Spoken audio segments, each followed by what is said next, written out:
Everyone, how are you? Oh, I was like, wait, God is speaking. All right, perfect. All right, good morning, everybody. How's it going? Good. For those of you who I have not had the pleasure of meeting, some of you have met for the first time today. My name is Amber Rutherford. I'm the OP of Keller Williams Naples and Keller Williams Marco Island. And listen, it's time to start. Thank you. I'm a minute late. No. And some of you are like, wow, she's really a little crazy. I have to have fun at work. If you're not having fun at work, then something's wrong. Okay. So we're going to have a lot of fun. I'm going to laugh at myself throughout the day. So I invite you to laugh at me and have a little fun for your day as well. Okay. So today's course is called Win with Sellers. Keller Williams University has a package of kind of foundational courses. So what do we know about a firm foundation? When you have a firm foundation, what can you do? Yeah, and how tall can you build?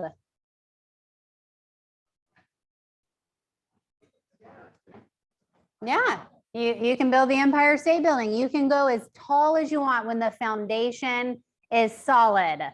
Now, how many of you have done a real estate transaction? Do not yell out names with someone who you can tell does not have a firm, solid foundation in their real estate company. I love it a lot. Okay. Especially now, I think we all are kind of in agreement that we're in a shifting market. And if you know anything about the book Shift, at the beginning of a shifting market, there is an influx of real estate agents. I mean, there are so many swimming in the pool. Come on in. Here, we got a seat right here. Swimming in the pool. And eventually, as the market gets tighter, what happens to those real estate agents? Yeah, they thin out. And yet right now is competition steep. Yeah, so you're in a skills-based market.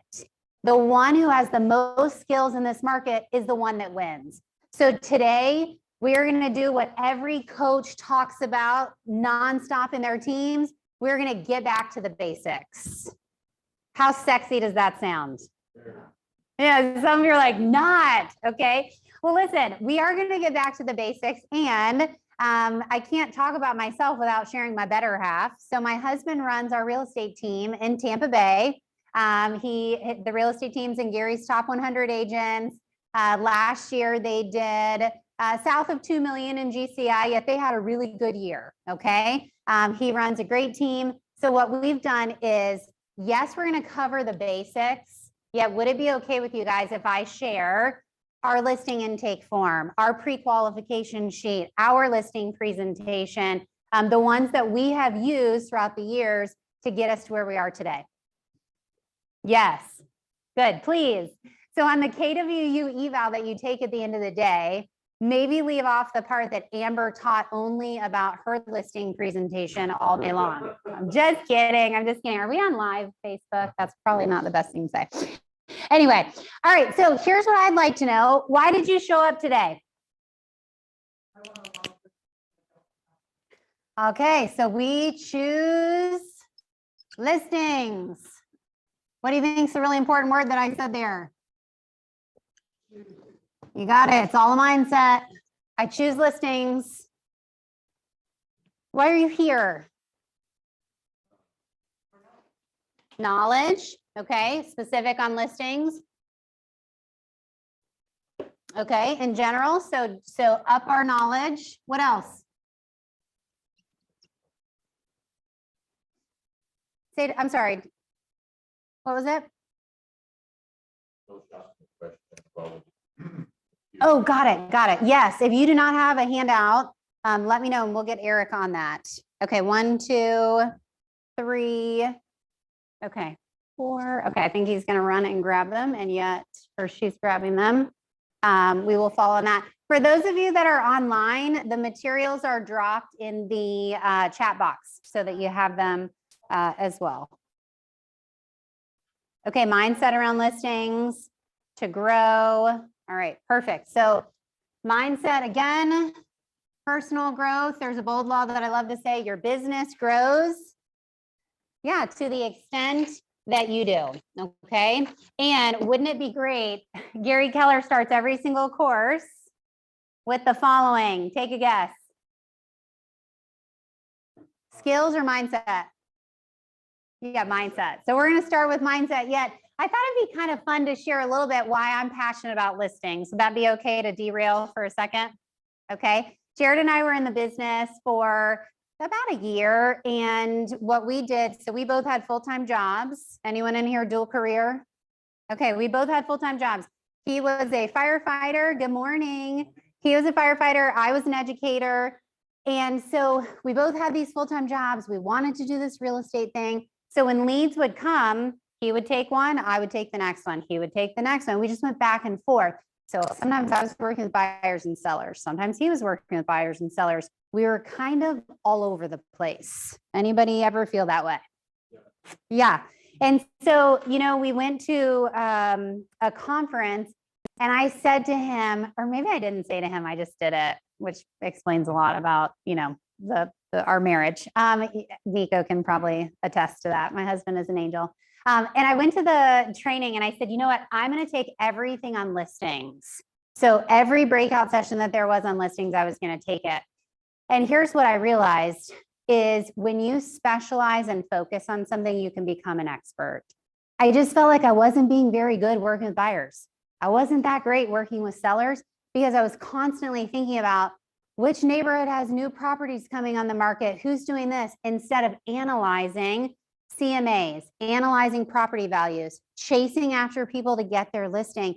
It was like I was chasing many different rabbits and catching none of them. So about a year and a half in, we divided the business and I did all things listings and Jared did all things buyers. It was actually very therapeutic for our marriage as well, because I no longer had to ask for permission to spend money because I had a listing budget and he had the buyer budget. Some of you are smiling. How many of you are in business with your spouse? Yeah, it's a good time. As I drink more coffee. Yes, long pause. No, I think working in strength zones is the way to win. Okay. And for us, I'm a little bit more analytical. I love the P&L statement. I love the details. It made sense for me to focus on listings. And I also realized that listings are the gift of the gods because they bring buyers. What else do they bring? More listings. What else do they bring? Yeah, they bring money, especially in today's market, pretty much instant money. Okay. What else do they bring? Exposure, which is more marketing. What else? You got it. This is what I was looking for. The biggest reason I wanted listings was, baby, I love you. And I love that we're building this thing together. I do not want to be gone all night and all weekend. I want to be a mom. I want to be present. And I feel like I am constantly running all over the place. This market at that time was a little bit different, yet every market has its own challenges. At this market, the market was going down. So what do you think my buyers were saying to me at that time? Let's wait. And Nico, why did they say that? So they can get something in their mind, something in a better, cheaper, better deal. Oh, I think a better deal is coming. There's going to be more REOs. Well, this short sale, can't we just make offers on 15 short sales and see which one sticks? No. Every market has its own challenges. Okay. We're just in an up market. So what's today's challenge? Lack of inventory. You got it. Either way, in my mind, sellers brought time leverage. I can schedule with them. I can go on the appointment at their property. I can hand that off to our team and I'm going to share with you the system that we do it. And then we'll go to the soccer field, go on vacation. We can do other things. You can work with 15, 20 seller listings at one time and be in Colorado skiing. Can you do the same for buyers? No, that's really fascinating. Okay. It's not easy. We have a big life, 4 kiddos and a cute little black lab named Millie. So I needed that time leverage. This was just for fun. Okay. I've changed hair several times. No, wait, it gets better. It gets better. You have to have fun at work, right? This is our team now as it is. That's my first ever business card. Do you guys know the power pose? Do you have it mastered? Catherine does. She's doing it right now. She had it mastered. No, that was the first ever power pose picture taken literally in our backyard. And she like etched it out. That was circa 2012, 2013. Real estate can age you, or maybe it's the 4 kids. I don't know. Anyway, it is real. It's the real estate. Yeah, it's not the kids. So seller listings were my jam for multiple years. And here's what I also want you to know. Are they getting more copies for us? Okay, super. So they're working on it. If you have something to write down, there are some things I'm going to ask you to write down throughout the day, and this is one of them. How many of you would like more opportunities in your life? Raise your hand. So I'm going to share this with you. If you can master something and push for a short amount of time, the next opportunity shows up. If you can master something and push yourself to the limits for a short amount of time, the next opportunity will show up. So I said, I'm going all in on things listings, and I mastered listings. And to a certain extent, I mastered them. I would sign anywhere between 8 and 15 listings a month, consistently month after month after month after month. When I did that in a bold room, a coach took notice and said, have you ever thought about coaching bold? And he said, I'm watching you during this class. Well, guess what I did during the class? Took more listings than anybody else. So then what happened? The opportunity showed up. Okay. Then I got the opportunity to coach agents all around the United States through the Bold organization, through MAPS coaching. And I actually got to coach over 40,000 agents in one moment in time on our listing presentation. So all things listings, I've loved listings. They are truly the gifts of the real estate gods. So this, now that you've seen the blonde, it's never going to erase. Just don't ever talk about it. Okay. All right. So the introduction, we're going to talk about mindsets and models. And then we've already talked about why you are here. Who can read this pearl of wisdom from Gary Keller? When you interview the very top people and ask them what their biggest challenges, invariably they will tell you mindset. If you're strong, focused, and positive, amidst many challenges they encounter every day on their way to the top, the vast majority say this is their top issue, not leads, but mindset. You got it. How many of you would agree with that statement? Yeah, it's mindset first. And Gary Keller talked repeatedly at family reunion, especially in the top groups, which I know the production of people in this room, this is a elevated conversation that we have, okay? Gary talked repeatedly, you don't really have a lead problem. You have a lead conversion problem. Real estate transactions are happening at a record clip. We have a lead conversion problem, yet the leads don't even matter until we master the mindset. Okay, so in your participant packet on page number 9, and for those of you who don't have it, we will get that for you as soon as possible. Page number 9, I'm going to skip through a few things, and here's why. The class is scheduled to go from 8:30 to not us. We're 9 to 3. Yeah, the actual course was written from 8:30 to 4:30. So there are parts I'm going to chunk out so that I have an opportunity to share some of the things that our team does. Fair enough? Okay, super. So on page number 9, the mindset and actions of a top listing agent. Who can read those out loud, number 1 through 9 for us? You've got to prioritize and manage your leads. Know your seller. You are a decision facilitator. Asterisk that one. Master your script. Hire a coach for accountability. Know your numbers.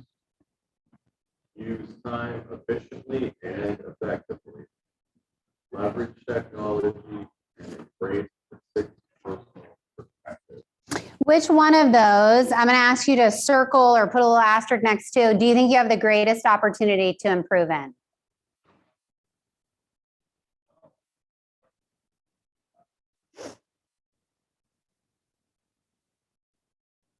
Share with us. What's your greatest opportunity? Use time efficiently Time management. Anyone else? Scripts and dialogue. Oh, hold on. What else? Hiring a coach. How many of you in this room have a coach by a show of hands? I love it. How many of you have multiple coaches in multiple areas of your life? Yep, absolutely. Jared and I see a marriage coach. Student manual. We have a financial coach. We have, and we're doing a Bible study on parenting right now. You need people to check you often in the most important areas of your lives. Okay. People that accept accountability are going to go further and faster and easier because they quit questioning and pushing. How many of you agree with that statement? Yeah. So today we're going to hit on many of these throughout the day. And yet, when you get the foundation right, you can build the building as tall as you choose. What do you think most people start with? Foundation or creativity? Why? Yeah, it's so much more fun. How many of you have ever been to family reunion or like an event, Tom Ferry, and you walk through the vendor hall and it's like, we can set you 50 listing appointments a month. And you're like, yes, here is my credit card. You own me. And then you go to the next one and you're like, oh my gosh, that sounds amazing. How many of them truly will change your business? Very few. They can be a source, a tool, a lead generation lever for you. And yet there is no magic pill. Jared and I have been looking for it for like 10 years and we haven't found it yet. Okay. There is no magic pill. What is true is a business that is built on a firm foundation is one that is built on systems and models. So today is about a 7-step seller system, which is a model, okay, that you can build your building as tall as you want. This book right here, how many of you have read this? How many of you have read this 10 or more times? So I'm going to challenge you, write it down. 10 plus times. Read it once a quarter until you have it mastered. People ask us all the time, Jared and I, how did you sell 100 plus houses by your 3rd year in business? I mean, we didn't even know what we didn't even know. We just kept reading this over and over and over. And it's like the horse, with those little, what are those called? Blinders. If it didn't fit in this framework, we weren't going to do it. It was like that true north, our way to evaluate things. Okay. So the best system is already outlined right here. Just follow it. Okay. Once you get the foundation, then you can be as creative as you choose. Okay. Do you know where the models came from in this book? From Gary's head? Gary's business. Nope. Not Gary's head. Nope. Not Gary's business. Oh, other agents. Oh, right. You got it. It's called, fancy term, a meta-analysis. And basically, Gary took the top 100 plus agents across all companies, Century 21, Remax, boutiques, big firms. And he basically said, what are you doing for your organizational model for hiring? What are you doing in your budget model? What are you doing in your economic model? What do your conversions look like? And he took all of that information and he put it together and created this framework. This is truly a framework, yet you don't get to deviate from it until you master the basics of it. Does that make sense? Okay, fantastic. All right, so the 7-step seller system is this. Step number 1, lead conversion. Step 2, pre-listing. Step 3, listing consultation. 4, service and marketing. 5, offers and negotiation. 6, contract to close. And 7, post-close system. Here's my question. What is missing? How to get the lead. Oh, I love it. Can you please put ground zero? Like put a little line and put 0. It's probably the most important step, and it's lead generation. how do we get seller leads? We're going to brainstorm in just a little bit on what you're doing to win so we can learn from each other. And yet you don't have a system to apply if you don't have leads. How many of you agree with that statement? Yeah, there's nothing to do if you don't have people to do it with. Okay, that could have gone sideways. Stick with me.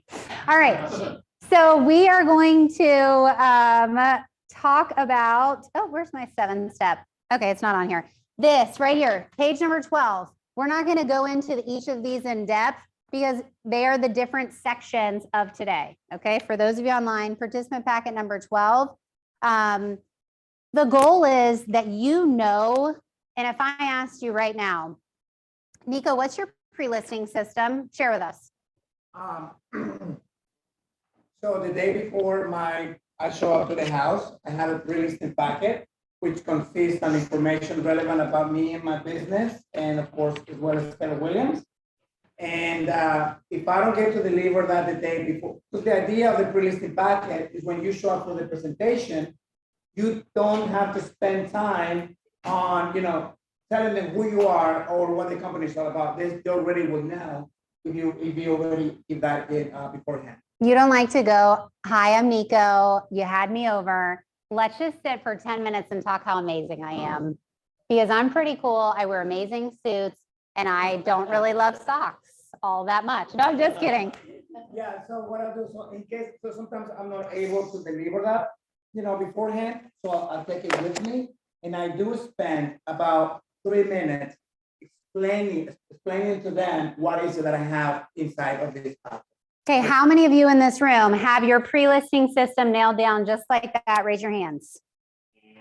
Okay, that's always going to be honest. 3 strikes and you're out. No, I'm just kidding. Okay, so here's the reality. Nico, we use the same system, very similar system. I'm actually going to share it with you today. This is how you know someone is legit when they bring their pre-listing bag and it looks like this. Online, can you see it? It's amazing. This thing has traveled and been places. And you know what I realized? COVID hit. People did not want to touch what my hands had been over and I'd sneezed and all these things and delivered at their door. So we plussed it and now we have a digital version as well.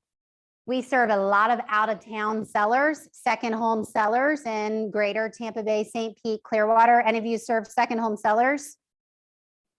We had a void in our system. I didn't have a way to do that digitally, okay? So today is going to be all about that, refining what we're already doing and how do we plus it? How do we make it better, okay? All right, so Paige, does everybody have a handout now? You're the last, okay. 2, 3, okay, we're saving the best for last. You guys, okay, Taylor, you guys get the one with all my personal notes on it. Just kidding. Okay, all right, page number 13. This is the mindset of a top listing agent. The mindset of a top listing agent. Do me a favor, and in about 40 seconds, check off on that list what you're already doing.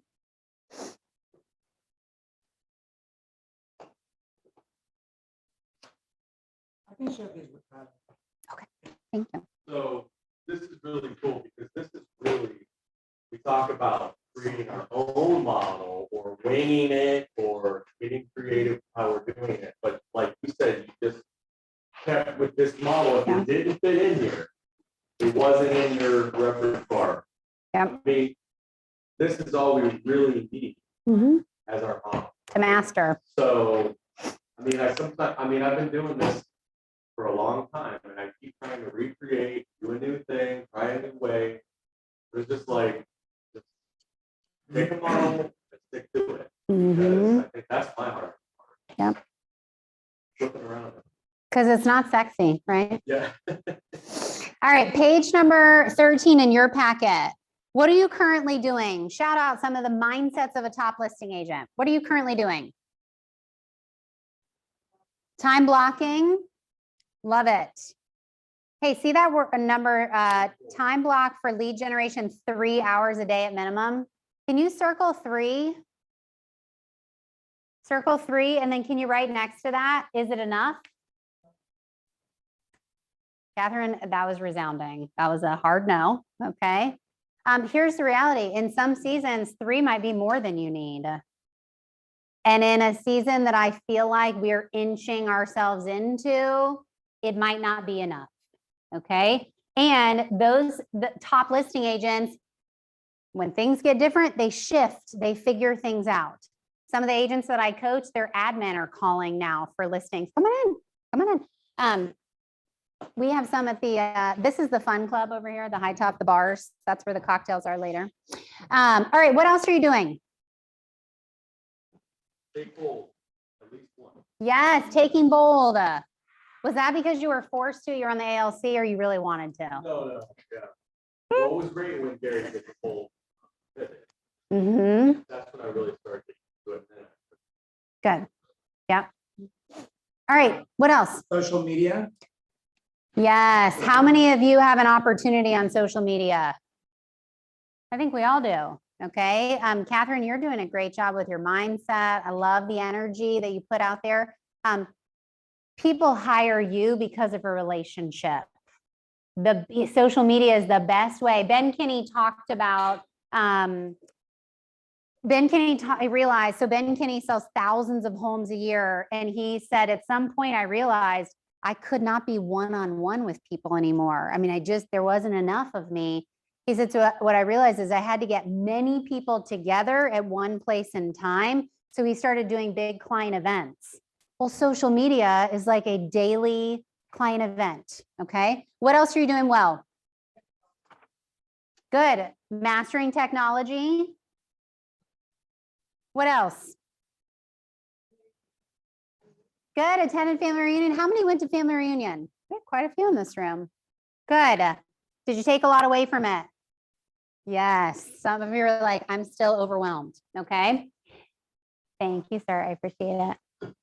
All right. So today we're going to talk about these different mindsets and how can we keep improving our mindset. And then at the end of the day, we're going to go back and take a look at that again. All right. Flip to page number 15. We are going to hit on this for about 10 seconds just because I think it's hilarious. Today, for you to get the most out of this experience, are you going to view yourself as the prisoner, the vacationer, or the explorer? If you are the prisoner, that is not good. You are not going to have a great day. No, if you're the prisoner, then I'll just come stand real close, ask you. No, I'm just kidding. To get the most out of today, I don't like the word try, yet I bring a lot of humor to the beginning of class, share Jared and I's failures constantly so that you realize this is a safe place. Today is all like Matt was sharing. Man, I get creative. I don't follow these systems and models. What can we do better? This is truly meant to be interactive. Okay. So be the explorer, ask great questions, take great notes. The more you write down, the more you're going to remember. Listen attentively, participate, all that good stuff. So Nico. There's a bold law that it says, the way you participate in here is the same way you participate out there. So the more you participate here, the better you'll be out there. Mm-hmm. Nico, did I ever tell you when Howard Weinstein called me out on that bold law? Already. Oh, yeah. So I was in bold for probably like my 7th or 8th time. And don't you love when people point out your flaws? I mean, it just feels really good.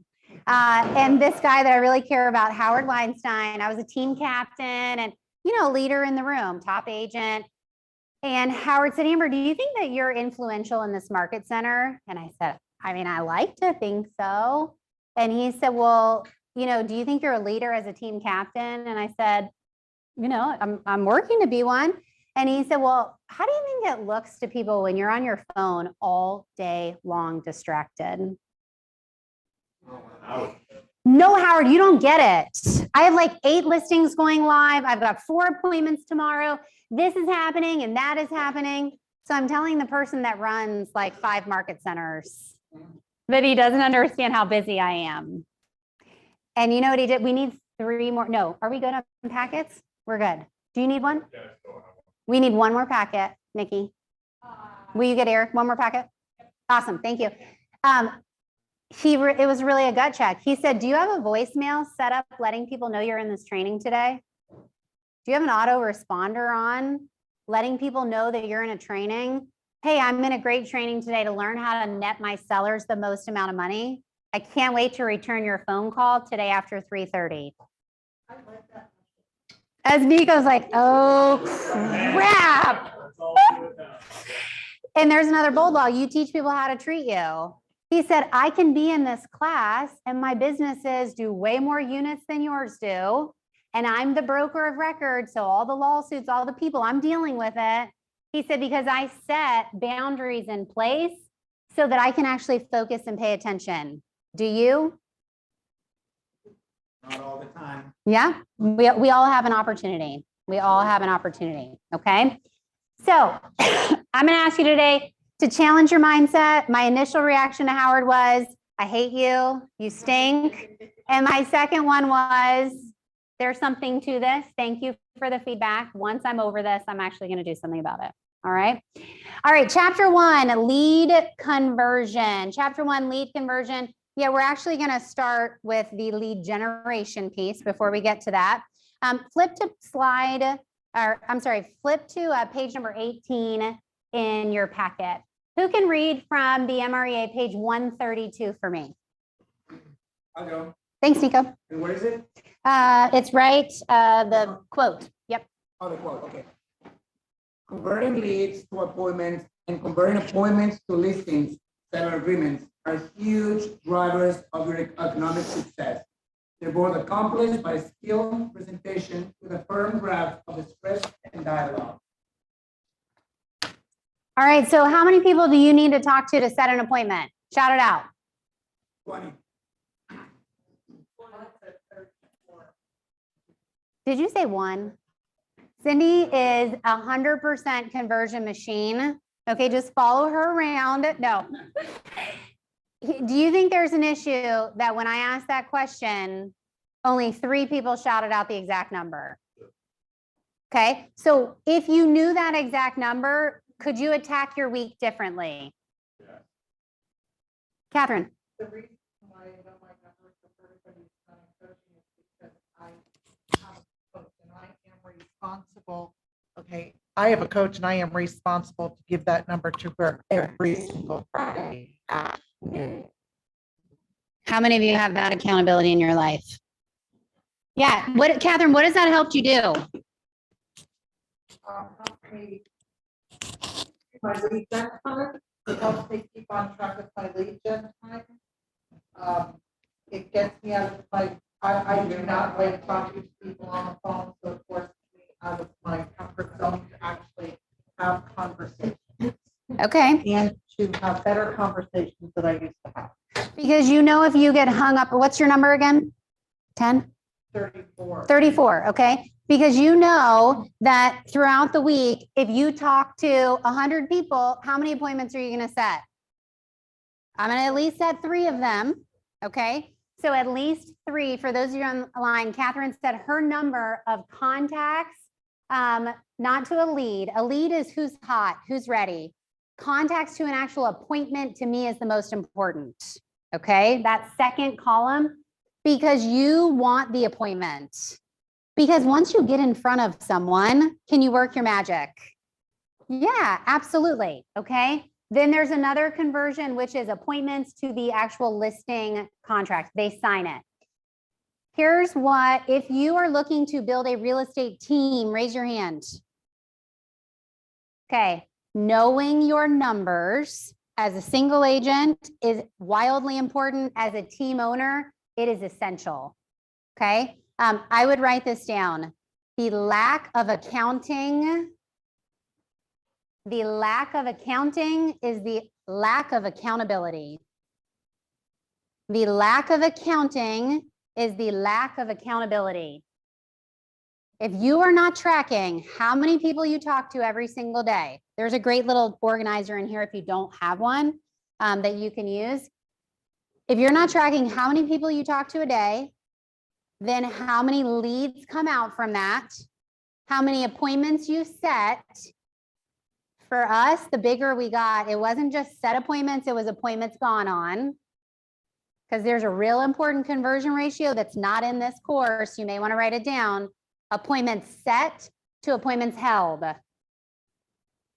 Because if you hire an ISA and they set you all these appointments and then they all cancel, is there an issue? Yeah, they didn't paint value on the phone call. There's all kinds of issues you can come up with. Okay, they didn't pre-qualify them. They weren't an actual appointment. And yet none of that happens unless you're tracking your numbers. Okay. If you're not tracking your numbers, what do you feel in that scenario I just gave you?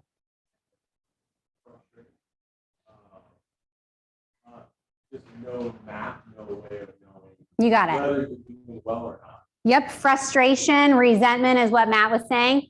So here's what I'd like to share with you is something from our business, okay? As we grow, every single one of our agents on our team made over 6 figures last year. Some of them almost $200,000, okay? As a buyer's agent on our team. My husband is the main listing agent. We have a few agents that are listing partners. They have the ability to take a listing because they've been with us a long time. They've checked out in our system. Yet he traditionally takes the lion's share of the listings, okay?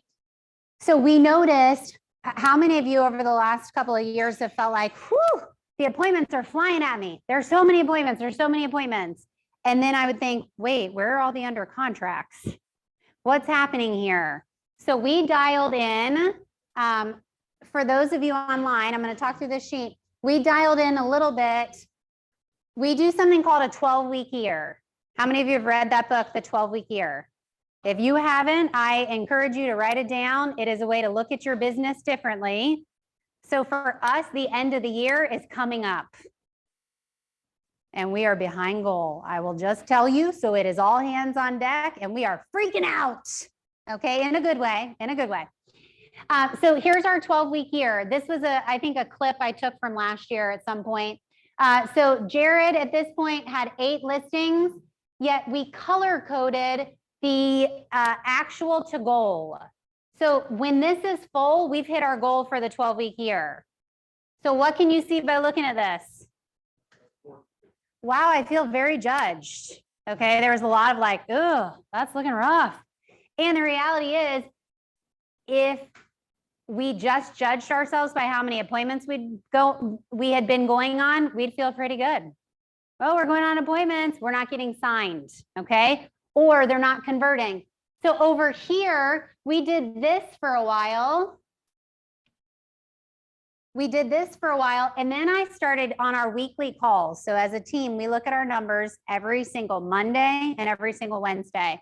And on our Monday calls, I'm like, wait, you had like 3 appointments last week. What happened? Oh, well, this was happening with this one and this was happening. And then the next week, wait, what about those people? And then there's new people. So here's what we started doing. Okay. I want to talk to you about your pipeline by name.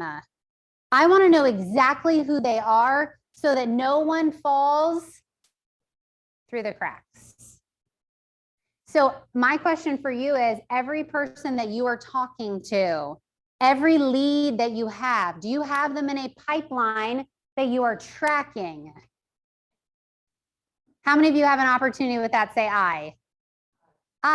Okay, we all do. I guarantee there's someone that fell through a crack that never even made it from the week before to this week. It happens, okay? Yet you'll see, here's the name of the person. Are they a seller or a buyer? This is color coded by agent.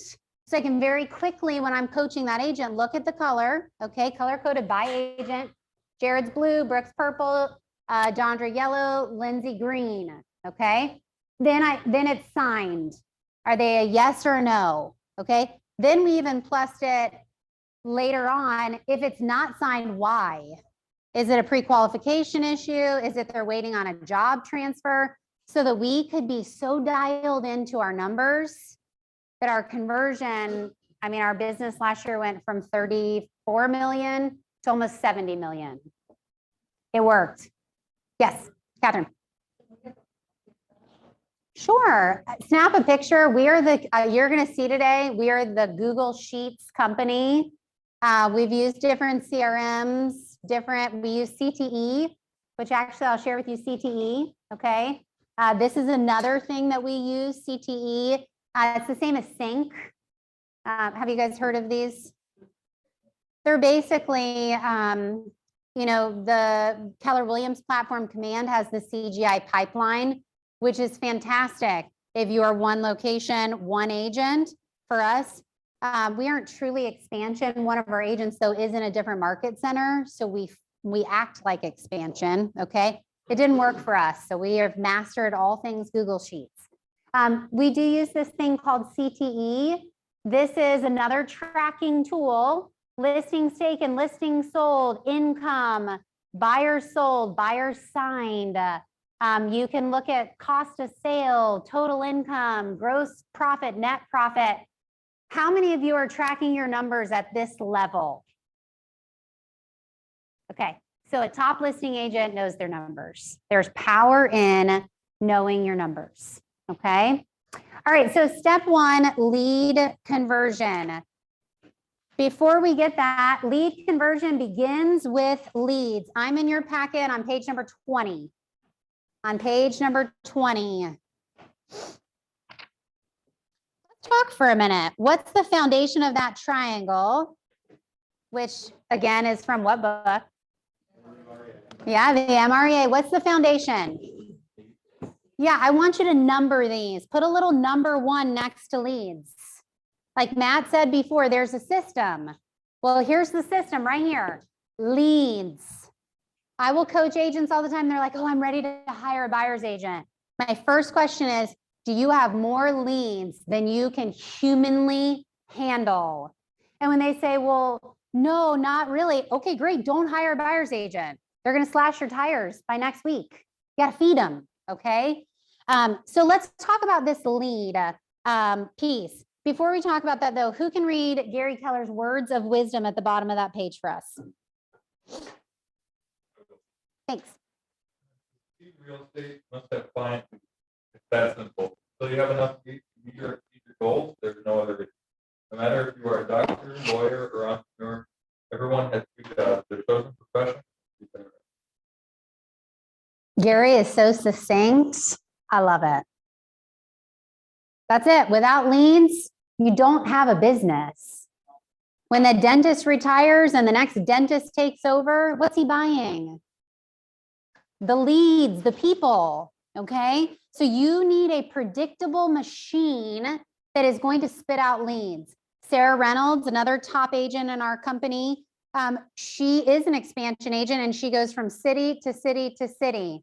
She turns on her lead flow system that has, guess how many lead generation levers? Take a guess. So open houses is one lever. For sale by owners is another lever. Okay, these are all different levers. How many do you think she has? Anyone online? 20. Keep going. 38. She goes into a new city, her ISA team will start, and they turn on the funnel for 38 different lead sources. 38 now she also sells thousands of homes a year. Okay, they've got it dialed in. Yeah, what she realizes you can't expand without the leads. Okay, so let's brainstorm. On your sheet of paper, you've got a lot of white space. Today is all things sellers. So here's what I'd like to do. Grab your pen and let's learn from each other. What are you doing to get seller listings? Start writing them down. So you have a menu of options. Go. Door knocking. Open houses. Calling past clients. There's a great system. If you don't know it, it's called DTD2.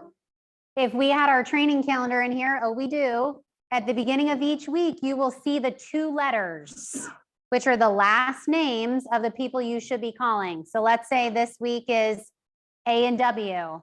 I should call anyone with the last name of A and the last name of W, okay? So that's DTD2 to call all the people in your database throughout the quarter, 4 times a year, make that call. What else? Okay, referrals, agent referrals. How many of you have a system to get more agent referrals? I'm actually gonna share with you our system later today. I'm gonna pull it up on the screen and show it to you, okay? What else? Farming, write it down. So geographic farming. You can also do geo-targeting online. Okay, what else? Who said that dirty word? Yes. First 3 years in business, that's not a 3. We called 2 different people, okay? For sale by owners and expireds, okay? We hammered those phones and it took us to 109 sales our 3rd year in business. Here's what happened though. I looked up and said, I'm not having fun anymore, okay? So I would temper, I would challenge, don't let that be your only lead generation source because we have to have fun too. Good. Yes. We were like, once I sell them, then I have a great time. One of our best clients ever, Ellen Williams. If you follow Jared and I online, you will see her comment on our stuff all the time. She was a first sale by owner and a nasty one, a mean one. I hope she's watching online. And she was like, you know, why are you calling me again? I told you I'm going to sell it myself. Blah, blah, blah, blah. Finally, you know, however many months later, I'm the only one left standing. Who gets the listing? Yeah. She's also a real estate investor. She's connected us to her sister, who's also a real estate investor. She's our #1 referring source out of all of our past clients. She started out as a FISBO. Okay. All right. What else? How else do we get seller leads? Networking events. Absolutely. How many of you are in a BNI? Yeah, like a networking group. It doesn't have to be BNI. Get some sort of networking group. Okay. What else? Google AdWords. Google AdWords. How many of you are doing some sort of online lead generation? And that's new. Google AdWords used to be big time back in the day. And then social media and then Facebook and all that took over. But now it's coming back, especially if you want to do, you know, free home evaluation, landing pages for communities, like be very specific. It's working now. Can you write that down? Say that again about what you're putting on your ads. Oh, like a free home evaluation. And then you can use a landing page to do so. In command, you can create a landing page for a free home evaluation. And you can Google AdWords. Now it's more mainstream when it comes to Google AdWords. It's not as complicated as it used to be. Do watch tutorials though, and then and we're doing communities. So we're not doing all Naples, Florida. You know, we're actually farming few communities, and those that we farm, we're doing it online by offering a free home evaluation. I love it. Have you had any luck with it? Yeah, we're getting CMAs. Like people, you know, inquiring about, because they put their information, and then the system will give them a generic CMA, and then we already have an email and the address, and then we just jump in and, you know, connect with them at a higher level. Okay, write this down. Nico just explained MOFR. Say that with me. MOFR. No, say it again. It's fun. MOFR. It kind of sounds like a bad word and something fun. I don't know. It's very fun.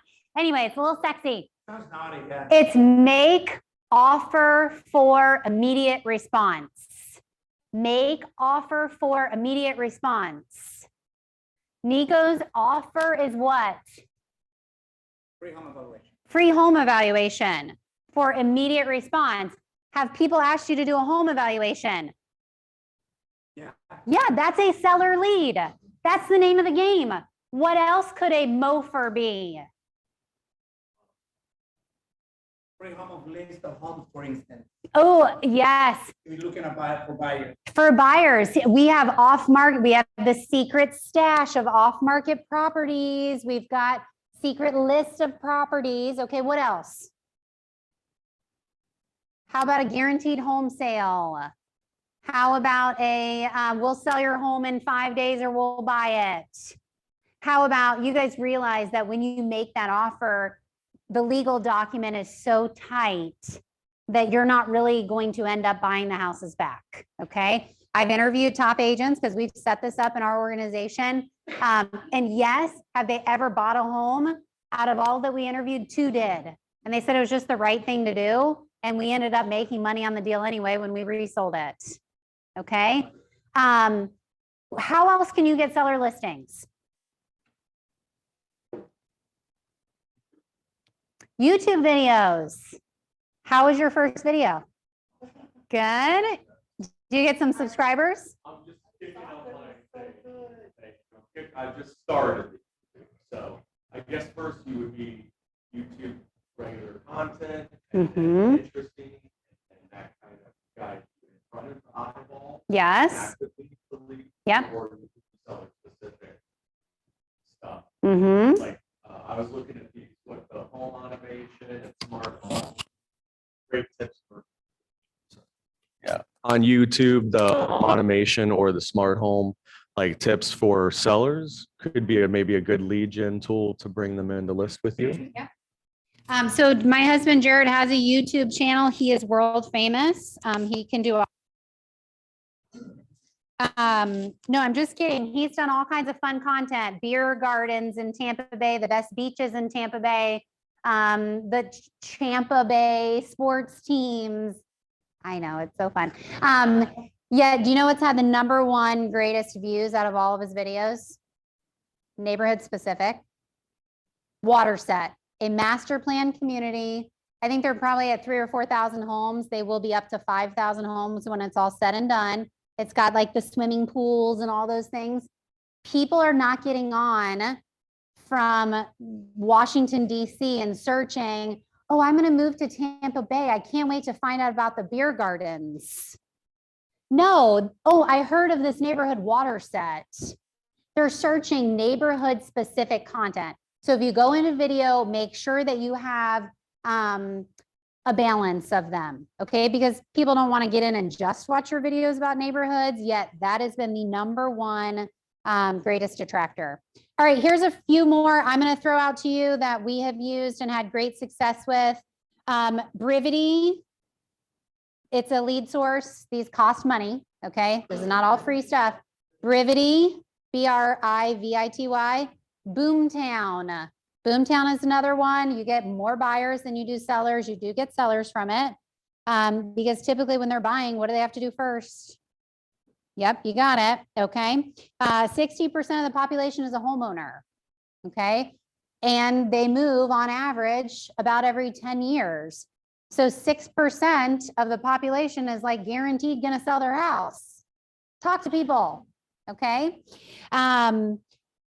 Zillow leads. I said the dirty word. Okay. 2 different types of letters that exist right now that are having great traction in our company is the golden letter.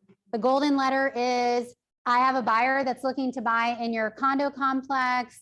You know, we've had 6 different, offers. We haven't found one. Or do you know anyone thinking of selling your home? Okay, that's the golden letter.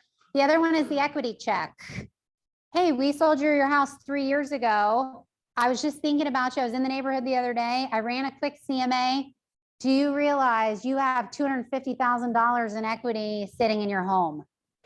New agents, I was thinking about this. Well, I do more thinking than actually, but if I didn't have as many historical past clients to do that to, I'm like, you can pick cold calling and just find someone's equity in anybody's home. Not just if you don't have customers because you're newer, you could just randomly farm that community and send them the equity check, even if they're not your clients, right? Yeah, with a marketing message, do you realize your community is on fire? Like, do you realize people are dying to get in here? How many of you have access to like realist tax records? Yeah, oh, wow. So there's the point. On realist tax records, it shows the mortgage recorded and how much it was at the time that they took it out. Can you very quickly figure out the amount of equity someone has in their home? Absolutely. Could you help people become real estate investors by leveraging that equity? Yeah. Seller leads are everywhere. Here's another one that I absolutely love. It's called the Seller Seminar. The Seller Seminar. Has anybody heard of this? So basically, it's once a month. You do the Seller Seminar. You can do it via Zoom and in person. And basically, you're talking about the ways to maximize your home equity through staging. You're talking about the ways to get the most on the appraisal, the things that you would do before listing your home. What does the best ways to show your property? Well, the people who are going to come to this are likely a little further out and they're just in the information gathering zone. And yet there's a lady that's one of the top 10 in our company. She does this and she realized the same thing Ben Kinney did. I built this company on this face. I can't be everywhere anymore. So she does this monthly, or maybe it's twice a month, seller seminar. So that way she is the face, gets people to raise their hand and say, yeah, you can do a home evaluation for us. You can come over and check out the house and walk through it with your stager. Fantastic. You know, my listing partner, Matt, will be there tomorrow, house 3 or 4 o'clock. So it's Sue Adler, if you want to look her up, Sue Adler, she's a phenomenal lady. And that's the way that she has leveraged herself so that she is not the one doing all the listing appointments. Okay.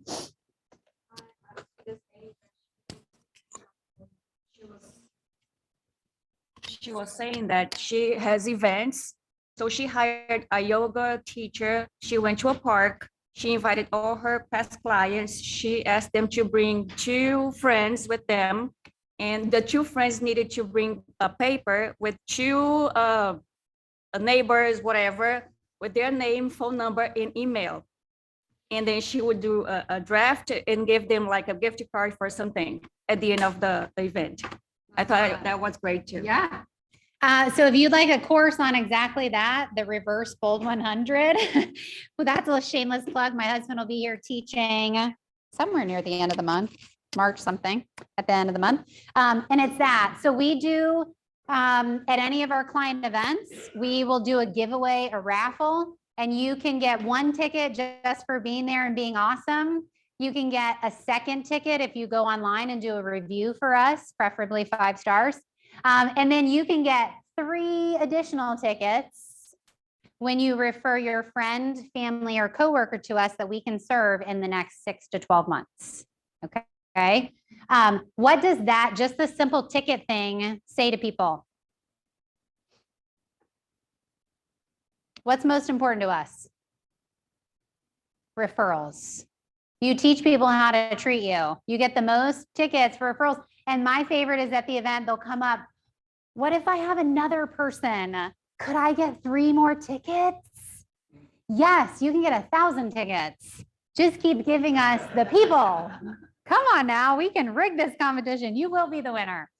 All right, so leads, listings, and then leverage. When you have all of the leads, and we just talked about 20 different ways to get seller listing leads, that allows you to convert the listings, which brings you leverage, okay? Time leverage, human leverage, administrative leverage. So let's talk a little bit about our leads. Are all leads created equal?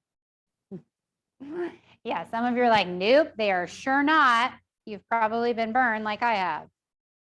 Okay, so when we are working with a lead, we are on page number 21 now in the packet. We are looking to find in that middle section 3 things that they are. Yeah, what does ready mean? They're ready to pull the trigger. Good, ready and motivated. Okay, what does able mean? They've got the money or they're able, their house isn't underwater. They didn't do forbearance and realize, oh crap, I didn't know that this was all going to happen. Okay. And then willing. But they want to do it. Yeah, that they want to do it. Okay. You can manufacture many different things. You cannot manufacture motivation. I would write that down. You cannot manufacture motivation.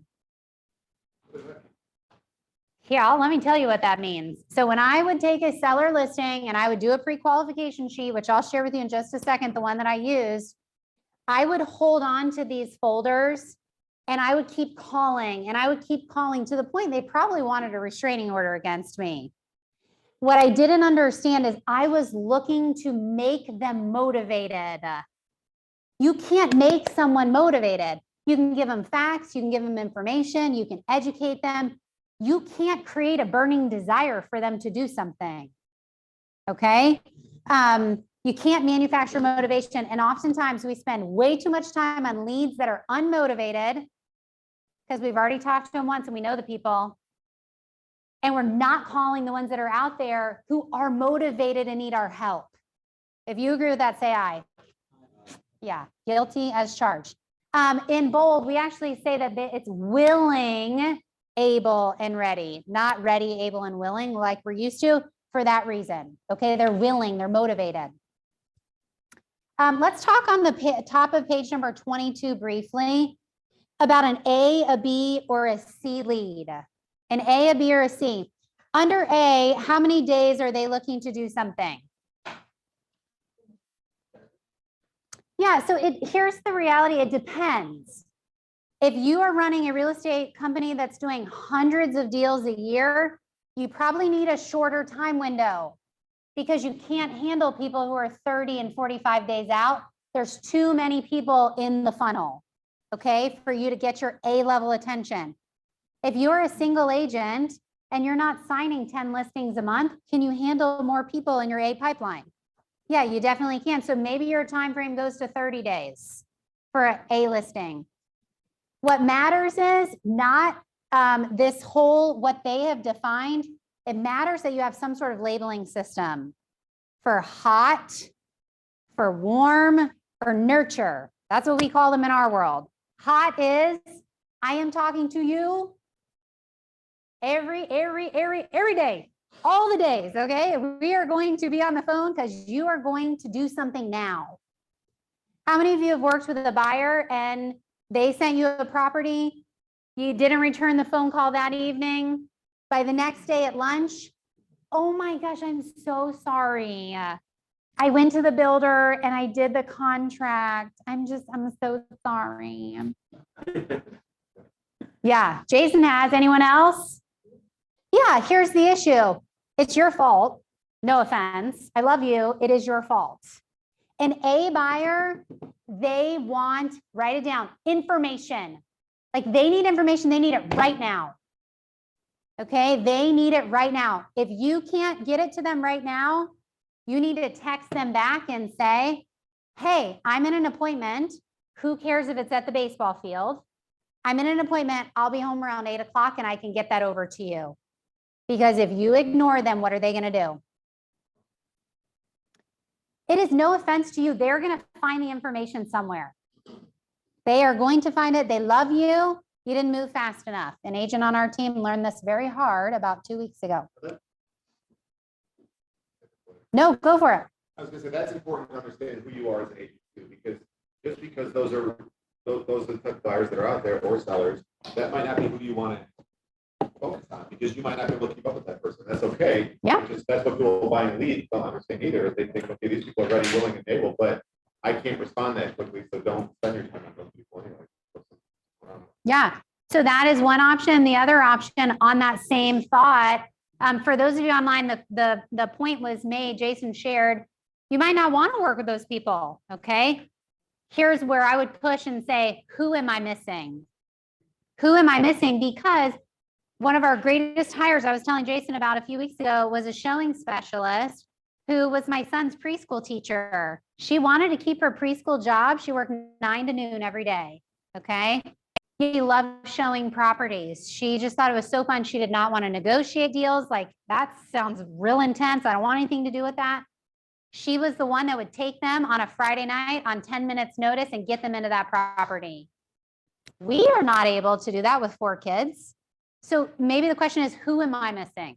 Okay. And yeah, you're not someone's. Well, I didn't mean nobody can work with them. It just might not be you. Yeah. So expectation. You got it. And maybe you find a real hungry new agent that you refer that business out to. Yes, Matt. That's what I was gonna say. Having a inner referral circle. Mm-hmm. Handle immediate need that you cannot. Yep. You got it. Because at some point, maybe you're not ready for the ultimate leverage of bringing that person on your team. You can have a great referral relationship. Okay. All right. Let's look at the do's and don'ts of lead generation. High production listing agents do practice highly productive lead gen. They do prospect and generate leads. They feed, organize, and grow their database daily. Circle that one. Highlight it. Top agents that I have the opportunity to coach and work with That's probably our number one issue. They're out there, they're talking to people, yet they don't have a way to communicate because it's wildly disorganized. Okay. Have a 33 touch campaign, which is a follow-up campaign. Practice consistently. Gary Keller talks about get used to the mundane, the boring of lead generation. He said, I am the most boring person on the planet, the most consistent, and look what's happened for me. All right. And then the last one, this may sound obvious, follow up on your leads. At family reunion, how many of you caught how many times a lead was sold? Anybody catch it? It was like 10 to 12 times. And your first reaction is, oh, those awful, dirty, evil lead aggregators. How could they do that to us? It was followed up then with this. 80% of leads that are distributed out on Zillow, on Realtor.com, on all these different platforms, 80% are never contacted. Never contacted. Mind blowing. So listen, we're over here judging the Zillows of the world. They just want the person served. And yes, they want your money. And shame on us, we're not calling them 80% of the time. That blows my mind. On our team, you have a 5-minute response time. So for those of you growing an organization, you have a 5-minute response time. If you fall outside of that 5 minutes, you are off leads for a week. Do you know why? Not because I'm a hard, you know what? People matter. They're looking for information right now, and they asked us for the information. How dare you not call them and give it to them? That's not okay. Now, on that same vein, we have a rotating lead day. Like if you're on leads, you don't schedule stuff because that is your day. You are heads down. You are committed in the organization so that you know, whew, it's crazy today. I have 2 or 3 days off though. And then I'm going to be back at it. Okay. Because we found when we did round robin, you felt like you were on all the time and it just didn't work. Okay. Question? Nope. Okay. High production listing agents don't, you guys read these for me. Save my voice. Rely. Nope. Change or. Good. Wait for. Yep. And then skip the follow-up. A couple of things. The only thing you can control is the number of people you talk to. The only thing you can control is the number of people you talk to. And then Diana Kokoska, one of the greatest coaches I've ever had, she said all the time, 90% of the business happens in the follow-up. 90% of the business happens in the follow-up. Don't skip the follow-up, okay? Keys to lead conversion at the top of page number 24. I already shared that one. What does it say? Be fast. I'm sorry, you guys in your packet. Page 24, are my page numbers right? We just skipped 29. So. Oh, do we skip? Oh, just kidding. Well, here, it's on the screen. We'll get to it. My pages were backwards. Forgive me. This organizer, thank you. You guys yell at me, okay? This is called the lead funnel, okay? The steps to lead funnel can be in different order, and I'll explain in a minute. First step is what?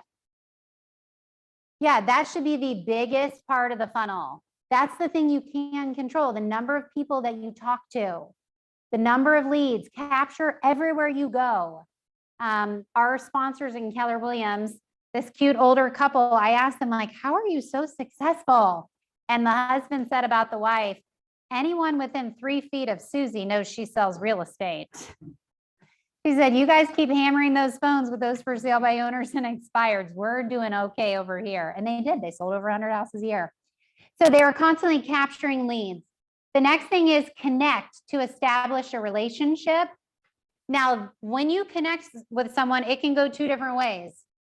Most often you are having to cultivate off to the side, cultivate the relationship, which then leads to the bottom of the funnel, which is what? The appointment. Yet sometimes, especially like with Nico's example of the CMAs, there might not be a lot of cultivating. They might be ready to rock and roll, okay? This is the funnel. Now, once you close to an appointment, what happens to the people? Where do they go after you're done selling their property? Yeah, you keep them in that cultivate. You're constantly nurturing and cultivating a relationship, okay?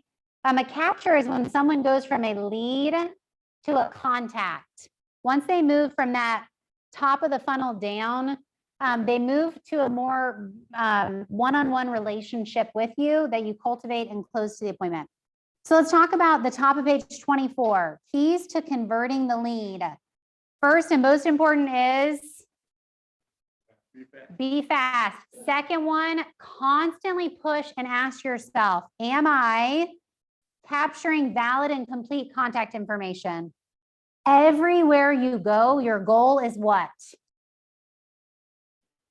Get their information. At an open house, do you have a sign-in sheet? Do you have an electronic sign-in sheet? When you are going places, you know, I used to coach bold and agents would do these bold 100s and they're like, I went to the mall and I like chased after people and I gave out 100 business cards. And I'm like, oh, that sounds really awful. How many contact informations did you get? None.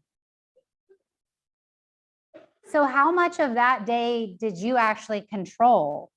Because they could walk right away, drop your card in a trash can, and nothing ever comes of it. So the question is, am I capturing the information? Because then what can you do? Yeah, you can contact them, okay? The last two we've already talked about. Gary Keller's Words of Wisdom. Who can read that for us? Middle of page 24.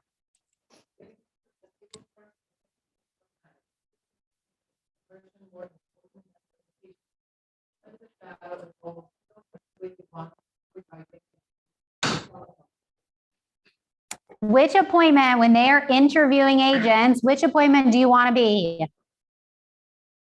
Write it down. The first and the last. Think about that for a second. The first and the last. What does that mean? That you want to close the deal first. You want to get in there first, give them such a compelling reason. Why would you even consider interviewing anyone else? And then you're hired, okay? You want to be the first appointment and the last appointment. Oftentimes I'll work with agents and they're like, no, I want them to interview everybody else. And then I'm going to come in and close them at the end. No, and then you get up against a shark that says that agent's a wimp that they wanted to be last. Why would you ever hire a wimp? I'm here, let's get started. And then that agent calls you and says, I'm so sorry. Mr. Smith was going to meet with you, yet he's hired me. And I wanted to save you all of the time in preparing for that appointment. I can't wait though for you to bring the buyer and I'm going to split my commission with you. So what I do, I'm always trying to be the first. And in my pre-listing package, I have a form, not a form, but a questionnaire that I give to the seller in case they want to interview other agents and, you know, what questions to ask. So I said, you know, if you're going to be interviewing more agents, ask them these questions. If they cannot answer these questions, don't hire them. You know, that is in the event. Because some people nowadays, what I found out is, even if they're comparing to go with you on that first set that you have, then they still in their mind, I have another 3 agents to go. So now what I'm doing is preparing them, setting the expectations so they can compare, and I'll give them questions to ask the other agents. Mm-hmm. So that alone, you know, it just puts you in another level. Mm-hmm. You already prepared those questions, so you already know you're gonna pass. Because sometimes they go like this, I'm like, I'm ready. I know the answers. So you make it, you know. How many agents are people interviewing? I did Golden Gate City and I went against 4 agents. What else are you guys finding? How many agents are they interviewing? I usually compete against that. Questions to ask when you're interviewing other agents. There we go. And you want to make sure that your answers are going to beat them. Okay. How many properties have they sold? What's their average days on the market? Now, if you're a newer agent at Keller Williams, use the market centers information. Okay. What's your list to sales price ratio? Now, I'm going to share with you this pre-listing questionnaire in a second, If you're going up against the #1 agent in Naples or Marco Island, don't you dare include this questionnaire. You will switch it up to say, how many different sellers are you serving at any one given moment in time? So that as the new agent, you walk in and say, oh, you're going to hire Amber Rutherford. Do you know that she's working with 30 different people?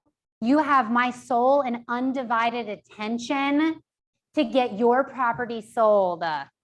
Okay. And maybe, so when you are a newer agent and you're going up against a big team, look at their canceled rate. Look at their expired listing rate. I'm giving you a little secret to kind of stick me in the side. When you work at a higher volume, you have more fallout. It just happens. Okay. That's what you can use against them. And you have a questionnaire, Amber, they can share for the budget? Yes, I will share that in just a second on the pre-listing package. Okay. All right. So the top of the funnel, capturing people. Again, at the top of page number 20, actually, I'm sorry, bottom of page number 24. Successful lead conversion is the following. Bottom of page 24 is to get an appointment, #1. The next thing is Get a referral. get a referral. My husband trips me up. We will be on the phone, and even if they're like, listen, I just hired Nico. I mean, that suit, it was just, we knew he could sell our house. It looked so amazing. And he would say, you know what? Jared will say, that's okay. I forgive you. I can't wait to bring a buyer. I'm just curious though, you can make it up to me. Who else do you know in your neighborhood that is thinking about selling that Nico and I can co-market and co-brand our properties together? I mean, Jared will just keep going for the referral no matter where. He's a great connector. He sees all of that. My human nature is like, ugh, you're going with Nico, not me? And the emotion will just shut me down. And he realizes, no, there's multiple opportunities. Maybe I didn't get the appointment. I'm going to get the referral. And then lastly, to strengthen the relationship. Okay. All right. The next one, page number 25. Let's talk about the top of the funnel, which is capturing, our clickers being fascinating. On this one, we're going to move. Here we go. We're going to move kind of quickly, and here's why. What I want you to write down is talk to people the way they would like to be spoken to. Make multiple offers out there. You can see on this page, seller in residence. So this is someone that lives in the property. Do you have information out there so that you can capture homeowners who live there? Do you have information to capture relocation sellers? Do you have a value proposition for that? Do you have investor sellers? You know, when COVID first hit and they were allowing, they were not going to do any evictions. We reached out to all of our long-term hold sellers that had renters in place and said, listen, do you want to unload this? Who knows how long this is going to last? So how can you be organized enough to communicate with people how they would like to be communicated with? You ask them. Yep. So you ask them, and then what do you do in your database? You tag them. You the got way it. You want them to communicate. You write that down. Make sure you have tags so that people are communicated how they would like to be communicated with. Please don't send me a first-time home buyer information. Like, I have multiple rental properties. I'm a real estate investor. I own a real estate company. If you sent me stuff on a first-time home buyer, I would be offended. And I would unsubscribe faster in a hot minute. Okay. We've got to get out of the business of blasting out just random information and speaking to people the way that they would like to be communicated with. The only way I know how to do that is tags and different smart campaigns to follow up with people the way that they would like to be communicated. Okay. On the back of page number 26 or on page 26, I talked with an agent on the way down this morning. She's telling me she was going to do the equity check letter. And she said her admin was going to do that. I said, fantastic. So what happens next? Okay, she hadn't gotten there yet. So we can't just do the equity check. We can't just do the make an offer for immediate response.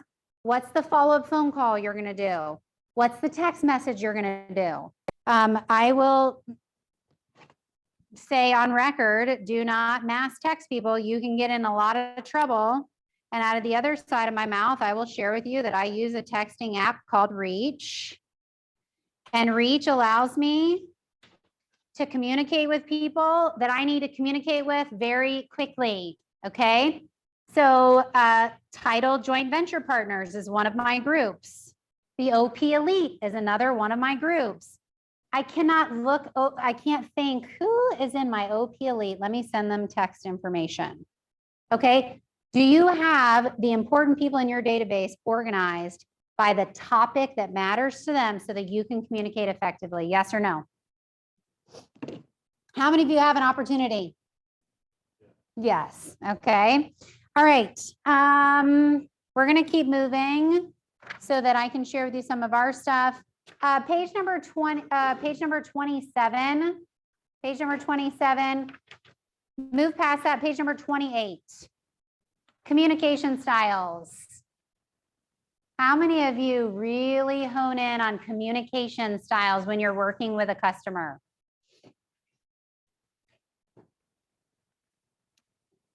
How do you know their communication style before you ever get to a seller listing appointment?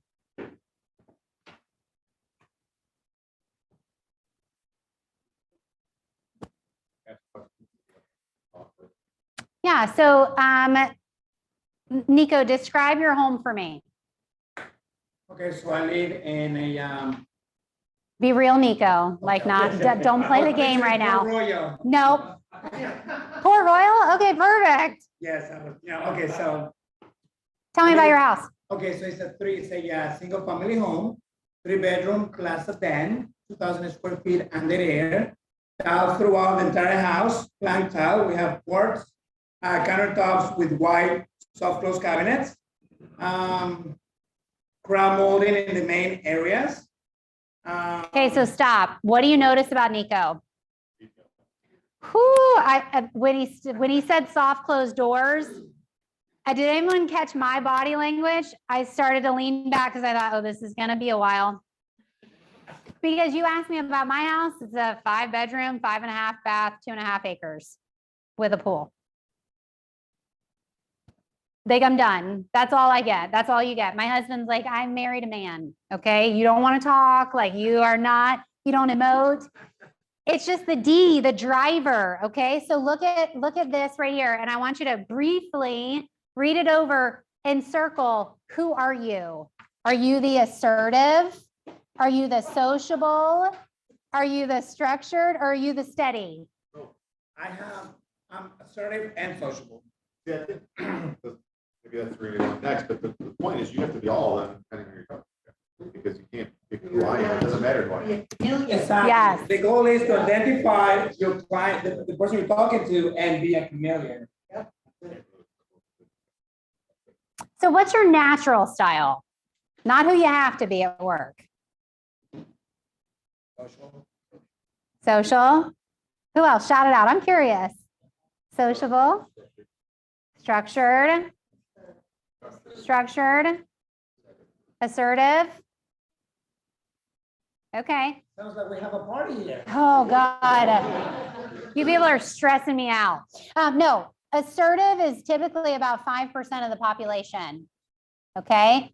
So for those of you that are in that 5%, 95% of the time you're communicating with people how you do not choose to communicate. Okay. So here's what I would like to do on page number 29. Okay. Let's have some fun. You and the person next to you, Jason, if they don't come back, will you come sit up here with Taylor? Okay. I know. Taylor. Here's what I want you to do. We have an opportunity exactly. I love this at the top of page number 28, circle the platinum rule. Jason explained it eloquently. The more powerful rule, it's not the golden rule, the platinum rule, treat others the way they want to be treated. No offense, we don't matter anymore in sales. who is sitting across from you is the only one that matters, okay? Yet it's not our natural style. So we have to look for cues if the person is structured. And you go on a listing appointment, what better you have? What must you have with you? You better have a CMA prepared, and I'm talking like data analysis with graphs and trends. If you come to my house and you're going to list my property, what must you do on that appointment? Be on, oh, you better be on time or there is no appointment. What else? Be assertive person. Be prepared. Have the answers. Have answers, you know, straight, go to the point. If you walk into my house, the greatest question would be to ask me, did you have a chance to look at the pre-listing package? Yes, I did. Great. Are you ready to put me to work for you? Don't put me through your presentation. I wouldn't have you at my house if I wasn't going to hire you. And if you get long-winded on me, you've lost the listing when you had it to begin with. You have to know, and we're going to talk in the pre-qualifying script, how do you identify these things, okay? So on page number 29, have some fun with the person next to you, okay? Let's divide it up. This side of the room, you guys do number 1 and 2. How do you communicate with them? And this side, do 3, 4, and 5. Okay, so you're looking for the personality type, and then how do you communicate with this person? Share with your neighbor, write a couple things down, and be ready to share in about 3 minutes. And then we'll take a break.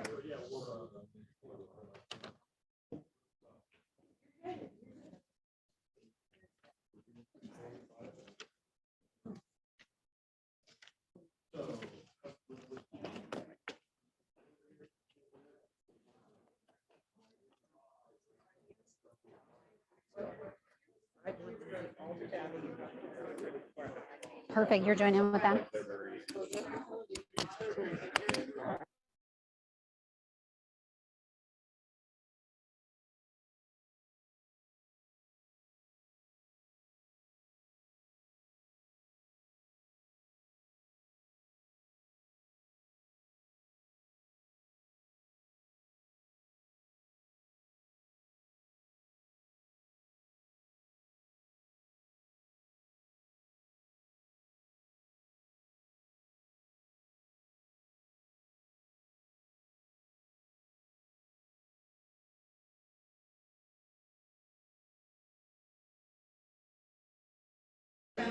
Also, on the who knows what's going on. Right to the right, very detail oriented,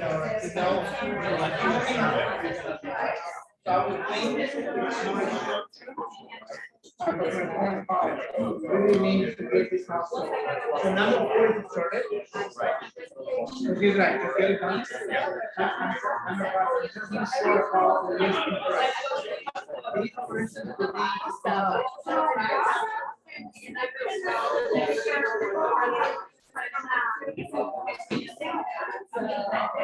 yeah, this is a serious social. Just mention about the listing price.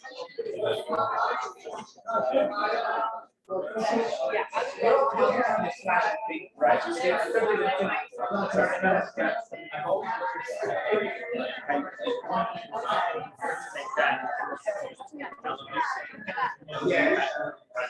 Number 3. Right back like 65. Okay, so yes, so you said we've been there and then all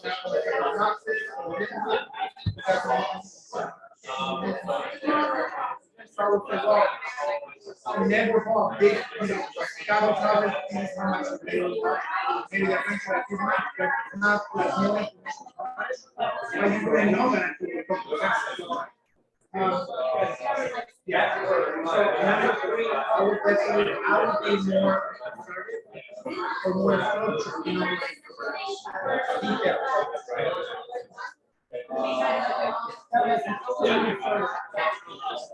Take about 1 more minute.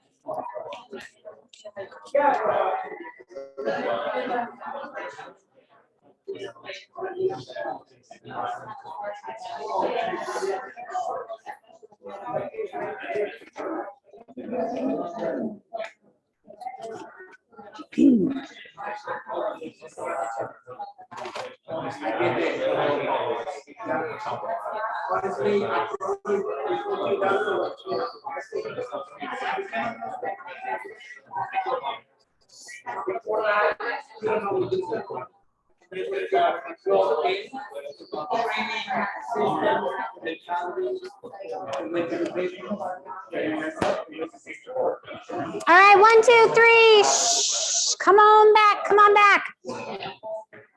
All right, customer number 1 says this.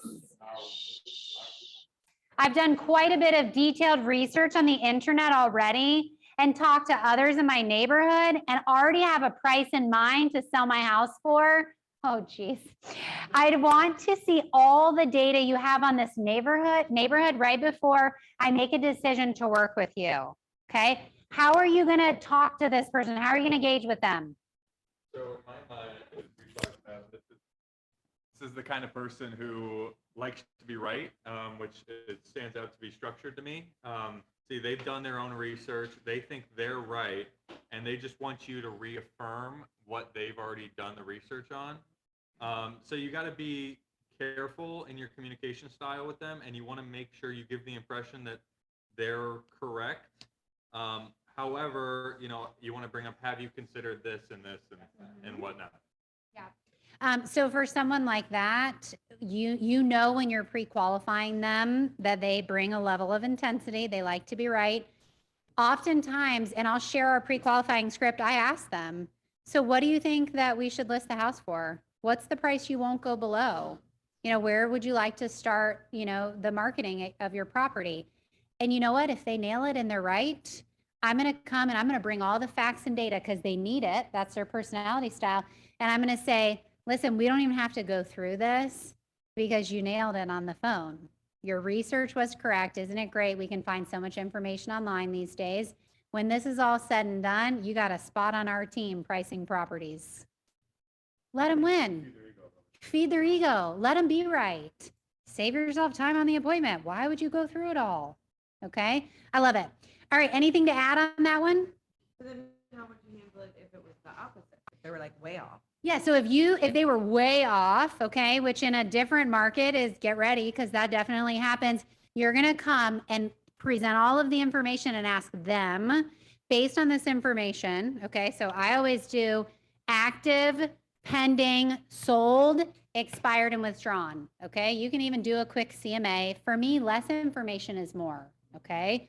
The only reason we do those 40-page things sometimes is to feel smarter and more comfortable, and then we just get overwhelmed. Okay. So I'll say, this is our direct competition. This is who we're up against. The pending, these are the ones that they got it right. They figured it out. They priced the property. They're under contract. These that are sold, they did it right so well, they even convinced the appraiser to agree with their value. And unfortunately, these guys, they missed the mark. What do you notice about and guys, this is again for a homogenous community, like to like, apples to apples. Please don't go on a luxury listing appointment and use this strategy. Okay, that's not gonna work out well, okay? Not in a brief CMA quickly like this, okay? Unless it's like to like and it's easy. And then I would say, and these guys missed the mark. What do you notice about the price per square foot or the general sold price of these properties? And typically, not in this appreciating wild, wild west market, they will say, there was this one dropped a little bit, this one dropped even a little bit more, okay? And then these were wildly higher. Like it didn't work, okay? And the market research broker Jeff was sharing with us, there are more price reductions in the last little bit than there have been in 18 plus months. So while I'm saying this isn't the market that we're in now, it could be the market we're in very soon, okay? So I give them the information and let them, because remember, they like facts and they like to be right. So here's the facts. And sometimes you can say little things like, as an agent, I have access to information that not all consumers do. So I'd like to share this with you to do some analysis on, okay? I always have them on my team for pricing because then I'm not wrong. I'm not the one that picked the price, okay? Anything to add on that one? Okay, number 2, I don't have time for a bunch of phone calls and meetings. Just tell me, this is my spirit animal. Just tell me what you think the home should be priced at and let's see if we can get this deal done. How are you going to talk to them?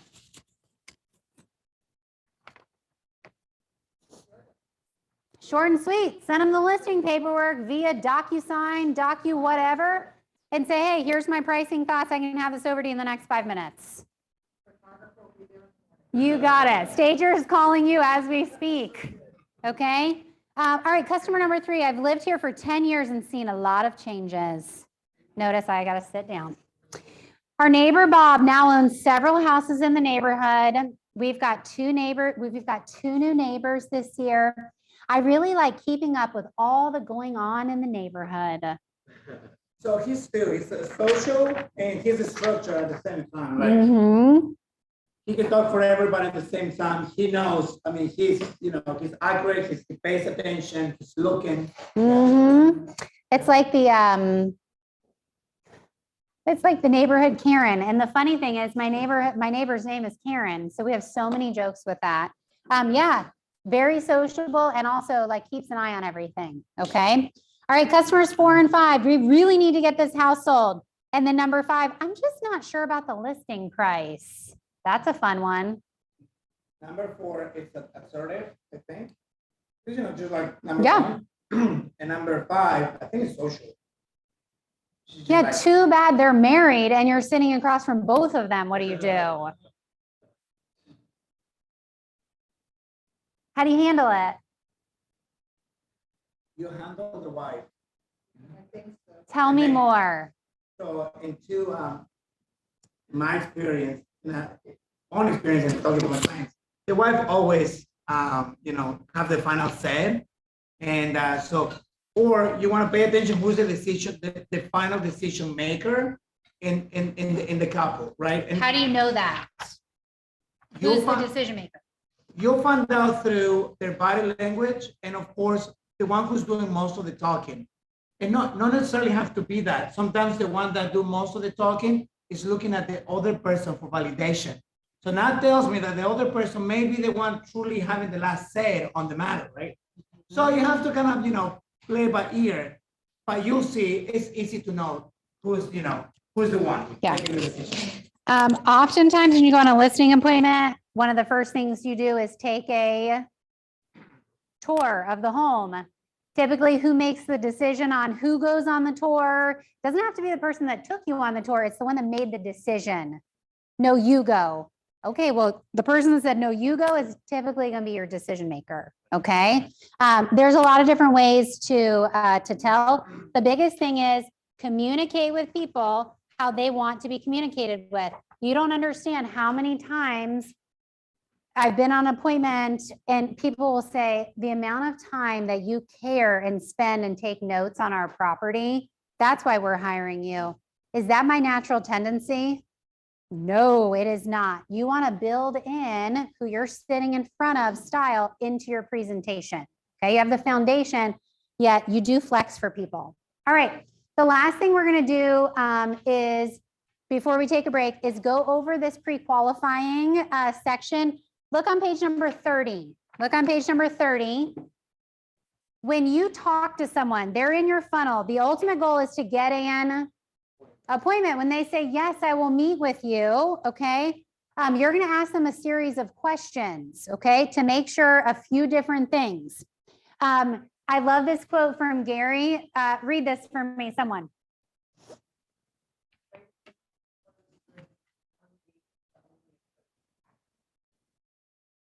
Guys, in bold, it's so uncomfortable during call time to walk around, and I will listen to these conversations and I'm like, just ask them for the appointment. Like, this person is literally begging you to come over, and yet we don't, because of what?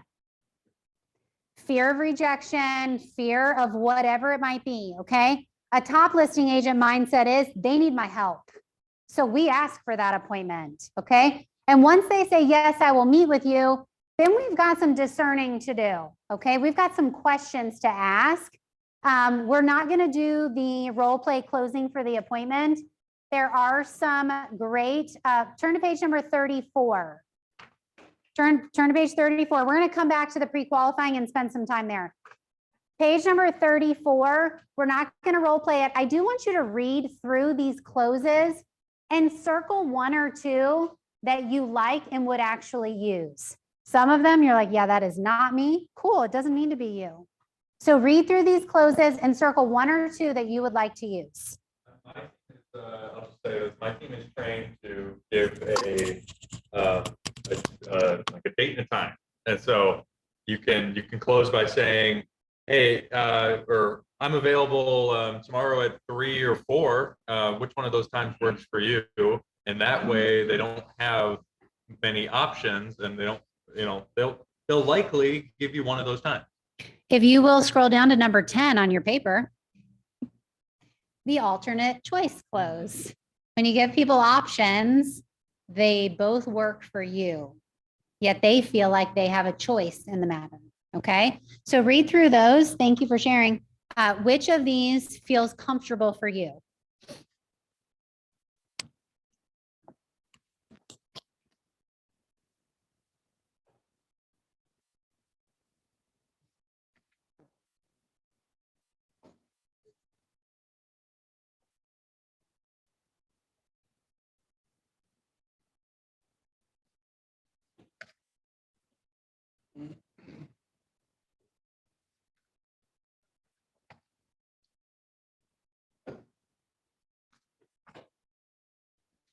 All right, which one would you use? Share with us.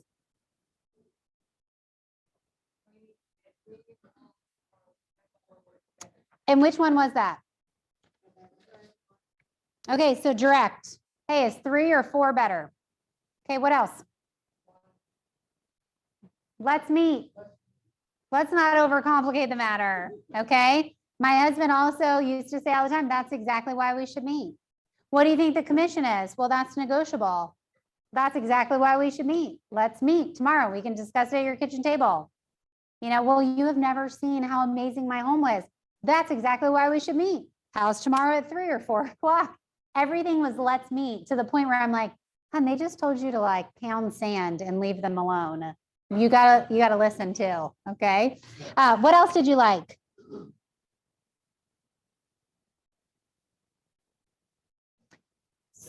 Number 10, the alternative choice is a good one. Number 7, the negative positive close.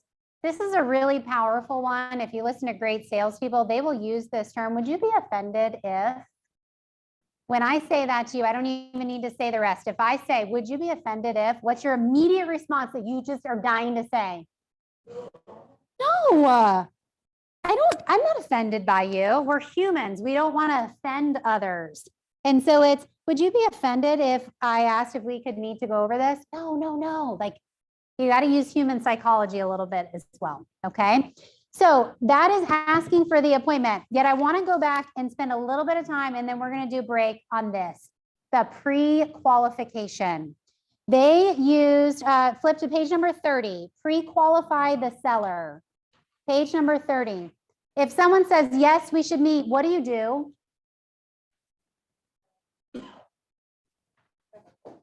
Okay, so you set the appointment. I've listened to hundreds of agents, if not thousands of agents, set the appointment, and guess what it sounds like? Oh, okay, great. Oh, great. Okay, great. I'll see you tomorrow at 4. Click. No, you have no idea if you're one of 30 agents being interviewed. You have no idea if they want to get you over there and clobber you over the head with a frying pan. Like, you have no idea why they want you to come over. The right agent is going to say this. Oh, fantastic. I'm so looking forward to our appointment to meet tomorrow at 4 o'clock. Do you have a few minutes so that I can ask you some questions to make sure that I'm thoroughly prepared for our appointment tomorrow at 4? And what are they going to say? Sure. Or actually, no, I'm at work right now. My boss is watching me. Fantastic. Can I call you back today at 3 o'clock or 4 when you're done? The point is, our human nature is, oh my gosh, I'm so excited I got an appointment. And we hang up the phone, and then we show up to something that is no more a seller appointment. than a real date is a middle school dance. Like they're just not the same thing, okay? So on page number 30, some great ahas, which you're gonna see in the questionnaire. And I actually had the Market Center print out the one that we use on our team. Do you guys have that? It's right here, pre-list lead sheet, pre-list lead sheet. The one in the packet is great. And ours, we take it to another level. Everyone gets one except Nico. We'll get you one. Oh, good, you have extras? Okay, super, thank you, Taylor.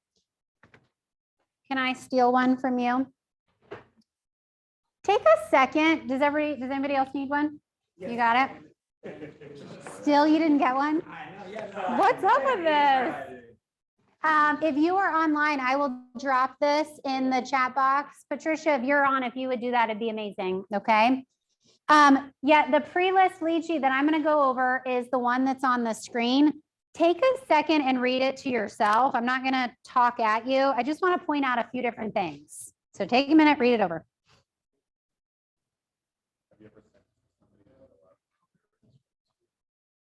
You give them this when, or you don't, you just put it out on the phone.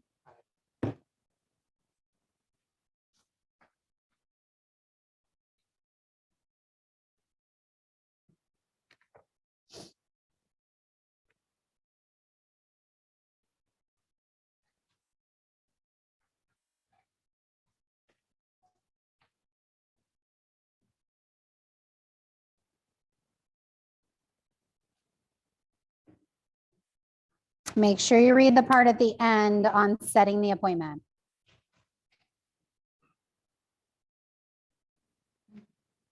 For those of you that are online, I just put it on the screen.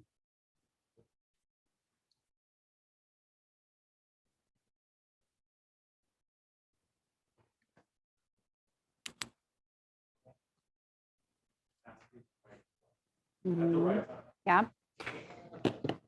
Okay, so a few things before we break this apart and then we're going to take a break. You guys, I'm so sorry. In my mind, it's 9:30. So you're going to be here for a really long time. The clock on the wall says 9:30 all day long. Here's what I want you to write down is have this or whatever tool you use printed out on your desk, printed it out in your car. Okay, it is always between me and the, what do you call that thing? Glove box, whatever that thing is next to you. So I used to drive all over town, dropping kids off here, there, everywhere. And I would put a system we called Mojo to go. I'd put my headset on. When someone would pick up the phone, I would start my call and I would pull the car over just in case, hey, this is going to move to an appointment. For me, it was about a 10-to-1 ratio. 10 people that I would talk to, I could set an appointment. So I would have this sheet with me because here's what happens. This sheet starts everything in the Rutherford group. Without this sheet, nothing gets done. What's that called? A system. You guys have the ability to make more money than any doctor on the planet. And yet we don't treat it like a physician does their business. Okay. Think about checking into the doctor the same way. This triggers. Now, I am not. Nico, do you have a few minutes for me to ask you some questions? What is your email address? What is the best time to call? Tell me your spouse's birthday. Tell me your, no, it cannot sound like that. Some of this you are gleaning just in conversation. They've already shared it with you. Yet if I look at this and if I don't have at least 70, 75% of this filled out, our admin staff will not prep the listing for us. They will refuse. Like, you don't know enough about this person to be going to their house. No. All right. So the first part is just the basic information. Much of that I'm already going to have because they're in some sort of lead router that gives me most of this. Okay. I might not ask the spouse's information, the birthday, all of that stuff. What I will ask them is, are both decision makers going to be there at the appointment? Who might that other decision maker, who are they? Okay, who might they be? All right, so motivation. This is it. Like, this is the money, okay? Why are you moving? What's prompting your moving? How soon do you need to be there? What would you do if your house doesn't sell? Are you a part? How many of you love this? You get to the listing appointment and they're like, here's my 40-page corporate relocation document that just took 60% of your commission. Oh, did I forget to mention that? No, I forgot to ask about it, okay? Do not make assumptions. Flip it over to the second page. For sale by owner, notice, guys, we have other people on our team, ISAs. Do not ask a FSBO this. Read question number 7.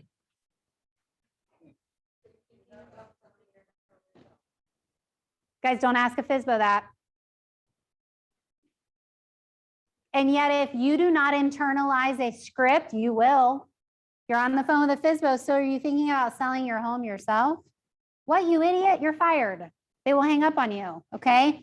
The point of a script is it's a foundation. You don't know how many ISAs I've heard ask this question to a FSBO and it doesn't end well, okay? On a scale of 1 to 10, with 10 being extremely urgent, how motivated are you to sell your house? Guys, you're looking for somebody that says a 15. My wife is over here and I'm here and I'm sick and tired of it, okay? An 11.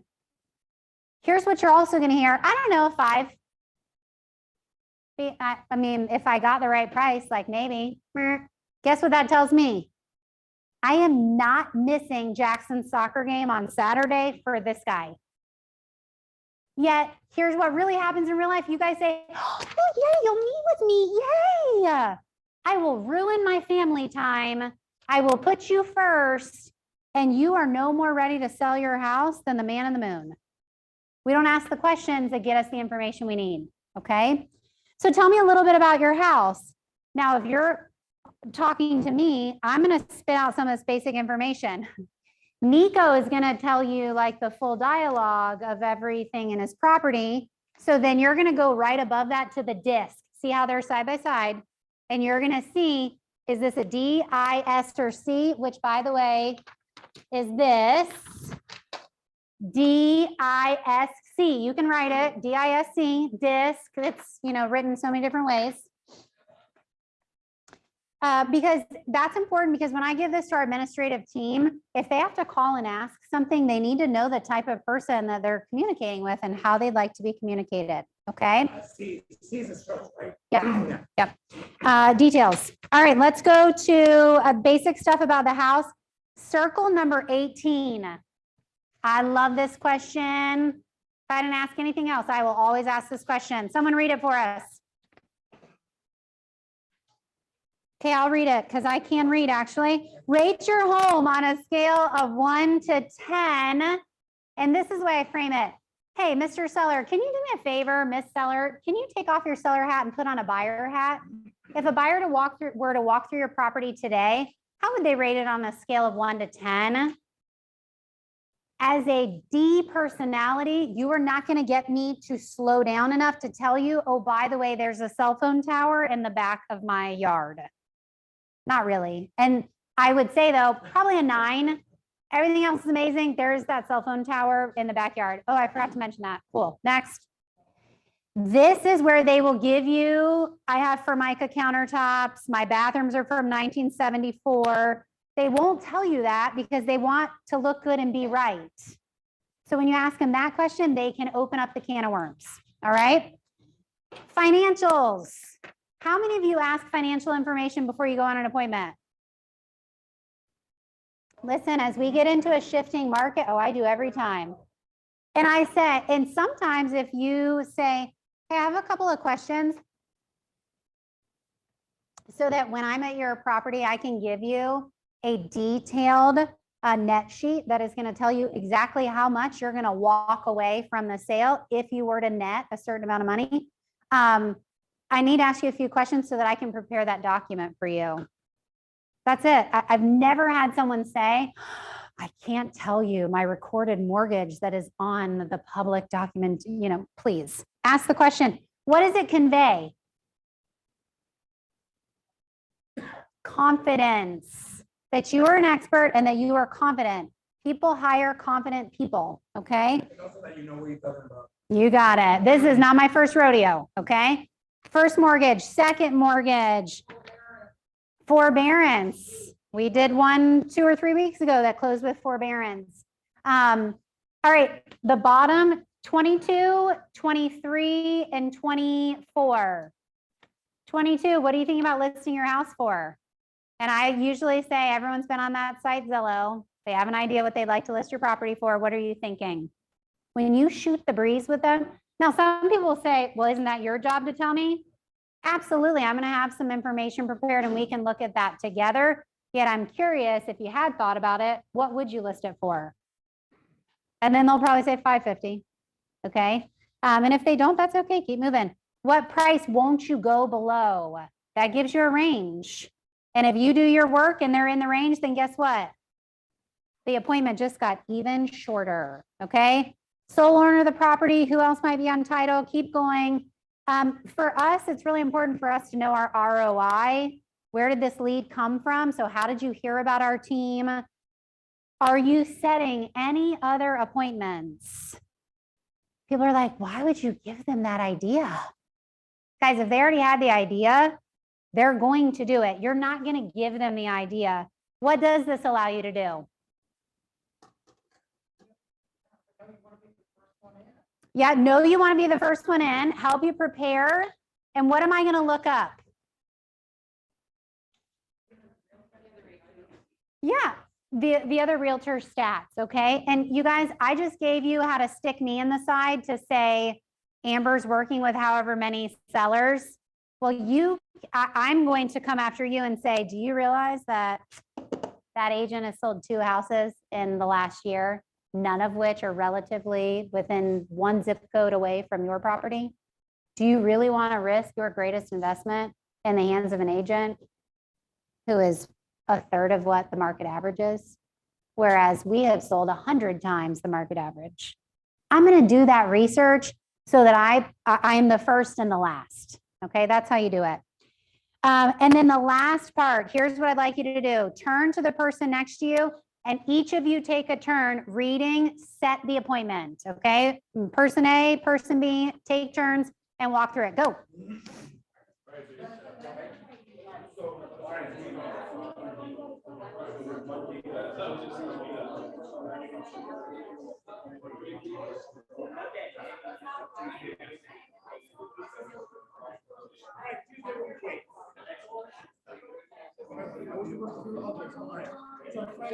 So, what would be better for you? Tuesday, 9 p.m. or Wednesday at 4 p.m.?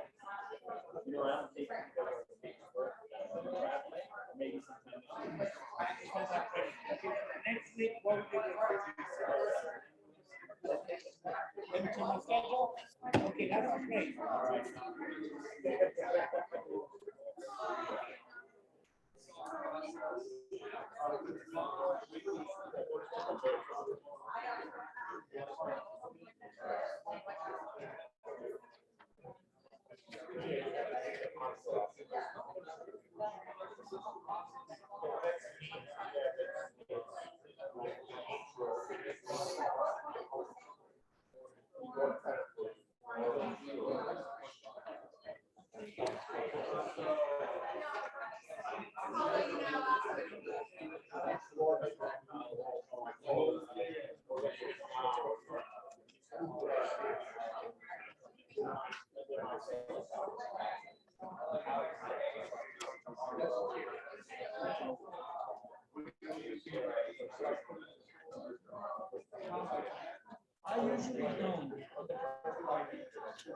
All right, 1, 2, 3.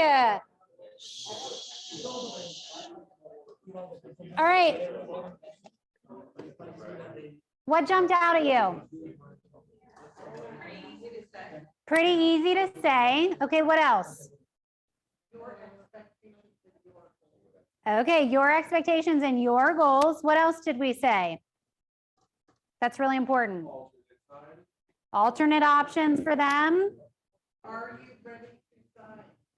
Yeah, read the last statement. Everything I should make up to you and feel comfortable. Are you ready to live your home? I will never go on a seller listing appointment unless I have asked that question. So, Mr. Seller, if everything I say makes sense and you feel comfortable, are you ready to list your property with me at our appointment tomorrow at 3 p.m.? Because they might say yes, and what do I know?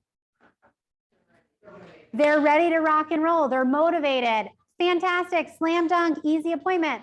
Or the flip of that is they're going to say, write it down. They will give you the objections. They're going to give you the objections. No, I can't. My cousin Bobby is a real estate agent. He just got his license 4 minutes ago, and he said he's going to sell it for me for 1%.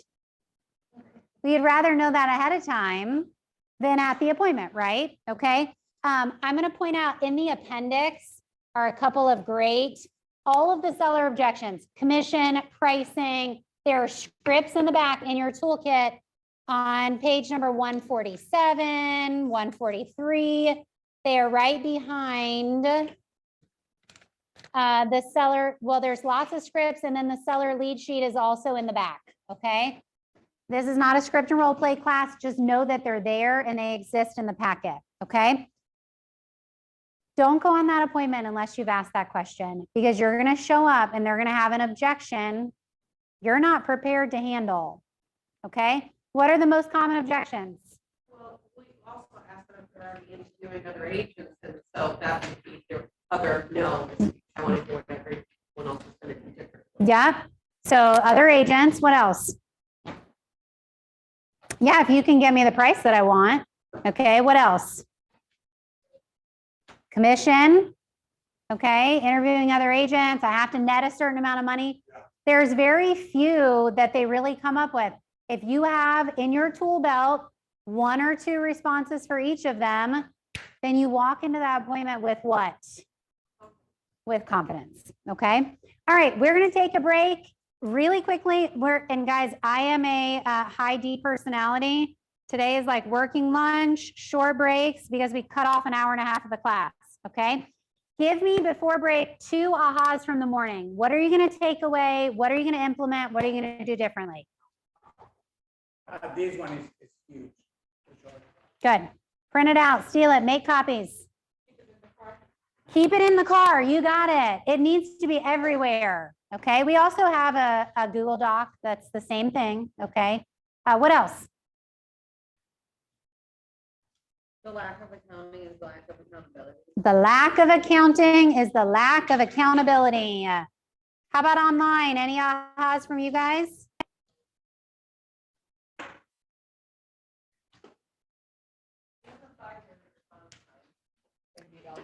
Yep, 5-minute response time to a lead. Remember, it's not to be mean. They need information and they asked you for it. Okay, what else? Last one.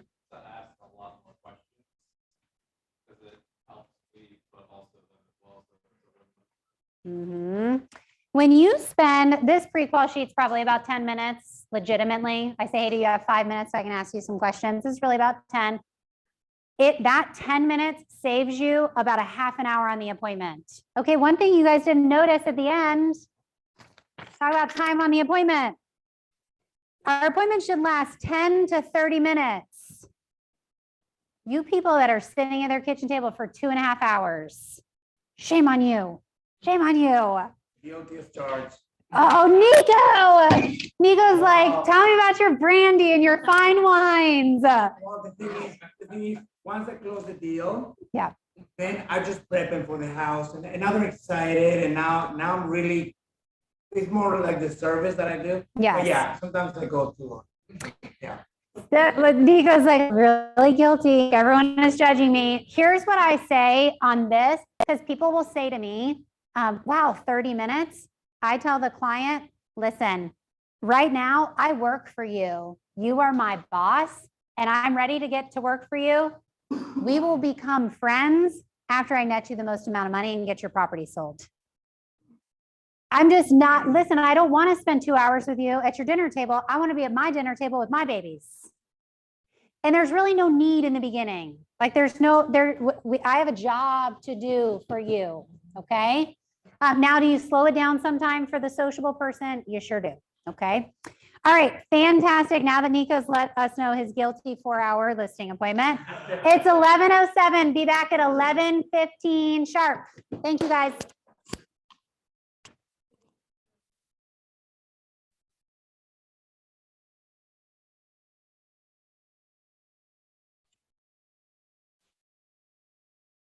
You are awesome. All right, guys, so let's rock and roll. I just want to point out a few things so that you don't feel like I'm skipping a ton in the package. I am a little bit just for time. Yet you can have it as a resource. Flip to page number 38. Remember, the lack of accounting is the lack of accountability. Page number 38, great organizer. Great organizer. Page number 39 talks about cultivating a plan. Can you just write this down? It's working, top of page number 39. It's working even when I think it's not working. It's working even when I think it's not working. Page number 39, top of the page, number 4, cultivate. You have to stay in constant contact with people. There's some fancy term, and it's basically like the law of informational proximity. A consumer is going to get their information from whoever is the closest to provide that information. If it is a new home construction salesperson, they're going to get it from that person. If you don't answer and they click on Zillow, give me more information, they're going to get it from that person. Okay. It's that proximity piece. So what do you have to do? Get to do.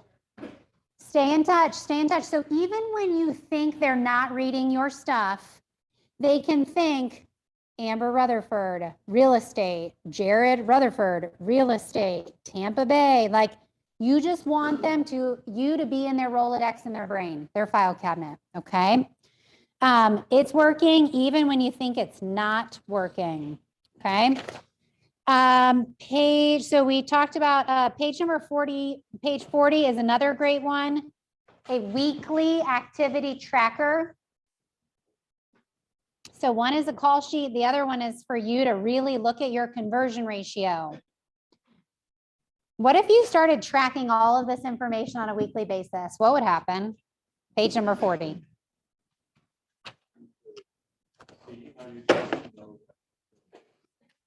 Yeah, you can see your improvements needed between conversions. What else?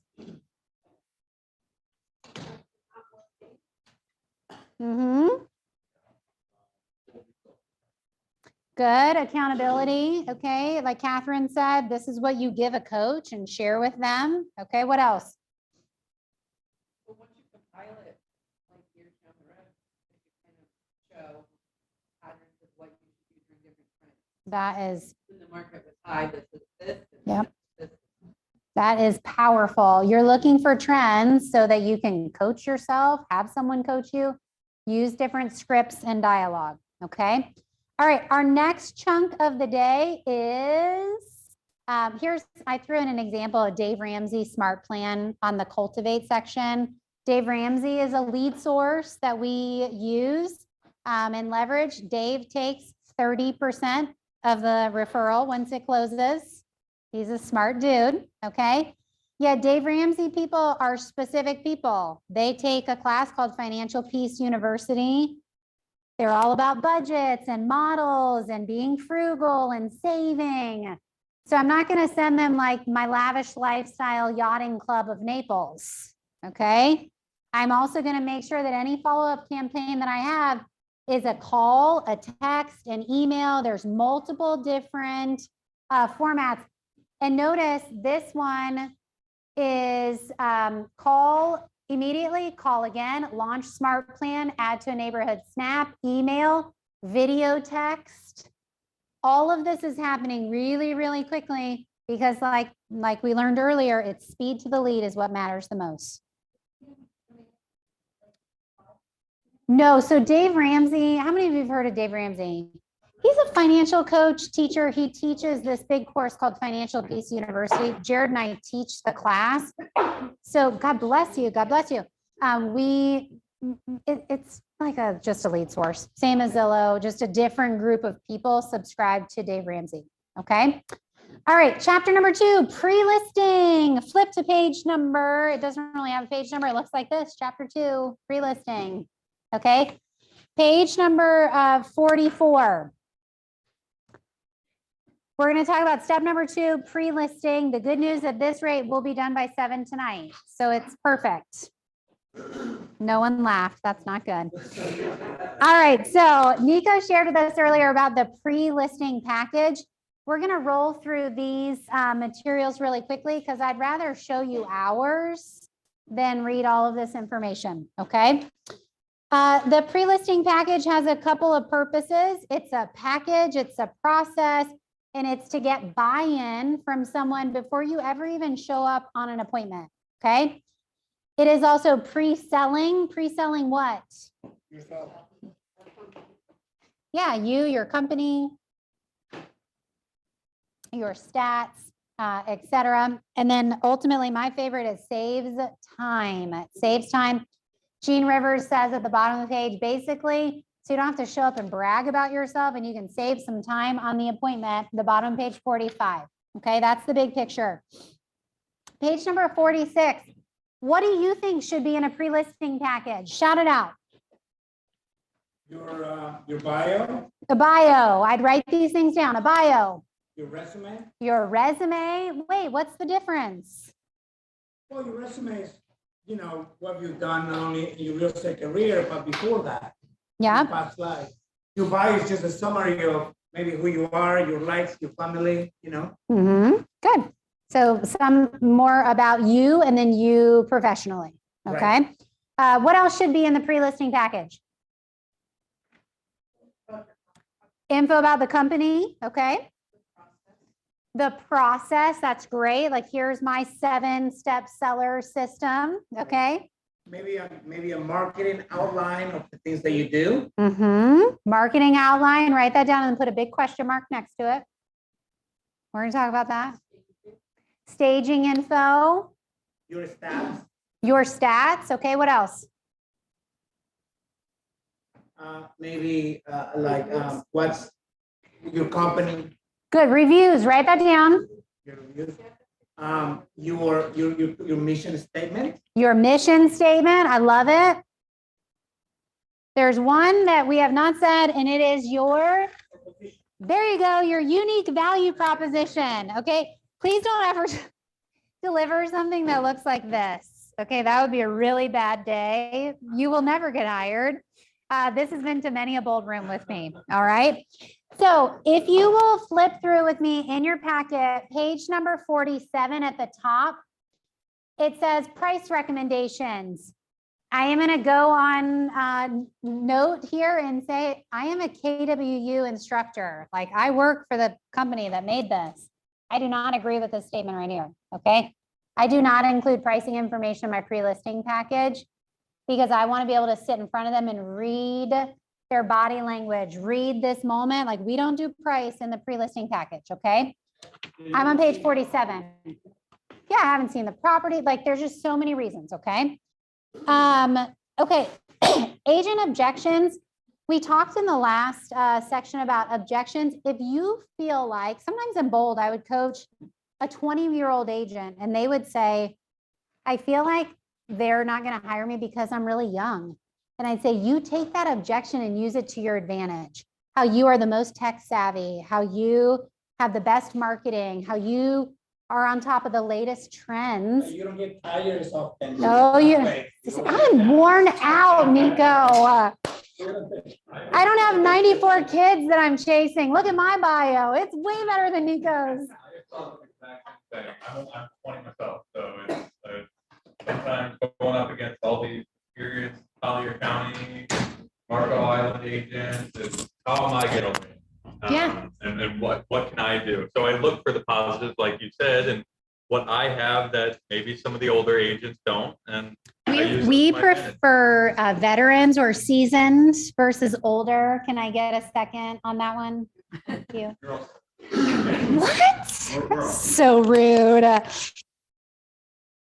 You got it. You need to think about the objections and flip them in your pre-listing as a win. Okay. As what is so wonderful about you in those objections that they would hire you. Okay. Flip to page number 48, your value proposition and your unique value proposition. Okay. Your value proposition is how you are going to satisfy their needs, add value to them and to the transaction.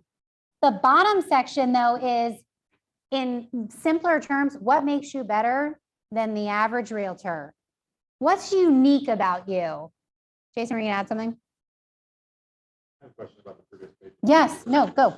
I'm just trying to understand that first section that you don't agree with. Which part, because it talks about just giving them some type of agents pull MLS history for the house, maybe some comps ahead of time to dispel the price objections before the appointment, but then it says, yet withhold your final price and recommendation until the listing consultation is possible. So you wouldn't recommend sending any comps or anything at all? No, not ahead of Just taking time. all the numbers out. Take all the numbers things out. And here's why, okay? We used to have this little packet in our pre-listing package, and it was all about ego.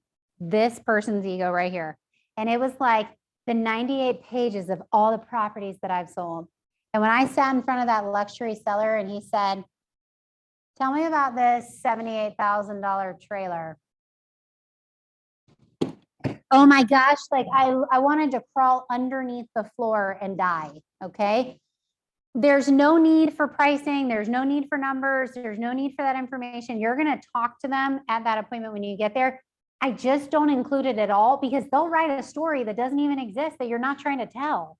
And not only that, you're already giving them information. Then why are you going to show up if you're already giving them something for them to go buy? You call their agent friend and say, hey, leave the house. This is the price that we should go buy. Yeah. Because it's their friend, so they wouldn't need, you know. So Yeah. leave it on the road.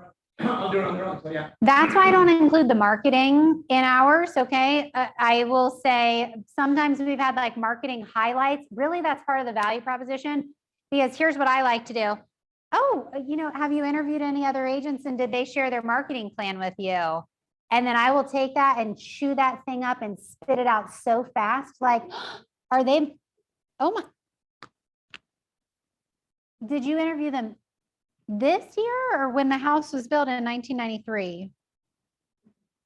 This is not how we market in 2022. Let me share with you what we do to get so many houses sold. Don't give people ammo. That's the same with the numbers and the pricing. Just don't give them ammo, okay? So your value proposition, you're unique. What makes you different? Do you do Matterport on all of your listings? Do you have a guaranteed home sale program? Do you have a 72-hour, for us, we have a strategy. We list the property on Thursday, and typically we put it under contract Monday morning, okay? We list it on Thursday. We let the feeding frenzy happen. Saturday, we do open houses during a certain amount of time. Sunday morning or Sunday, it can keep going. Monday morning, we review offers. We will present them all to the seller by noon, get back to you by the end of the day on Monday. Like, don't say, here's my thing, and you must make an offer within, or a response within 2 hours. No, it's not gonna work. So mine is, we provide superb customer service. We're really good in negotiations and we sell houses in 30 days or less. Okay, so what is the C personality hearing in that? Because I'm a D, C, driver details. So what is that person here? So here's where I would plus it a little bit, Nico. Put some stats behind that. We provide superb service. We sell homes in a third of the amount of time as the average realtor for 2% more. Yeah, I do have that in the previous. Okay, yeah. So again, your unique value proposition is what sets you apart and makes you different. The next page on the top of 49, sellers homework. The word homework brings me back like PTSD to school. Don't call it homework. Ugh. Yeah, you're going to give them some items to have done ahead of time. Here's our little checklist.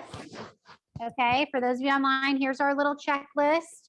And it includes, in the seller's words, property disclosures, features and FAQs, a copy of the survey if available, copy of the elevation certificate, copy of the floor plan, and a set of house keys.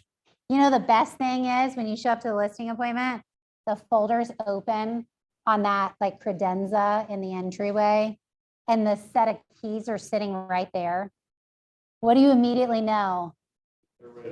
Yeah, let's do it. I'm going to be out of here in 20 minutes. Okay.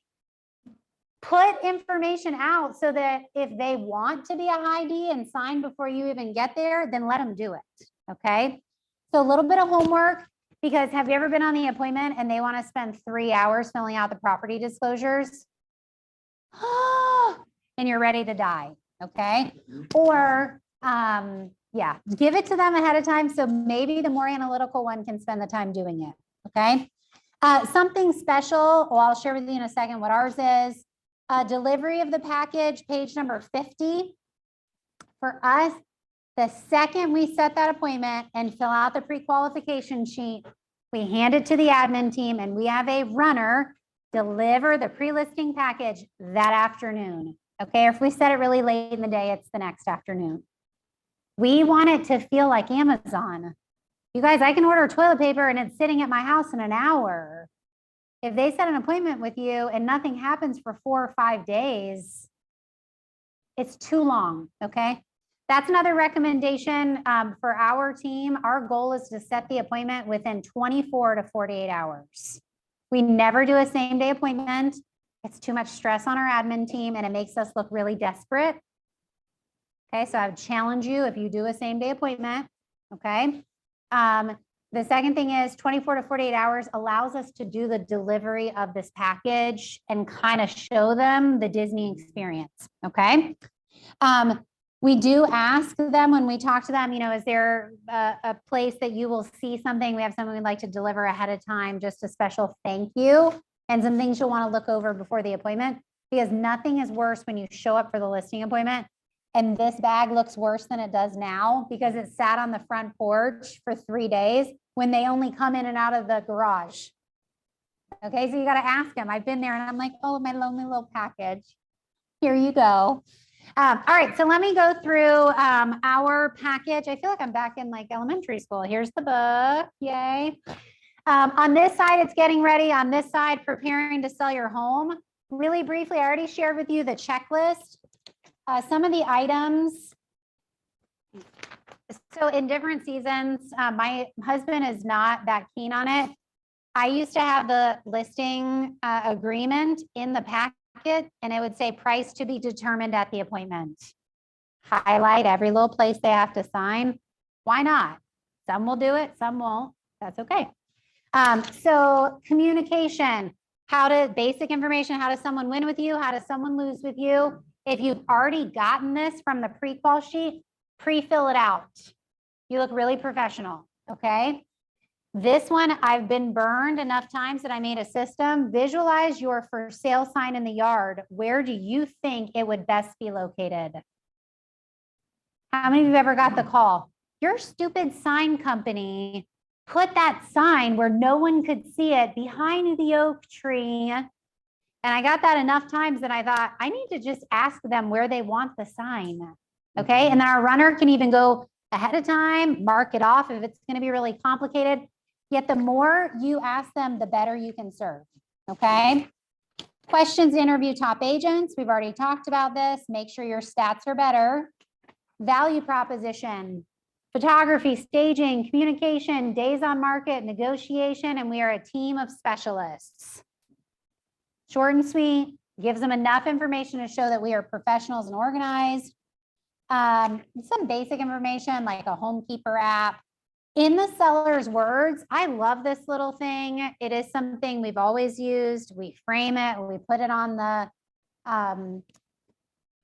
island or the kitchen counter, wherever people are going to sit and kind of congregate as they tour a property, or not sit, look. What makes your home a special place to live?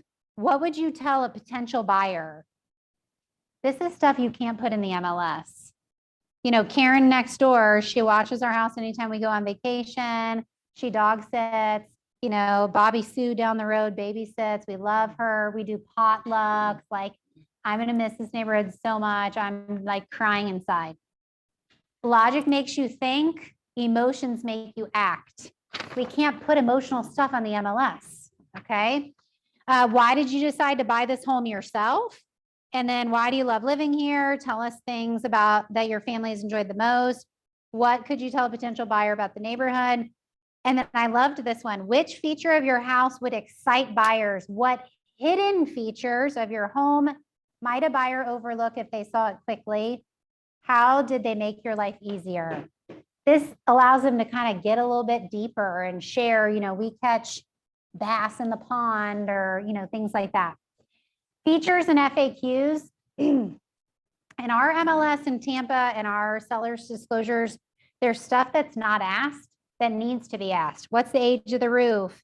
Are these original windows? Is your security system owned? Your water softener owned? Like some of that stuff's not asked. And I hated looking unprofessional and calling the seller for property views in and saying, hey, I forgot to ask you this. How old is your roof? It just doesn't look good. So we get all the information right up front, so we don't have to go back to that. This one, is your fence owned? Like which part of the fence do you actually own? Do you own all of it? This little section, you don't know how many issues at closing have been avoided because they realize, oh, the fence is actually on my property, not somebody else's. Property disclosures. So that's like if you want on your packet, the seller homework side, giving them stuff to do beforehand.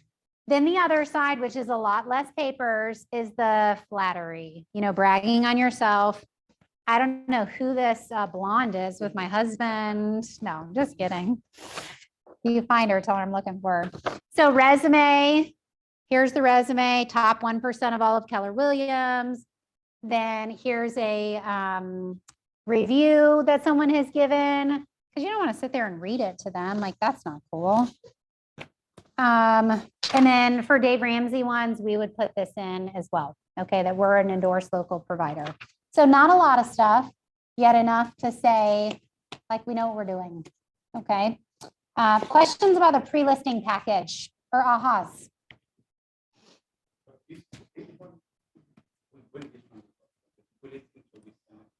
Yeah, so here's the flow of events. Leads come in the funnel. You get somebody to raise your hand and say, yes, I will meet with you. Then you do the pre-qualifying script. When you realize it's really a legitimate appointment, you deliver this, okay? Also in the bag, I almost forgot the something special. I really got to get a new bag. My team would kill me if they saw me traveling with this. So we put, here's the tissue paper. That looks great. We'll do something different swag, different fun stuff. Like here's a little bottle opener. Then we do popcorn. We are popping with appreciation for you. Guys, I used to be an elementary school teacher. I love cheesy stuff. I'm sorry. A handwritten thank you note. Thank you for the opportunity to meet with you. And then the little something fun that I always like is I put in a payday candy bar. Get it? Yeah. You meet with me and I bring the paydays. That's it. All right, flip to page number 51 in your packet. Grab your pen. I feel like a few of us in this room have an area of opportunity with the pre-listing package. Am I right? Say yes. Yes. Yeah. So jot down while it's really fresh right now. What are you going to do? What are your takeaways from this? Take about 60 seconds and then we'll share some of those.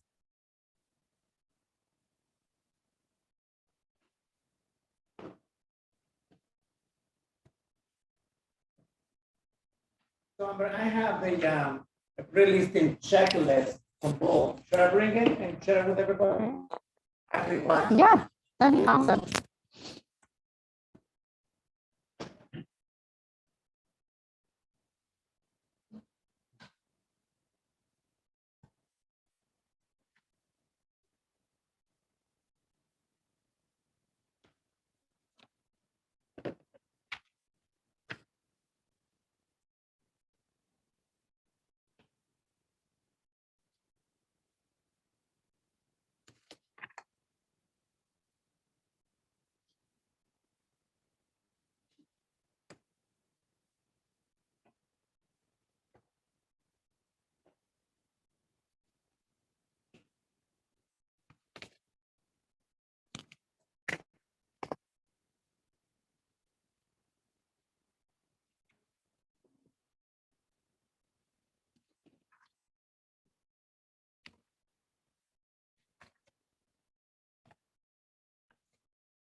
Perfect timing. All right, share with us your takeaways from the pre-listing section of the 7-step seller system. Okay, seller's homework. Why? What do you like about it? Yeah. Yes. You guys, let's just be real with ourselves. Does that seller want you in their house longer than need be? Outside of Nico, no, they don't. So do you discuss the homework ahead of time and like set expectations if they do it, or you just drop it to see how they respond? Yes, so a couple of things in that pre-qualification, when we ask where's the best place to drop this off, we will say to them, you know, there's some information in the packet that you'll want to look over ahead of time, specifically the property disclosures and a few other things about your home. If you take a few minutes and do that before our meeting, it would be great. Sometimes they get it done. It's awesome. Sometimes they don't. That's fine. Okay. Yeah. It's not written in there. It's just part of, hey, where's the best place for the package? It needs to be added. I would add it when you update the package. Sorry, just. No, yeah. I like the break your own house. Mhm. You know, I think it leaves a lot of room for follow-up questions, you know. If a homeowner wants to move, if they're even slightly motivated to move, they're not gonna say their house is a 10 out of 10. Like, if it is, why would you move? Yep. So even if it's a 9, you can follow up and ask, so what would make your house a 10? Yep. And what are we looking for in your next house? And I think that's really effective. Yeah. Great questions open people's minds. Great questions open their mind. Okay. I love it. What else did you take away from this section? I just like the fact that the seller's disclosure in that package. Yes. Ahead of time, if we complete that, I think they're very. Yes. Seller's disclosures are in there ready to go. You know, you've got it in the bag. Okay. What else did you like? How about online? Or in the room? Anyone?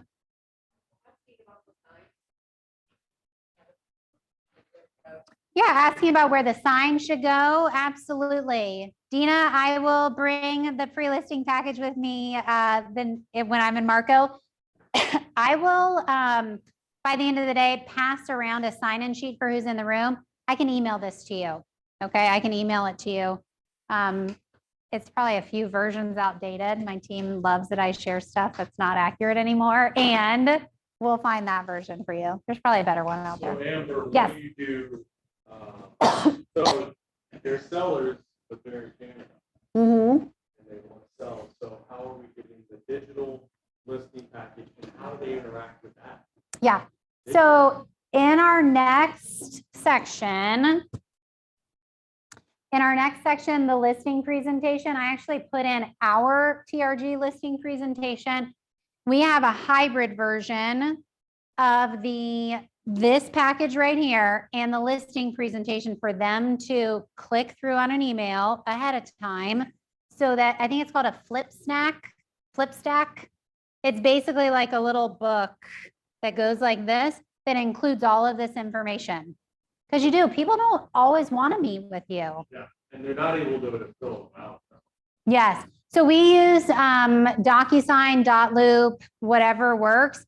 The property disclosures are a little bit of a pain in the butt, I have found. But So the questionnaires, all the questionnaires that you have, how would you visualize your home? all of this can be on a Google document, is on a Google sheet that can be shared via email. Can you click on this link and fill out some of this information? The others we have to send through DocuSign because they're compliance. Everything we talk about today, you need to have 2 versions, in person and online, especially where we live. It's like second home capital of the world, vacation rental capital of the world. Great point. All right, what are your other takeaways or action items? One more. Having an extra key to the house? Yes. Right. Yep. You got to work. You got to show them, peacock, put out your feathers. Okay. You got to do the show. Mhm. Yep. So guys, in the document that I shared with you, it literally, that's all you need to do, pre-listing package. if you look in the bottom, actually it says what not included in the pre-listing packet. But then everything else, fully put it together, and then you have a very, just, and you put it just like Amber with a folder, and there you have it. That's it. There you got it. Yeah. And most of those things, by the way, you guys already said, the bios on here, your value proposition, your resume, all of these things, you could be a bold coach yourself. I love it. All right, so perfect break time because we're going to start the next section, which is actually the listing consultation. So you have pre-qualified them. It is a legitimate appointment. You have, forgive me, you have sent them this amazing present ahead of time. Yeah, you still got to go there and convert it. Okay, so what are you going to say at the table? And David, did you provide lunch for us today?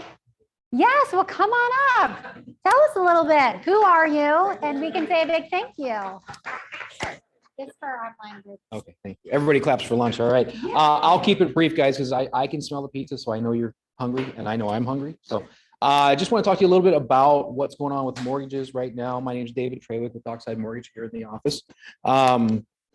Right now, we're seeing, of course, an uptick in overall prices of homes, right? So we're getting to the point where we're going to get past the conforming loan limit of $647,200 for some people. We do offer jumbo products, okay? I can go as high as $3 million financed with 25% down. So basically a $4 million purchase price. And I've got a variety of products. So I've got, I was just talking to a lender today. We can do as low as 3.5 or even 5% down on a jumbo loan with no mortgage insurance, okay? Which is huge, right? Because people don't want to pay PMI, things like that. So I got a variety of options for you guys. It's just, we need to figure out what suits your client best, right? So everybody's in a different situation, okay? Some of the other things too is when it comes to, we're seeing a lot of second home purchases, investment properties, things like that. One of the things that it's becoming really popular now is what's called a DSCR loan. Okay, and I can get with you and talk to you about it a little more in depth, but it stands for debt service coverage ratio. What that means is you got an investor looking at buying a property, it's already renting, and it makes X amount of dollars. Really what we're looking at is, does the rent that it's currently taking in cover the mortgage and then some? It has to be a higher ratio than 1-to-1, okay? Typically it's about a 1.25 or higher, okay? But so we have options for those guys as well. So they don't have to go. If it does, then you can. There's a good chance, yeah, we can do the loan. I mean, there's other factors involved in that too. Obviously the higher the ratio, the better. But we have options for your investors, for your buyers, okay? A lot of different things going on, guys. There's a lot of different products out there. We're looking at different ways to try to stay, competitive for your buyers that have, that are financing, right? Right now, cash is huge, as we all know. But there's some buyers that have to get financing, right? The other thing is some of your buyers are wanting to pay cash, and that's great, right? We can do a couple different things with that as well. If they want to do what's called delayed financing, which means you write it up as a cash offer, you close on the deal, the day after you close, we can do what's called delayed financing, okay? Which means now they're going to be able to recoup somewhere near 80% of that money.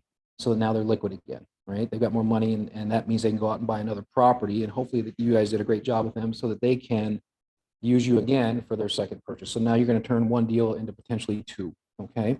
The other thing we can do is, I've talked to a couple agents about this too, and they didn't really think much about it, but on a cash offer, same thing. Write it up as a cash offer. Worst case scenario, it's going to be a cash deal, right? Best outcome though is write it up as a cash offer, no financing contingencies.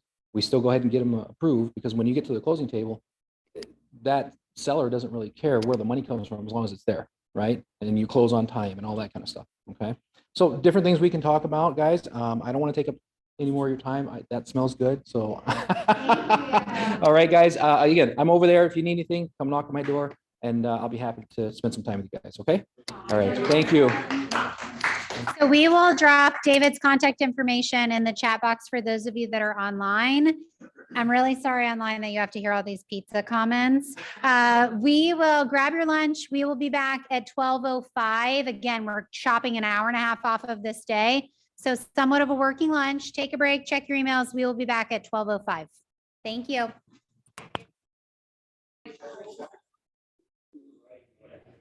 Isn't that amazing? I say ready to rock and roll and boom, Patricia's on it. Thank you, Patricia. Love it. Love it. All right. Come on back. Come on back. You all have to share the same proposition, right? All have to be used. All right, flip to your packet, page 54. We're having a philosophical conversation, sorry. Oh, we're We're talking USD. anything that needs to be hashed out in here? Okay, okay. All right, so step number 3 of 7, which, hey, that's good because we're about halfway through the day. Okay, we're pacing. No, the last couple are really short, so we'll have some time for Q&A at the end for sure. Oh, no, don't power. Oh, no, why did that happen? Oh, okay, I'm like, oh, no. It's okay, Amber, you own it. So. Do I own it? Here's how I fix things. Eric, Jordis, help me. No, I really didn't do it. I did something bad. All right. Online, can you still see it? Yes? Oh, they're good. Okay. Patience is maybe not my best suit. All right. Online, are you guys there? We gotta turn it up. No wonder we're not hearing you. All right, online, are you there? Yes. Oh, yay. Thank you, Maria. Are you having a good day so far? Oh, yes. I was going to say the only answer is yes, right? Okay. So the next step is the listing consultation. That is, what are you going to say to make 3 things happen?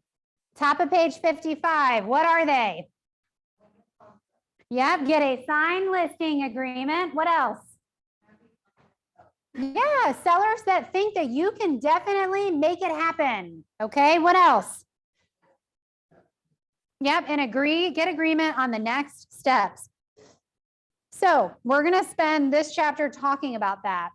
For you to get ready for the appointment, there are some different strategies, which are, again, common themes throughout the day. Know your scripts. The second, understand the market. Use communication techniques that build rapport. We've already talked about their communication styles.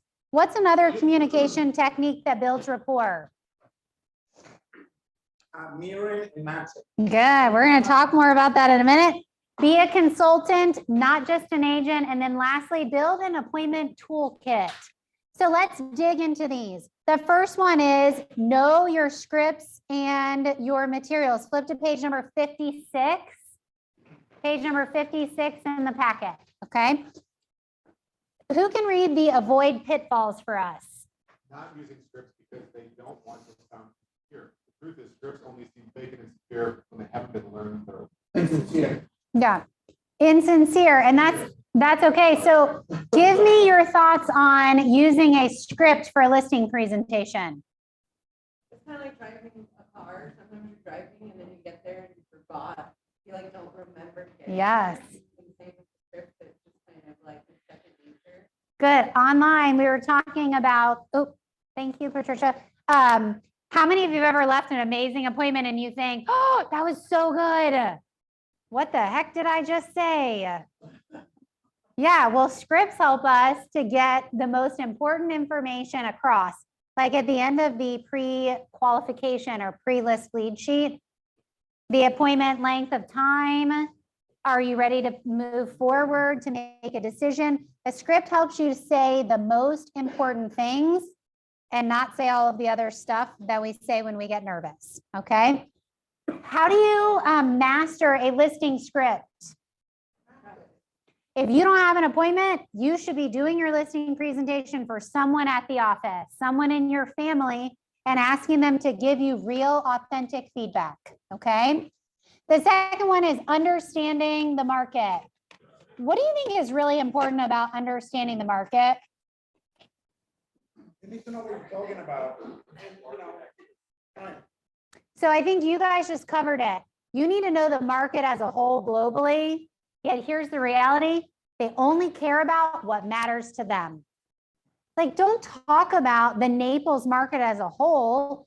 If you're going on a waterfront listing appointment in a certain neighborhood, hey, we all know supply and demand is this generally, yet then get right into their specific community. Okay. If not, they'll discredit your knowledge. Okay. So a couple of things to know: inventory, days on market, price per square foot. That doesn't always work. Okay. Does not always work. And then changes in the local landscape. What does that mean? Changes in the local landscape that are important? Schools, developments, where I live, Amazon fulfillment centers. There's a lot of stuff happening around us that really matter to a seller in marketing their home, and also the demand for the area. You need to know these things. How do you find that out? Yeah, Google, the news. Yeah, know your county commissioners. In Marco Island, we have Becky, who's on the board. Okay, she's on the, what's her official title? She sits on the city council. Okay, so ask Becky for the information. Just don't ask her just don't tell her the address, right? No, I'm just kidding.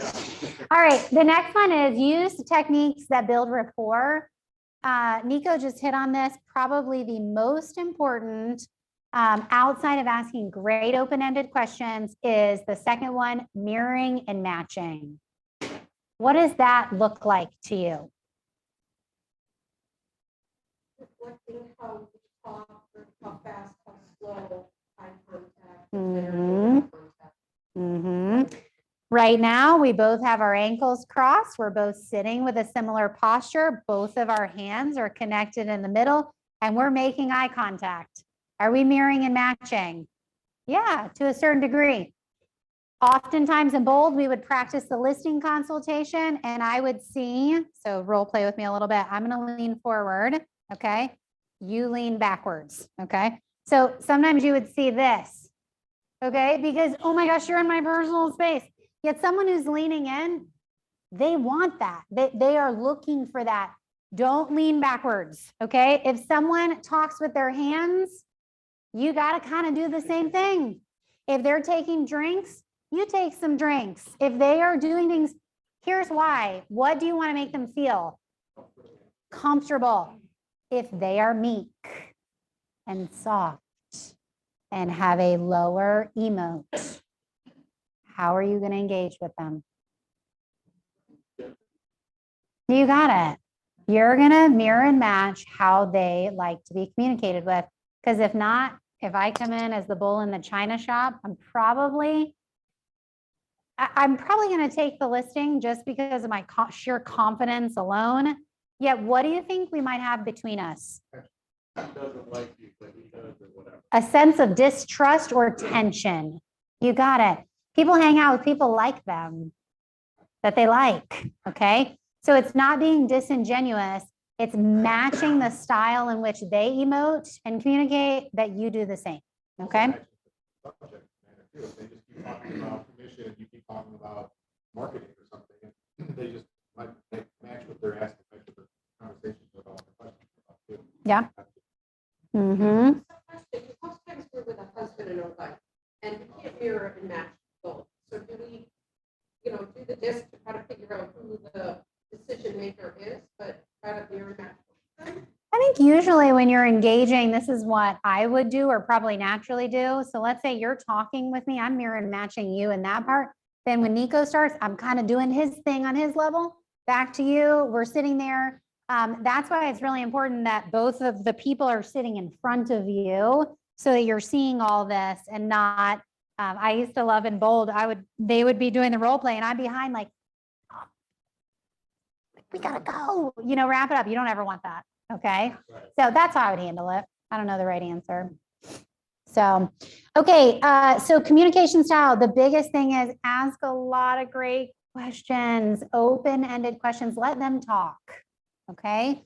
And then don't interrupt. Don't interrupt. We have a lot to say. Just doesn't feel good. Does not feel good. Number 4, we've talked a lot about this. Be a consultant, not just an agent. Again, they're hiring you because you're a professional, you're an expert, okay? Ask them great questions, help them self-discover. I think we had a great role play earlier on pricing, the self-discovery of that. Set expectations. I want you to underline that 4th one. Setting expectations is a really important part of establishing trust. How many of you in this room would say that you are a high I? Sociable personality, sociable. Well, I know lots of you are, okay? Because every time I break, it's like, yeah. Anytime we do a role play, here's the piece. You want to, as a high I, realize you have a tendency to do the following: overpromise and underdeliver. Not because you are disingenuous or lack integrity. You want them to like you and be happy. So you say all these amazing things that you're going to do. Yet typically you're not systematized enough to follow through on all of it. So it's just a point of awareness on that. Okay. Be a consultant, not just an agent. Again, it's a two-way conversation. Number 5, flip to page 58, build an appointment toolkit. Things like business cards, lockbox, yard sign. You want to come prepared with everything to leave it, or I'm going to recommend hire a runner. Hire a runner. Since probably a year or 2 in the business, we have had someone on our team that makes about $10 an hour and gets paid mileage. Typically, it's someone from our church that is in the latter seasons of life, maybe is widowed, has time on their hands, and would love to drive around, meet people, and deliver presents and gifts. Your time, is it best spent delivering lock boxes and signs or lead generating? How many of you have delivered a lockbox or a sign recently? Raise your hand. Well, wait, I'm going to turn my taser on. All of you online. We've got to know our dollar per hour and leverage everything that is below that. Okay. So yes, you can build your own toolkit or hire a runner to have that delivery. Okay. What else could be in your toolkit outside of a yard, a sign, a lockbox, business cards?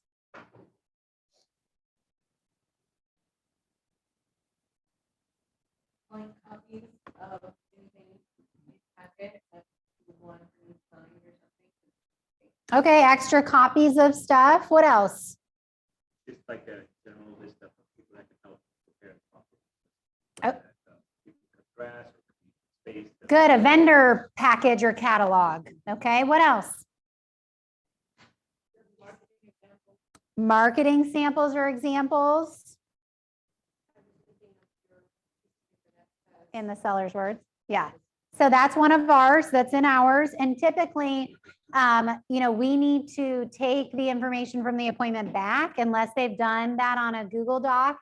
And then we need to go back to the office and we make it pretty. It's a marketing document. We don't put out their handwritten one. That would look terrible. We put pictures of the property, make it pretty.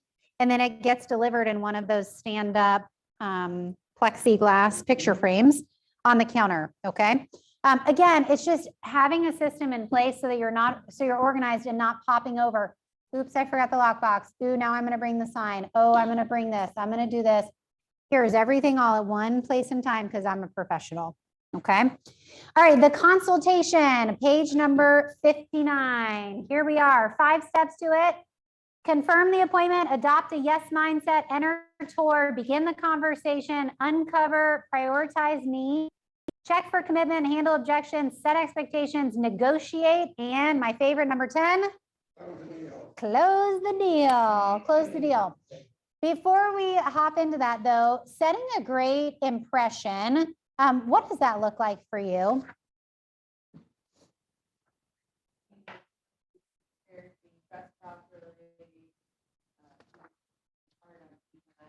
Good. Being on time, being prepared, dressed properly. What else?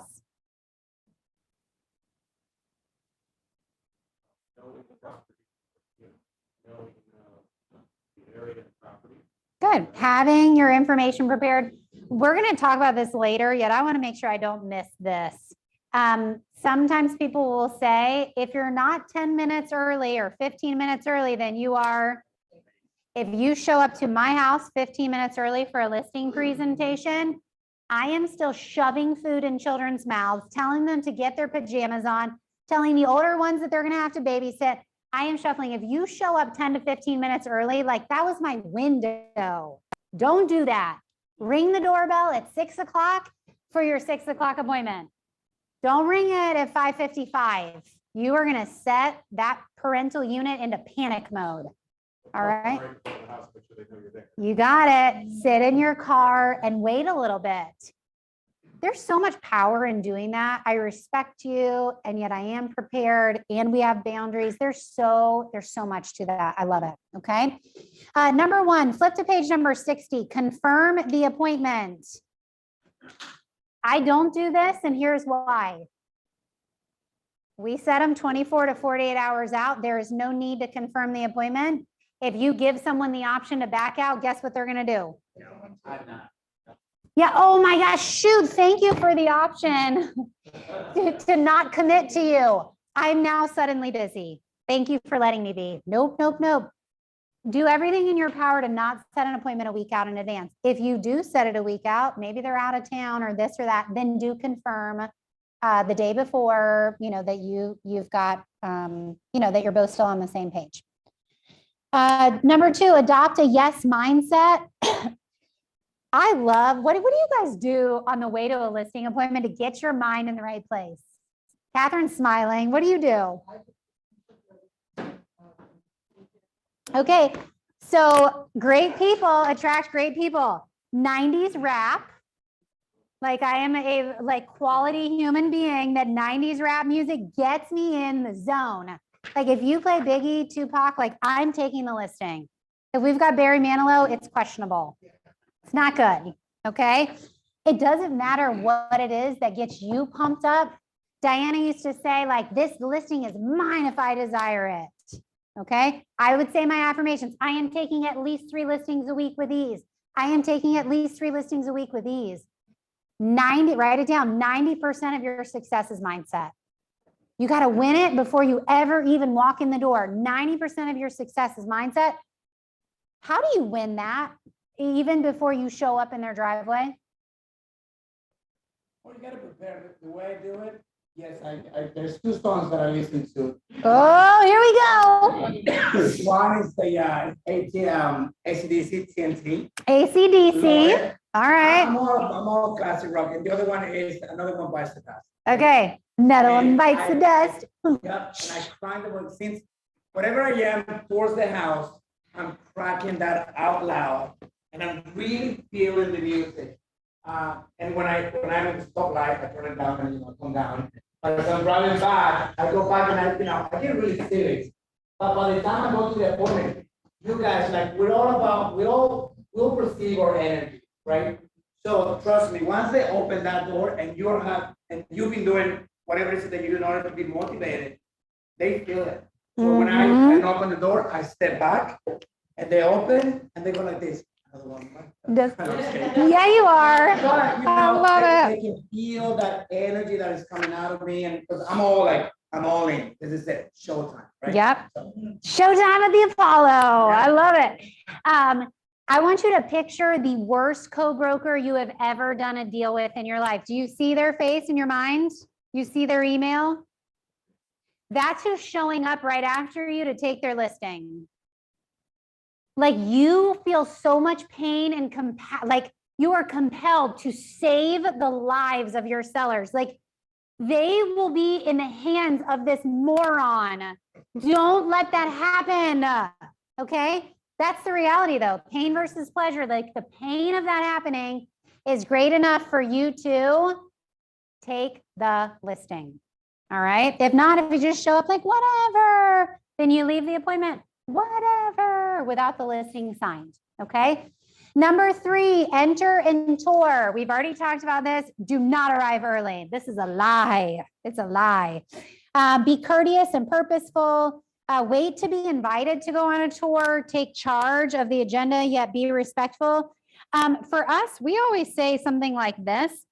Thank you so much for having me over tonight to list your property. If you wouldn't mind, I'd like to set my things down at the kitchen table, drop the things at the kitchen table and say, I've been doing this for so many years. If you're okay with it and feel comfortable, I'd like to tour the property so that I can see it through the eyes of the buyer. And if they'll say, okay, great, go ahead, then they get that I want to tour it alone. If they would say like, oh, and they start showing it to me, are you okay if after you list your property with me, you walk through it with me and you can show me everything that makes it special for you? Right now, I'd like to pop through it really quickly and really see it through the eyes of the buyer, if that's okay with you. And if the third time I have to say this, guys, they're not comfortable with you being in their home touring alone, let them go with you. Isn't the opportunity for them to build rapport while they're walking with you and We- talking and engaging in that moment? Isn't it awkward if they just stand there with you? No, and here's why. So I'll say, like, I'd love to, after you list with me, take me on a tour and show me everything that's really special to you. I save that for after we've hired because I don't want to misspeak or just say something wrong. And sometimes they go with me. You'll read the people. Probably more than half the time, though, I would tour it alone. Okay, if they seem super chatty and you're okay with a longer appointment, then take them with you. However, when you tour that property and they say, this is my brass toilets, this is my wallpaper that I bought from the Nile River and it was handmade, every single thing they tell you, the value of their home is getting higher and higher and higher and higher. Okay, so there's a lot of reasons to not do that. And if you have to, it's okay too. I just prefer not to because I'm on a schedule. Okay. So to back up, that you guys don't think I'm absolutely crazy. When I exited out of being the listing partner for our team and my husband took over that spot, I would call all day Monday and set my appointments for the week. Okay. We have an ISA. She's calling too. Tuesday and Wednesday, I was on an airplane teaching a bold class, bold, bold, bold, bold, bold. I would get home Wednesday night, late at night, and I would go on appointments all day Thursday and some on Friday. I did not work on weekends. I did not do Saturdays and Sundays. It was stacked up. I can't spend 2 hours on your home tour. So there's just finessed ways to do it. People on our team love to do the home tour. It's not me. So that's it. All right, there's some great. So thank you for inviting me here to apply for the job of getting your home sold. There are some nuances in that. Again, it's a powerful script. The bottom of this page, I like that. Can someone read that for us? I'm going to save my voice a little bit. I hear it getting raspy. The bottom of page 61. What are the affirmations? Oh, I'm sorry. No, that's okay. Let me ask you a question. Let me ask you a question. Did you get my pre-listing package? Did you get a chance to go through it thoroughly? And did you do your homework? Keep going. Wonderful. Let me ask you this. Did you have any questions? Or was there anything that troubled or concerned you? Nothing? Great. Where would you like to sit down and go over the paperwork? Boom. What else needs to be said? So this is why, and you might want to make a note so you remember it later. We actually include the listing paperwork in the pre-listing package. They might say, I've actually filled it out for you. Well, great. Let's look at the price, determine that together, and then I'll leave you guys to have a great night with your family. That's it. Like, why else do you need to say more? Oh, I love that. All right. Flip to page number 62. We've really already talked about this. This is kind of what Jason was sharing. And the script that I used, you want to walk in, put your things at the kitchen table. Business happens at the kitchen table. Then you want to tour the home. You should also have a walkthrough checklist. What would be on that walkthrough checklist?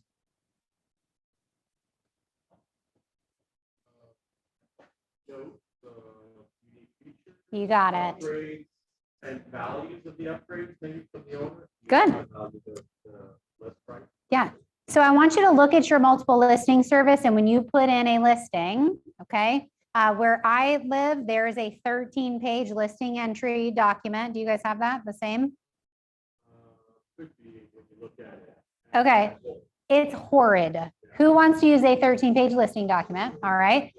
So my admin asked me enough times, what type of flooring is in the master bathroom? What type of flooring is in the kitchen?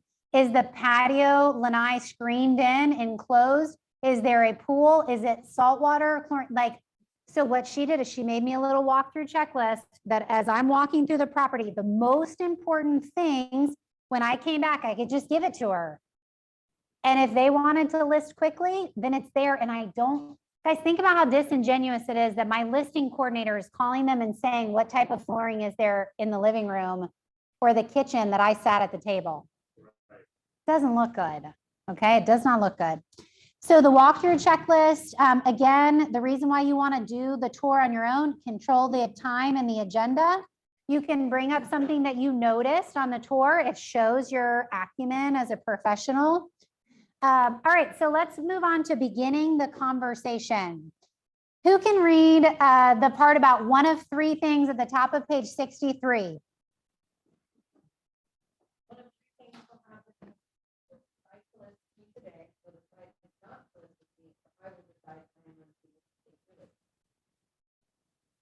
I love that line. What does that say? Yeah, and I'm okay with all of these outcomes. So what you want to write down is the takeaway close. Yeah, any of these is fine, okay? Yet people might say, well, why in the world would you not hire me? Like, what do you mean you wouldn't take my listing? Nico, what would you say to them? Well, it's only will happen if and only your expectations about the price or the market I'm going to be doing on the property, it does not meet the expectations either of the market or the one we can provide. So I'd rather to lay you down now than to lay you down, 6 months down the road when the listing is not selling. So is that a future bold coach or is that a future bold coach? Yes, I love it. We're going to keep affirming that. That's the script right from bold. Okay. I'd rather let you down now than let you down later. You do want an agent that tells you the truth, don't you? I heard you clear your throat. Nico clears his throat when he's got to think for a minute. That's his tell. All right. So beginning the conversation, again, I love that. It's checking them into you're a professional. You're going to take their listing or maybe you won't. Number 5, uncover and prioritize needs. A great appointment asks questions, okay? What is most important to you? Oftentimes we make the assumption that what is most important? Money.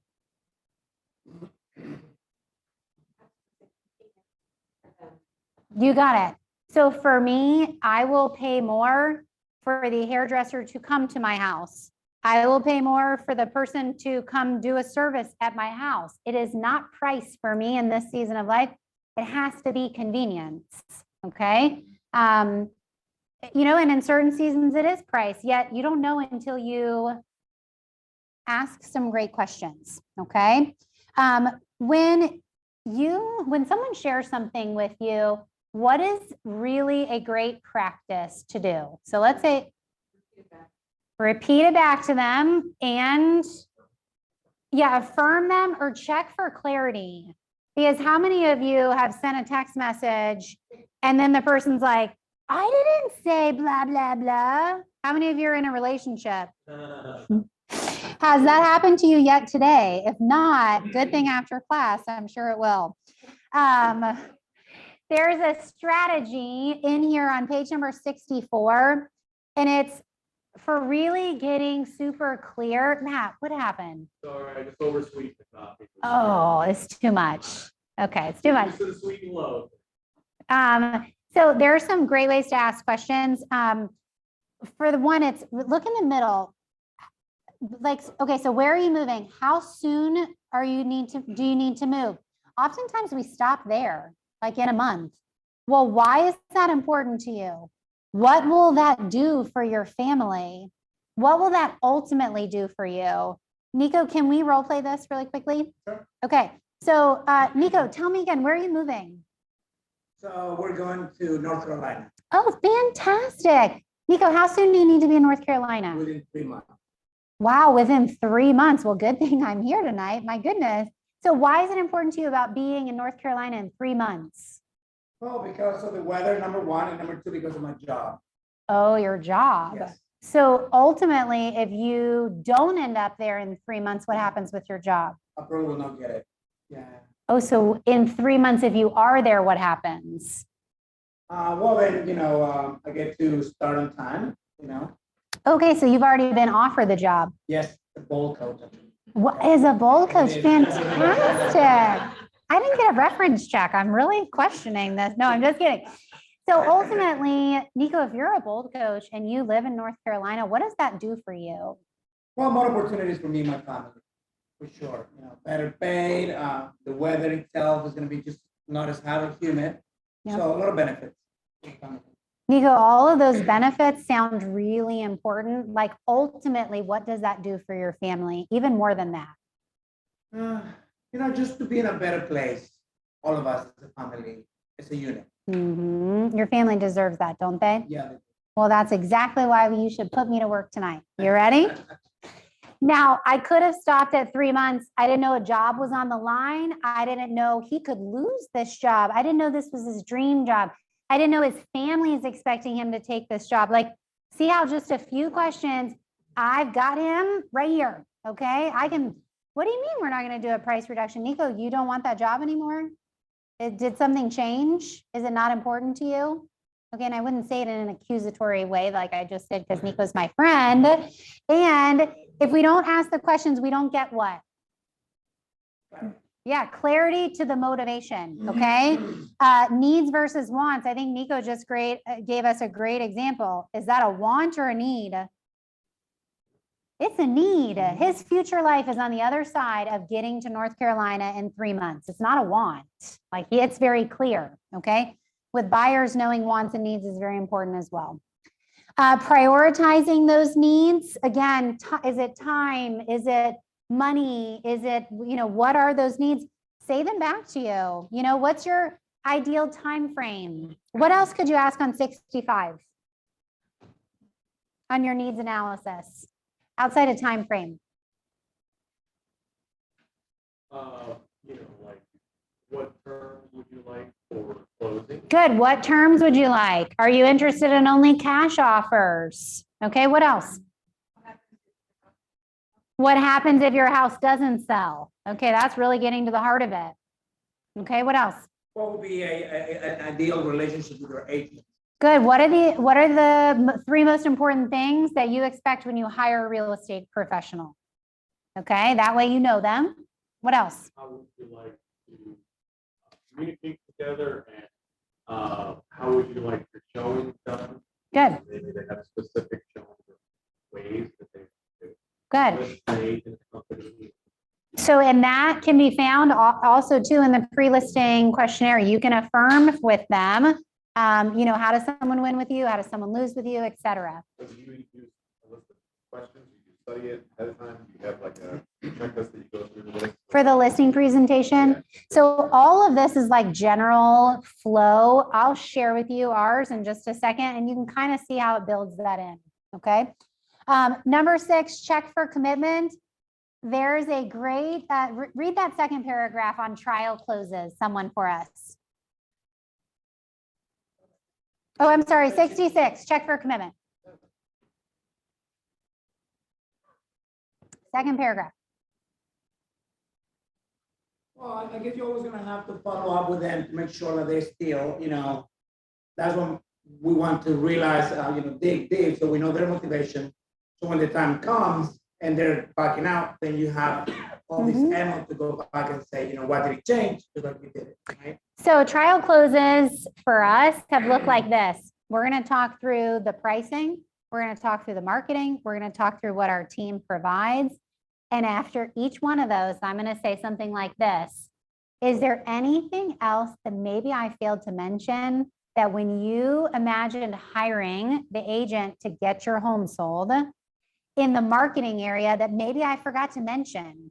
And they'd say, no, oh my gosh, I didn't even know you guys did all of that. Boom, I got my first yes. Hey, so are we in 100% agreement on the pricing strategy for getting your property sold? oh yeah, like that's it. I think it's perfect. Multiple offers. This is going to be amazing. Yes, yes. Is there anything more you would like in a real estate team that you hired? Like, no, you guys, this is amazing. All these specialists. Yes, yes, yes. That when the final yes comes, what is it natural to do? Say yes. You got it. They're not going to just hard no you at the end when they've said yes the whole entire way through. It just doesn't seem right. Okay. What are some positive signs of commitment versus negative signs? Positive. They're nodding like this all the time. Yes. And what can you do to help that? Yeah. So you're nodding. Is there anything else that you would like? There you go. Okay. What is another positive sign?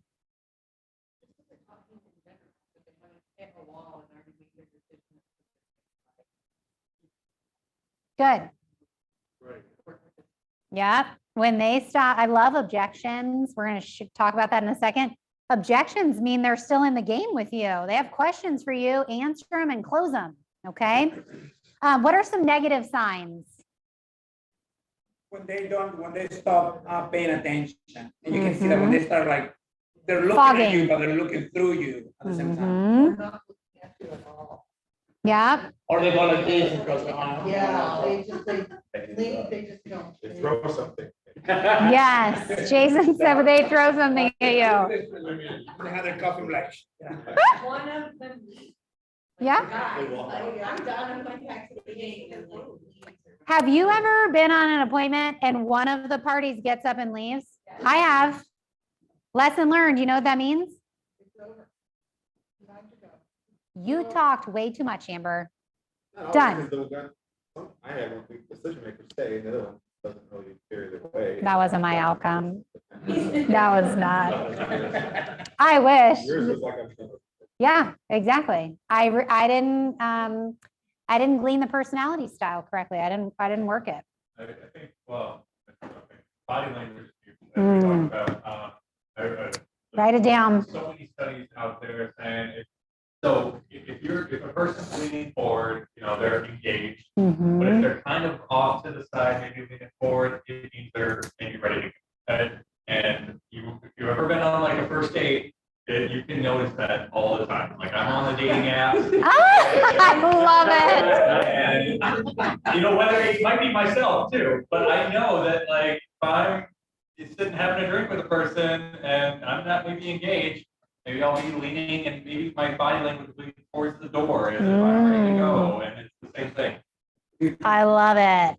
If they ever do the like long bathroom trip, Oh. it's over. It's a bad sign. That's it. When you say dating, I've got to pull back 20 years into my Rolodex. Whew, that was like way far back. I don't think I could do it today. I would not win. All right, the next one. So again, nonverbal is absolutely critical and huge. Study it. Okay, I have an opportunity with that. The next one, handle objections. The biggest thing is don't be emotional. It's not a confrontation. Because if they didn't have objections, they would just say, there's the door, go, okay? And you would lose it, okay? The next one is, I do like some of these objection handlings. Oh, I'm so glad you brought that up. Oh, great, I was waiting for you to ask that. What does that do?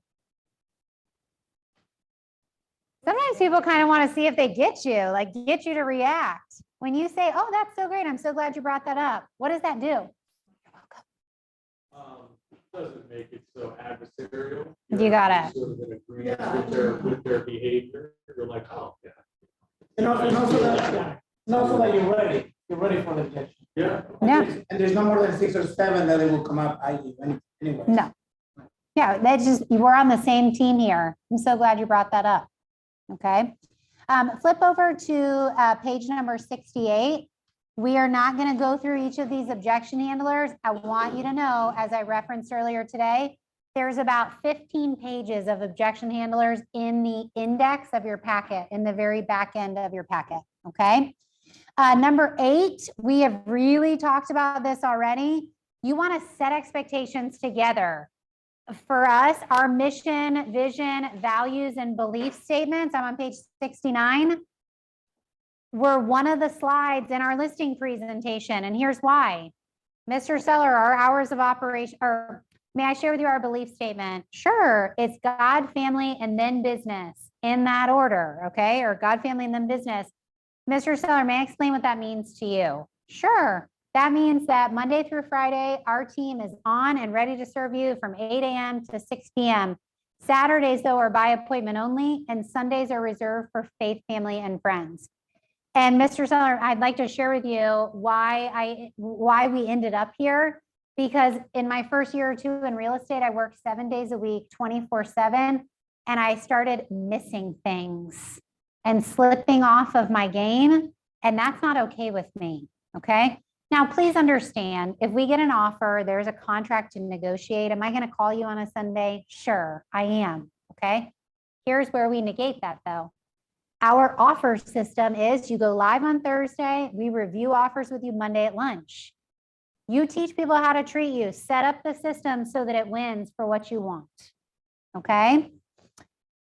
Setting the expectations during that appointment is, what is being in business going to look like with you? That was a big one. Listing agent, a company. How do you handle that one? Decide whether or not you want to take that risk. I mean, ultimately, or you tell them that you will have someone assisting them for that.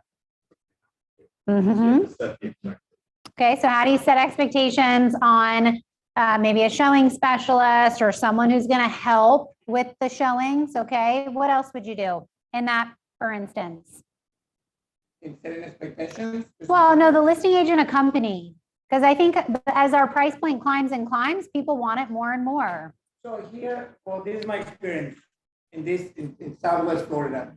It's not very common unless you're in the higher price bracket, right? Million or more is when the seller do expect that, for you to be there. In my world, if I have a high caliber listing, then yeah, I'll make time to show myself and be there, give them the best experience.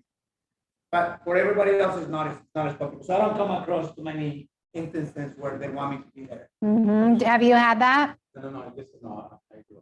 Yeah. Oftentimes I will push back on that one and say something like this. Mr. Seller, what is important to you about the listing agent accompanying the buyer to the appointment and the buyer's agent? And they'll say, well, I just want to make sure that all of the really important features are shared. And, I want someone to sell my property. So Mr. Seller, if I were to give every single listing or every single buyer's agent a call before they came and went over the features of the home and yet respected their time with the buyer to speak freely and openly about your property, would that work for you? It's not really the listing agent a company. They want you to sell it. So if you can show them a different way how you're going to sell it, then you can get out of that sometimes. Not always. Yeah, that's exactly what I do. I just tell them, especially they say who's going to show it. I said, we call the agent before time, we tell them all the features. Also, we know exactly who's going to come in, who's going to come out. We're going to put the super love box, and I'll definitely go through all that, and then that's it. Yep. Then they're happy. Good. I love it. Oftentimes yes. Sorry, and what about if what they want is just someone to be, they don't want anyone in their house, so they want the listing agent to be there just to make sure that everything is fine in their house, in their home. You know what? I love that when that comes up in an appointment, and here's what I like to say. You know what? That is a great strategy. I have a little bit of a concern. The one is when you limit the time that people can come, you're going to limit the offers that you can get. Yet, what if we did this? We list on Thursday. We have a lot of hype around the listing. Saturday and Sunday, you go somewhere. Like, get out of the house. It's going to be a madhouse anyway. We'll do an extended open house from 12 to 5, Saturday and Sunday. Then you can come back home, okay? Everyone will be out of your house. I'll take the lockbox off of it. I can't help. People might still drop by. There's, going to be creepers. And then I'll call you Monday at lunch and we can review those offers. That way, yes, you're meeting them in their need, their desire, and yet it's on your terms, okay? That can be really challenging when you have a seller listing for 6 months in a down market. Okay, just be really careful of that. Thank you online for interjecting. Was that helpful? Absolutely. Oh, good, good. I was gonna say, oh, they've left. All right, flip over to page number 70. Negotiate to resolve issues. I think that's pretty obvious, okay? There are some great scripts that if you don't know them, Google real estate closing scripts that in negotiation, they want to see your skill. You got to be ready, okay? What is your commission? Okay, we're not price fixing. I'm not naming the commission. Just give me a number, people. Okay, great. So 6%. Would you take 4%, Nico? Honestly, it all depends. Someone else. Matt, would you take 4%? I feel the services I offer for marketing your home and selling your home are worth 6%.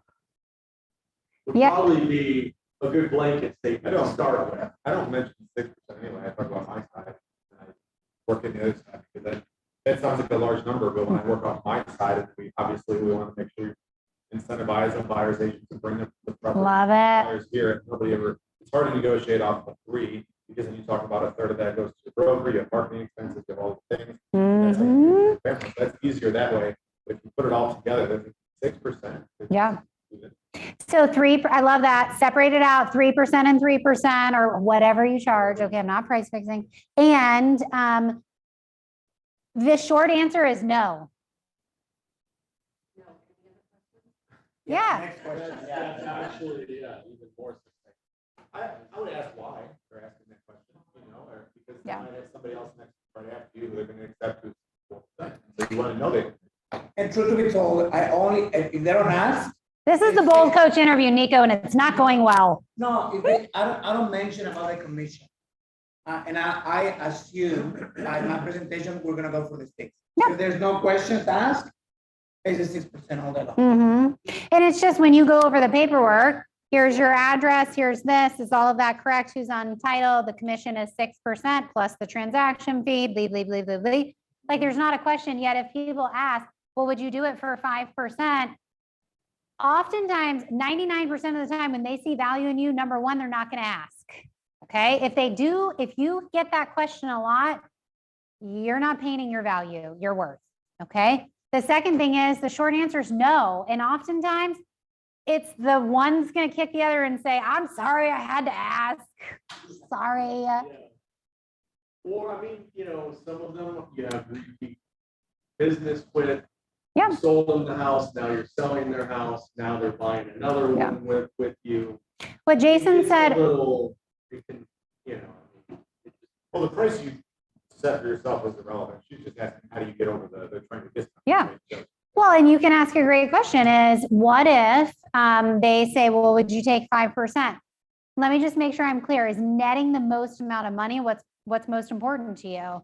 Fantastic.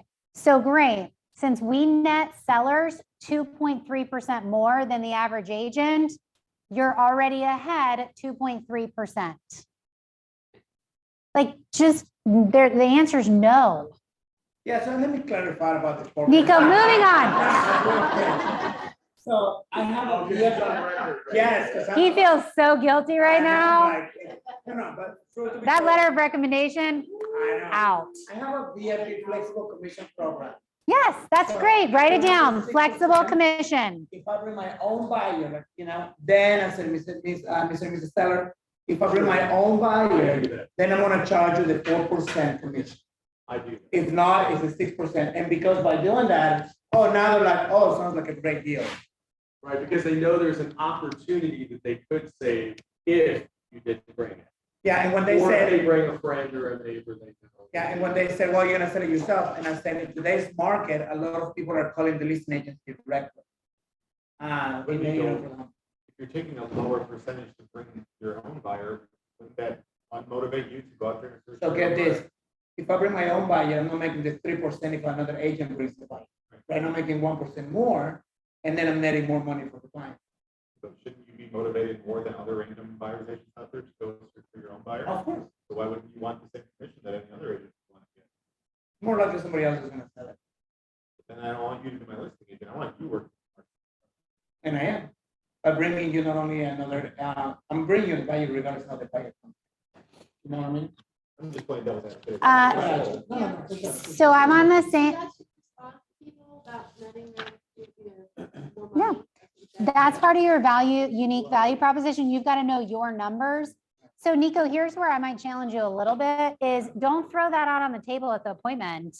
If you did bring the buyer, let them ask.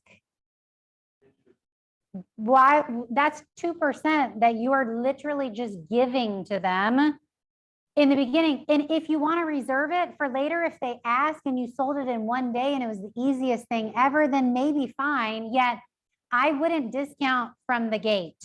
Okay. Yeah, so this is, yeah, no, for sure. But what is it really? Wait, let me get the spotlight on. It was good. So what is it really finding you on the commission? Like somebody else is gonna charge me 5%, somebody else is doing this, somebody else is doing that. Then reserve it for that. I just wouldn't put it out like on the table in the beginning. And that's what I do. Okay. I reserve it when I get objections on the commission. Okay. Yes, I So- don't come out of the gate with it. So we have a 5, 6, and 7% variable rate commission. Oftentimes you're the only person that they are interviewing, and oftentimes they'll choose the 7. Okay. So just remember when you pay in enough value, price doesn't matter. Like the cost does not matter to people. Okay. Yes. Yeah. So 7% is like the Matterport, the all of these bells and whistles. 6% is the 7% with just a little bit less. 5% is like we're putting it on the MLS and doing the bare bones. And it's a tiered approach. Bare minimum, they choose 6. And are you still winning? Yeah. No one wants to pick the lowest, the cheap. Like raise your hand if you want to be called cheap. It's a mindset. We stole it from people at Family Reunion. A lot of top agents do that. People want choice. You know, what appointment works for you this time or that time, a 5, 6, or a 7, give them choices. Okay. Oftentimes they're not interviewing anybody else to compare it to. And then you will have something that will reflect like 7% this is what you get, 6% this is Yeah. what you get, 5% this is what you Yeah. get. Your net sheet, you can adjust. Yeah. So here's what the marketing plan is for 5, 6, and 7. This is what it includes.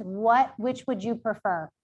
Just let them have a choice. It can be part of your script, your presentation. So that if they say, will you go down on your commission, or what is your commission, you can say, great, let's review that together. Let me show you the different options you have. Mm-hmm. Do you want your property represented in the highest and best light? Yeah. Let's go with that 7%.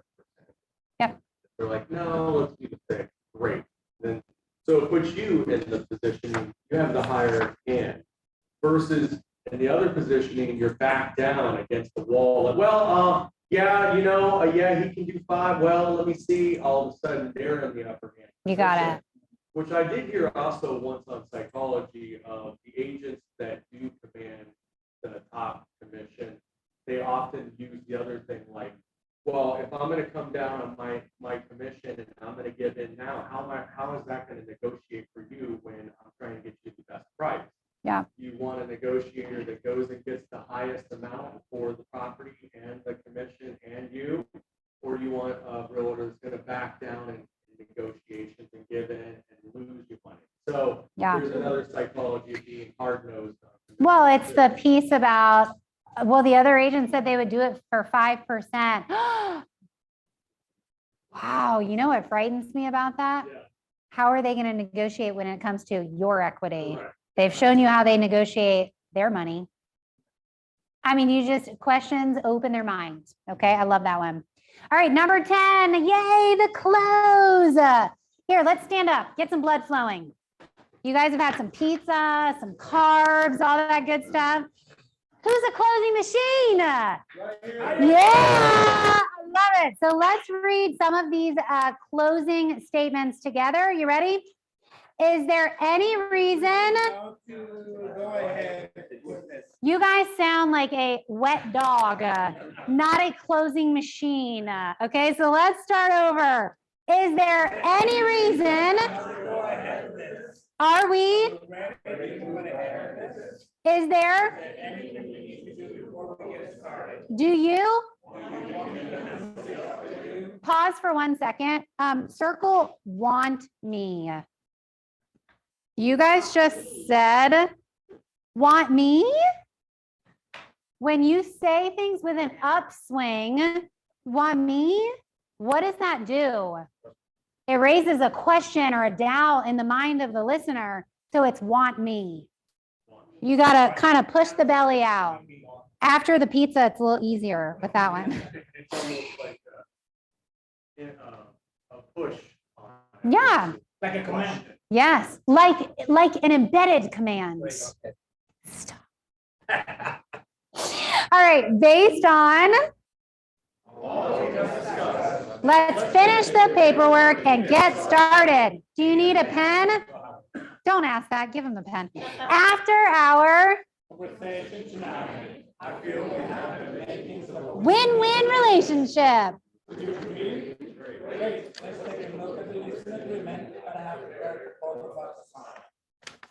I love it. Mrs. Smith. And that is personally my favorite. Like we go through the whole thing. Are you ready to put me to work for you tonight? That's it. Okay, that's mine. It's simple and easy, straightforward. The last one, I've heard people do this. I love it because there's some psychology in it. Read it for us. Do you? Yeah, because you don't want to offend someone and be like, no, I think you're a nincompoop. Like, you can't do this. Yeah, sure, you can probably do it. Okay, there's some psychology in there. Which one do you like? All of them. I don't think I like that last one as much, but I feel like it's asking, self-doubt, it's crazy. Yeah, Yeah. I don't like that one. If you do not do a good job, then. Well, it depends what you emphasize, right? You can say, do you think I'm capable of this? Oh. You have the confidence, but it's like, you're gonna suck, and then they have to force it. It depends where you emphasize. So this is what I would do. I would first say, I feel I'm very confident that I can get the job done. Do you feel? I like that. I'm the right. I like that. A little qualifying statement to then ask a really important question. Okay. All right. So you can have a seat. Page number 71. You've asked them for the yes. And what have they said? Yes. Wow. 2 of you got the listing out of 20 of you. This is a little sad. This is very sad. And you're right. You know what? It's not always. Okay. Wait, Julie asked a great question. How can you repeat what he said about the 3%? Jason, you remember what he said about the 3%? I think it was the part he said, I like to say that my commission is 3%. Yeah, I just don't, when they ask, what do I charge? I say, I typically charge 3% for my full services. And then obviously to motivate a buyer's agent in this market to bring the best buyers, you want to offer them this similar percentage is 3%, is what I found best. So would you take less on your 3%? No. Well, where does that 3% go? So earlier, I'm saying, obviously, the 3% on my side goes into all the marketing costs that are associated with the listing. I do pay a percentage of that to my broker as well. I have the photography, all the different resources there, and then when the taxes are taken out, my team, I can yada yada forever about the marketing presentation again. yeah. So which part of that do you want me to reduce? I have to pay taxes and I have to pay my broker. Don't say it yet. The last part is the marketing of their home. All right, Nico. Yeah, you said it. So I will go inside, and I just say this when they say, well, the other 3% goes. I say 1% goes to my broker. That's what it costs to do business with Keller Williams. The other percent goes to promotion and marketing, and the other percent goes to me and my family. Which of those 3 would you like me to reduce? It goes to little Nico. Are you going to steal from little Nico?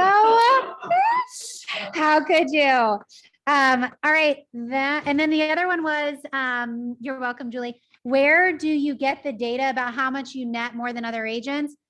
For me, I'm part of Stellar MLS. There's a reporting where I can take the market average. Broker Jeff can get this for us as well. What is the market average list to sales price? And then you've got to know your numbers.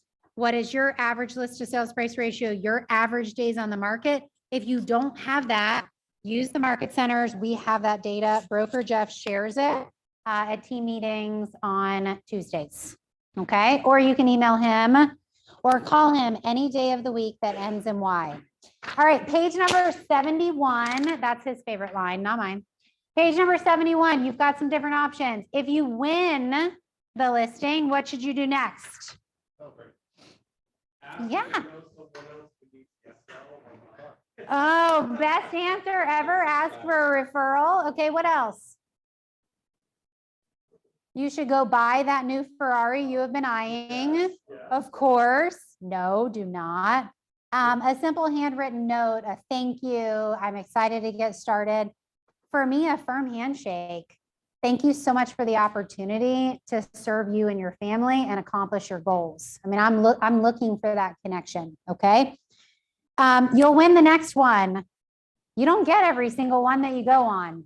That's the reality. And if you do, you're not going on enough appointments. Okay. If you don't get a listing appointment, what should you do?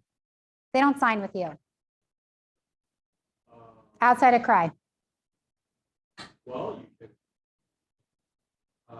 keep in touch with them and attempt to get the listing if the other agent doesn't perform. Yep. Good. Let me share what we do, if that's okay. That second half kind of explains it. I just call and say something like this, you know, Cindy, thank you so much for the opportunity, you know, to interview with your family. May I ask you a question? You know, I'm super excited to bring the buyer and get your property sold for you. What could I have done differently to have earned your business at that appointment? This is what we're saying when we didn't get the appointment, we're calling them back and thanking them. Yes, absolutely. Thank you so much for the opportunity to interview with you. You know, I know you've gone with Bob and, you know, I look forward to bringing the buyer, and I'm always looking to improve for the next family that I serve. What could I have done differently to have earned your business at that appointment? You guys, I missed out on 2 listing appointments to the same person, and I was like either ready to blow their house up or figure out why. I did the latter, which was probably more professional. So I called, and here's what it was. They had this whole, if I don't sell your house, here's the property management stuff that I can do for you. Say what? No, I sell every house I list. I don't ever get to that. However, a smart listing agent knows why they didn't get the business, and you build it into the presentation. Okay? Yeah, 100%. My Dave Ramsey #1 competition. So the other agent would say, now, if for some reason I don't get your home sold, we have a property management division that can do the rental for you, can do all of this stuff for you because you're still going to keep on moving. I have the same access to the same things. I just didn't say that. And if I didn't ask them, why are you not going with me? Well, they said that if they didn't get the house sold, that they could do X, Y, Z for me. And my gut response was, well, who doesn't get the house sold? Yet shame on them. I never got the chance. Shame on me. I never got the chance to sell it. Okay. So if you miss the listing repeatedly, you need to call and ask. Okay. And I'd ask every time. Yeah. So here's the other thing that I do in case you walk away without a signed listing, is that make a habit of writing them a thank you note. The very next, as soon as you go home, have something in writing, you know, with a case down envelope, you know what? Hey, thank you for having me over to your house. It was really nice to meet you. I always reaffirm that I'm the agent that is gonna sell the house, and that's it, you know, a quick thank you. Yep. And they love that. Because if they're interviewing other agents within the next 5 days, within 2 days, they're gonna get this thank you note. And now they're gonna be like, oh, wow, she or he is on top of it. You know? Yes, because who else is doing that? Right. Nobody. We are not going to go through this. I just want you to see the flow of the meeting in this presentation, how it hits all of this, okay?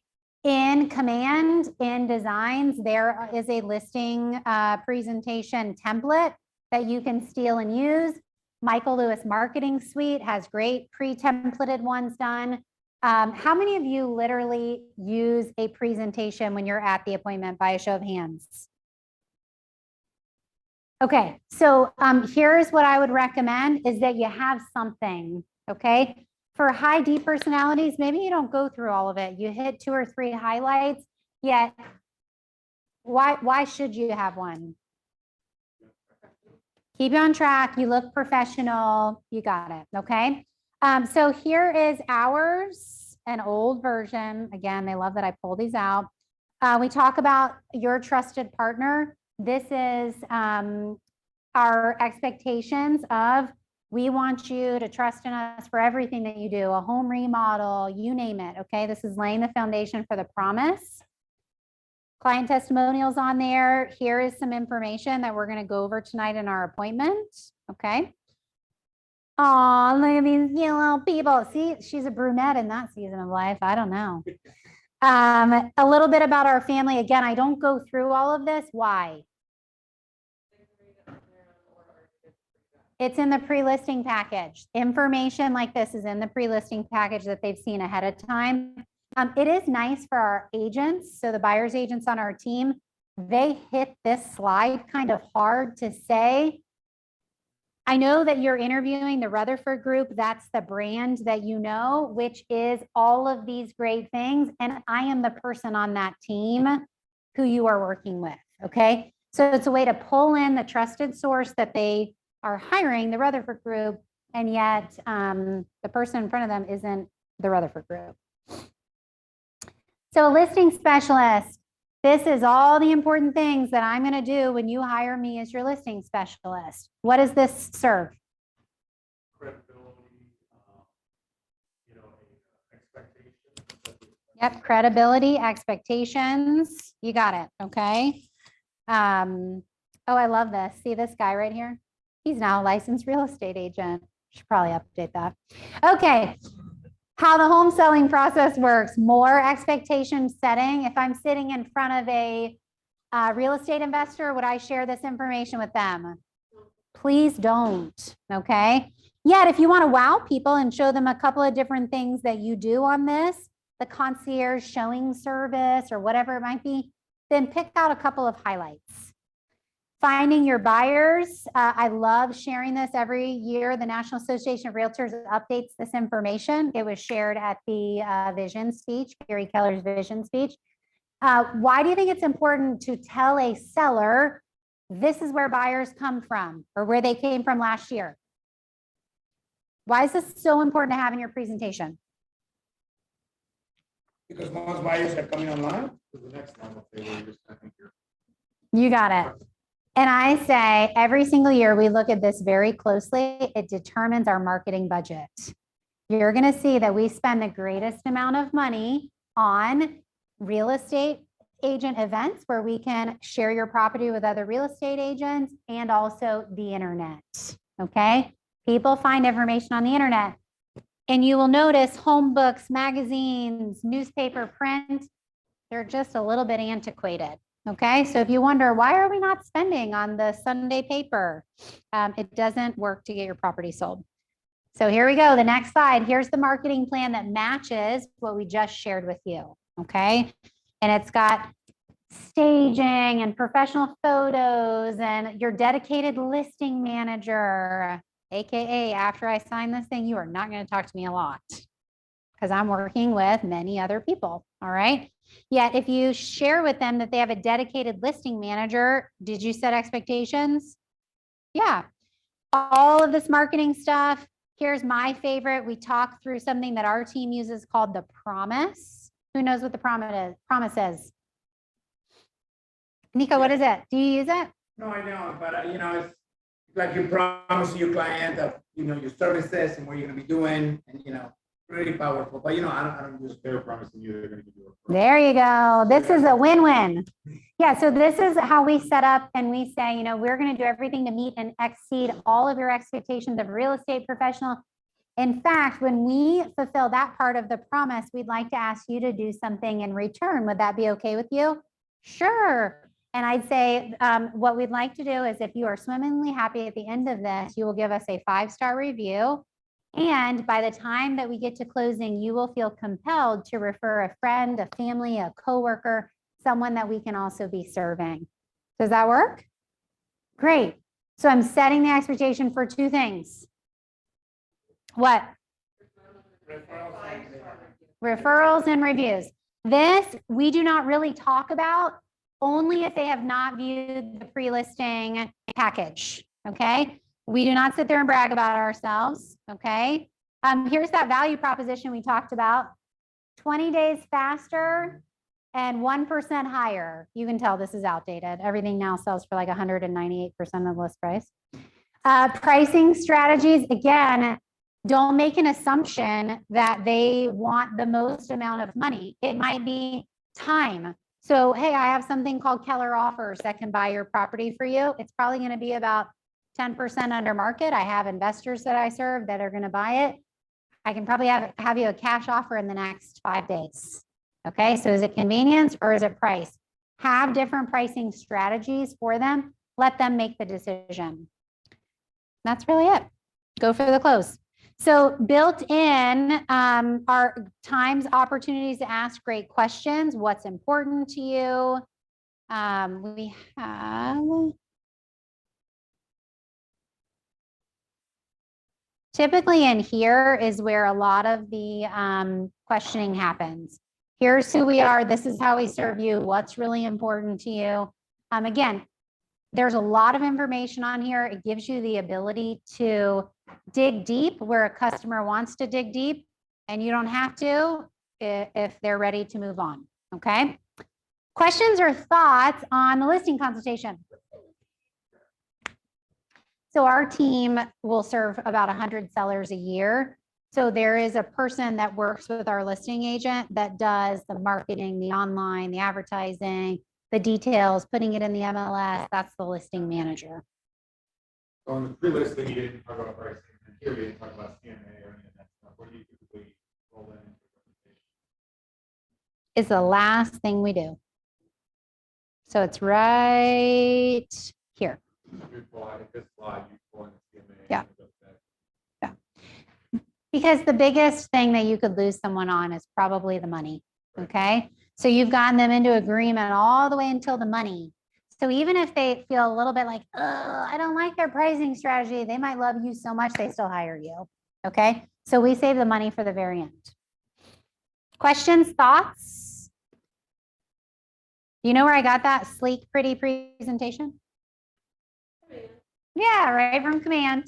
Okay, right from Command. All right, so questions for you on page number 72. Flip for me, 72. What are you going to do to up your listing consultation game? What can you take from here as an aha or an action item to implement? Take about 2 minutes and be ready to share.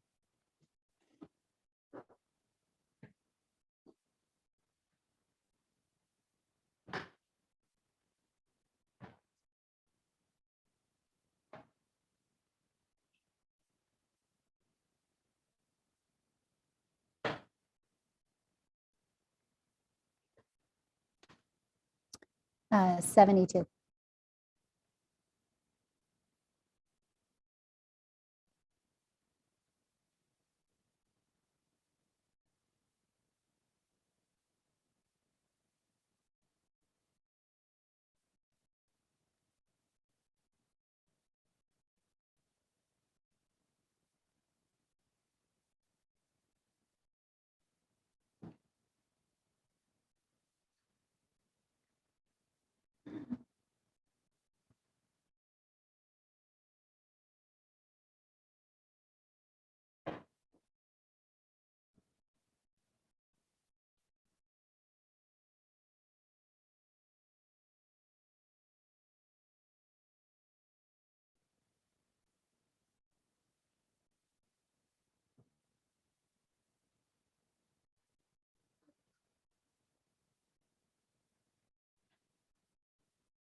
All right, page number 72. What did you write down online? Feel free to share with us too. We'd love it. So variable commission option. What else?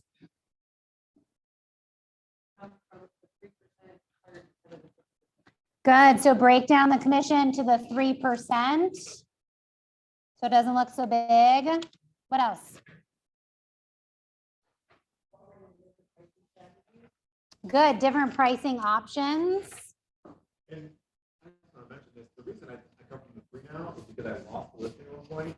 And when I called the guy back, like she said, to find out what happened, if there were any breakthroughs, he told me that this other agent was doing it for 3%.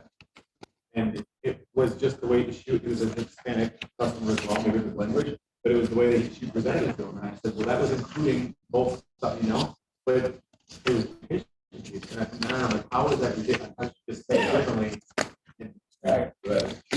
So for those of you that are online, oh, words matter, like it matters. Jason was saying that when he called to find out why he didn't get a listing, it was because the other agent would sell it for 3%. Well, his commission was the exact same. She just spoke about it as only her side of the commission. Oh, yes, that's all we can do, right? I like the fact that, you know, if you're doing the presentation, you constantly like affirming, like, if you like this, Yes. be on the same page when it comes to price, yes. And then you keep going and then like, you know. Yeah. that was So ultimately, the most important question, Mr. Seller, is, are you ready to put me to work for you tonight? And it's just this natural, yes, yes, yes, yes, yes, yes. Fantastic. Okay, what else? Yep, follow up. Why did I not get the listing if I didn't? Okay, not accusatory, just to learn. Mr. Seller, I always like to grow for the next family that I serve. If you wouldn't mind sharing with me, what could I have done at that appointment to have earned your business? Yeah, what could I have done to earn your business? You know, there's a reason. So, all right. Other thoughts, questions? You want to take a 5-minute break? Get up, move around a little bit. We've got some yeses. Okay, we'll be back at 1:30. We're down to the home stretch.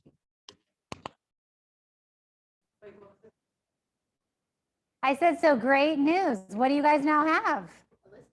Yes. Listen, the newest licensed person in the room is the one that is sticking with me the most. I love it. You got it. We have a signed listing. Now what are you going to do? Sell the house. Yeah, you got to sell that thing. And Jason can read the slides. You are going to service and market your listing. So flip with me. A lot of this is common sense, and yet at the same time, in the market that we have today, many people think I'm going to throw it in the MLS and just get it sold. And you know what? You're probably right now. It doesn't always stay like this, okay? You need a system to market and sell your listings. If you have this listing for 60 days, 90 days, what's the longest you've ever held a listing? I've held one for 2.5 years. No, nobody wanted to buy it. That was the issue. Okay. And yet the reality is we have to be ready and have a plan for marketing in every type of market. Okay. What we're in right now is like this feeding frenzy piranha. Nico, what's the longest you've ever held a listing? Like you've had to service and market that listing, an active one.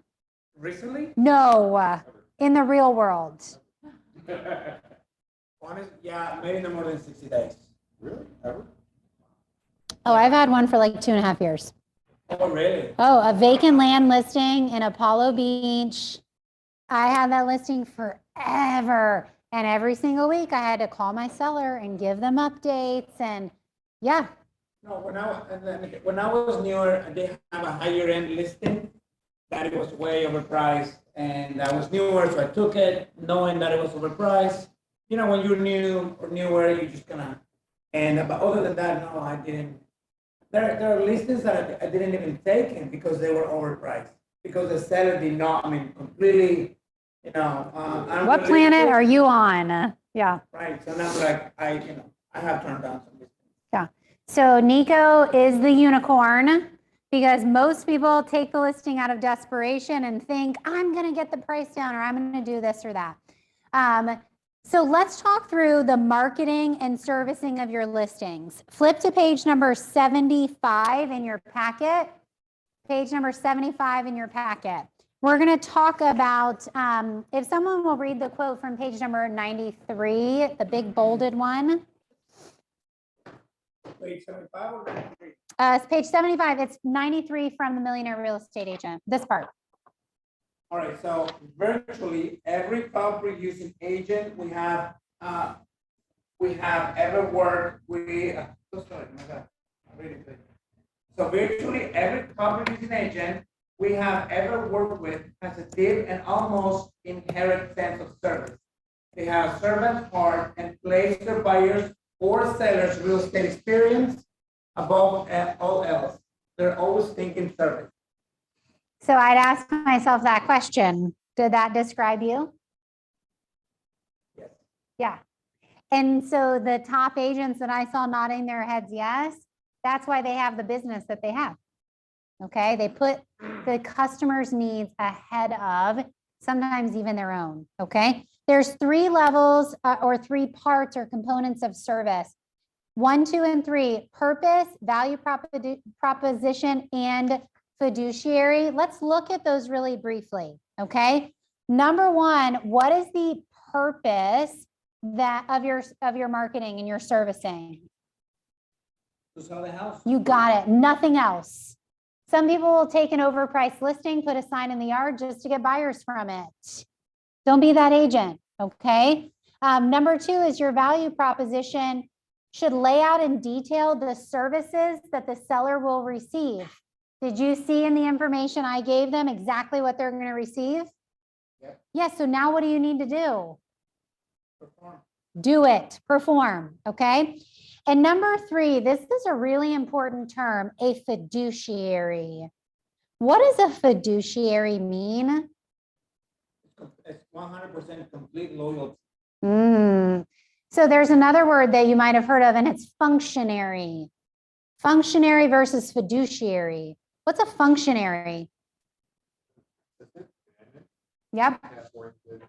Yeah. Yeah, and you don't own the same responsibilities that a fiduciary would. And, I think right now we're talking kind of the technical natures of it. And to me, there's a heart of it as well. If a customer brings a buyer's agent on our team, the property that they want to buy, how is that buyer's agent performing for them? As a functionary or a fiduciary? At that point in time, you're a door opener.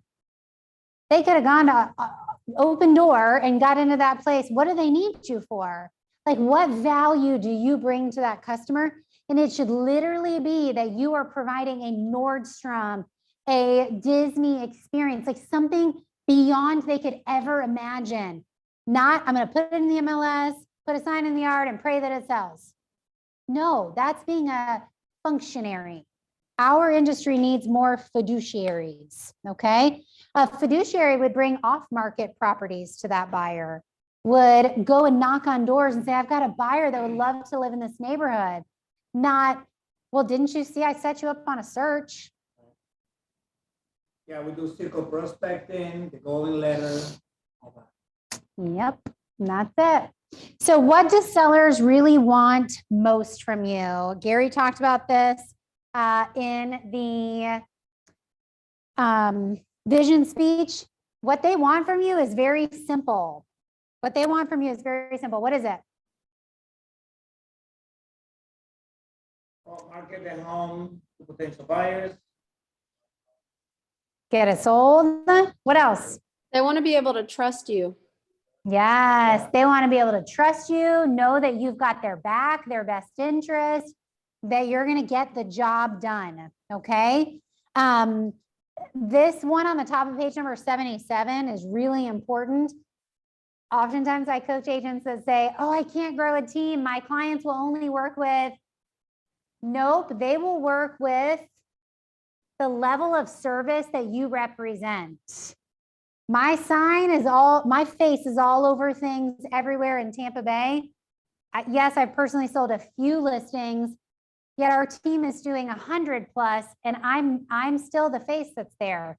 People are not like, where's the blonde, brunette, redhead, short hair, long hair lady that's on all this marketing? Do they ever, No, do they ever say, I'm gonna work with Amber or Jerry or? no. They Mm-mm. don't ever do that. They just get whoever answers the phone or comes out. Because the expectation was set in the pre-listing,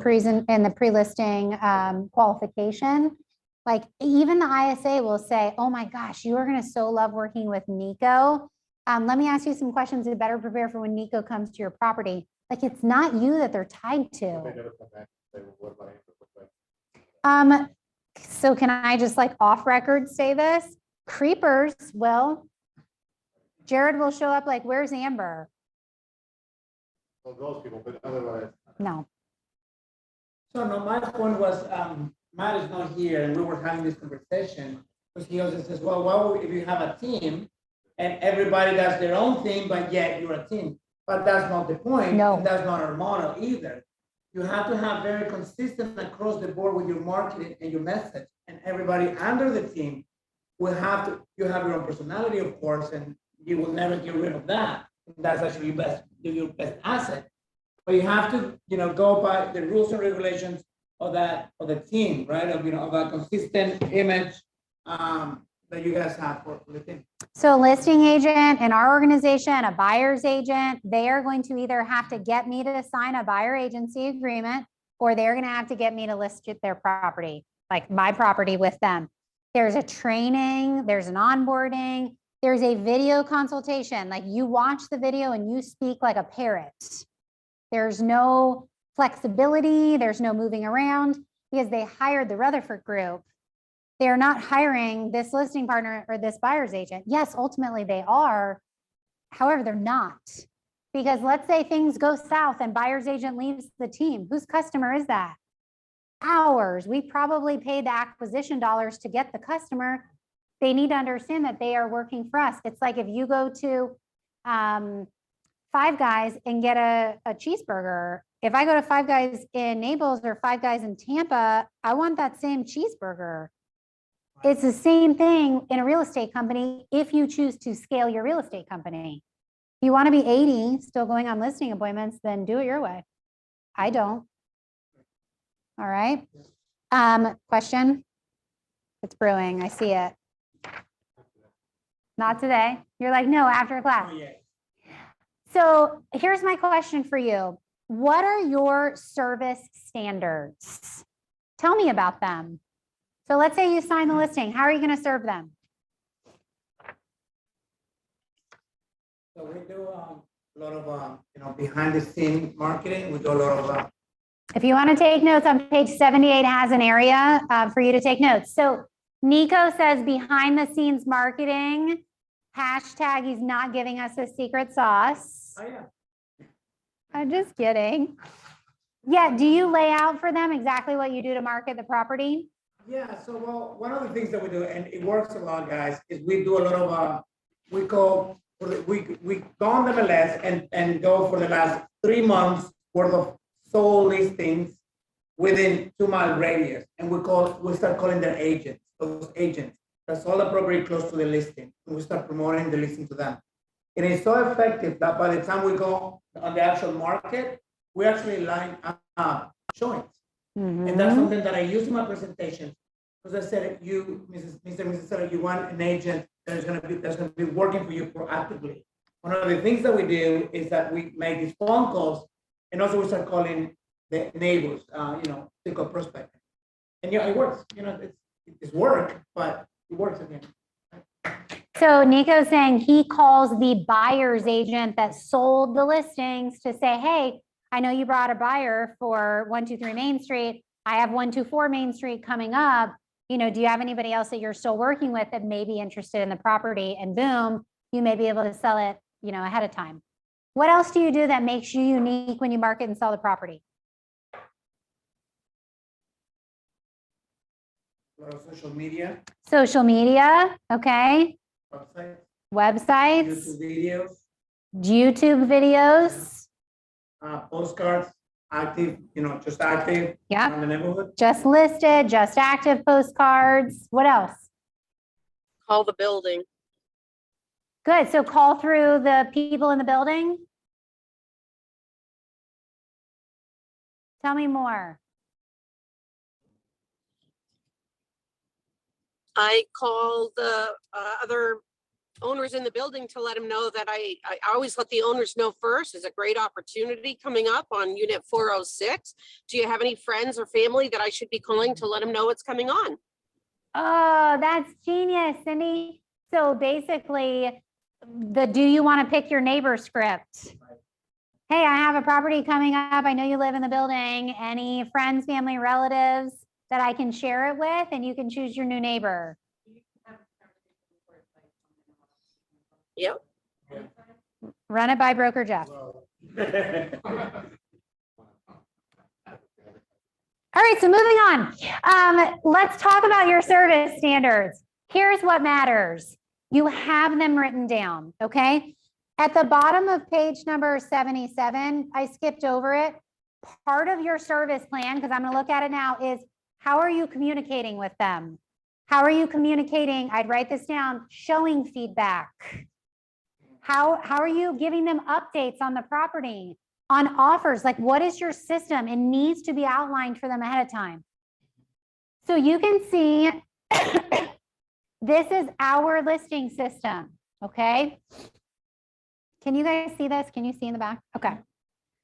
So from, it doesn't work. Listing appointment set, pre-qualify the listing, send the pre-qual. Remember I said everything starts when that pre-qual sheet gets sent in to the admin. So agent partner, agent partner, agent partner, listing manager, agent partner, listing manager. Who has the most work? So that the agent partner can do what? Go get more listings, go do what they do best, okay? Yet, are we as great salespeople the greatest servicers? Yes. I'm not. Our listing manager is, okay? So you hire the people to do that. So you can see, I mean, from the details of tax records, property photos, confirmed CDDs, HOAs, create CMA, send to the overall listing manager, a net sheet, email the agent. All of this stuff has either videos on how to do it. It has documents attached to it. This is our training manual at the same time. It's our whole entire system. So page 1, page 2, this was before it was active. You guys check this out. These are all the things. Oh wait, now it's actually active on the MLS. All of that work was ahead before we even got to the multiple listing service.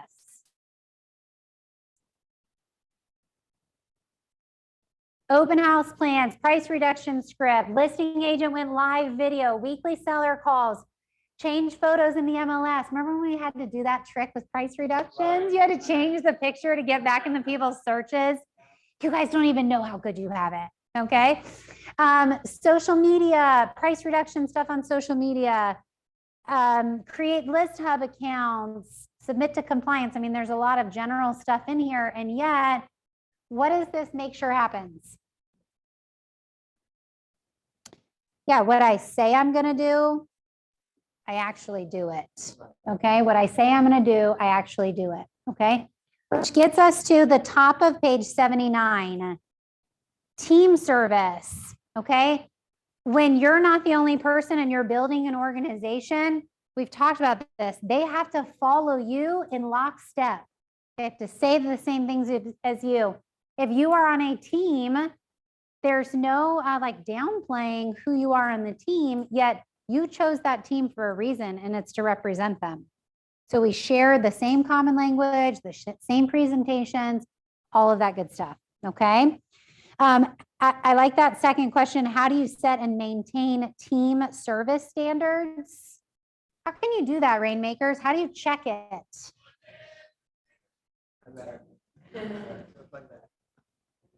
What was the question?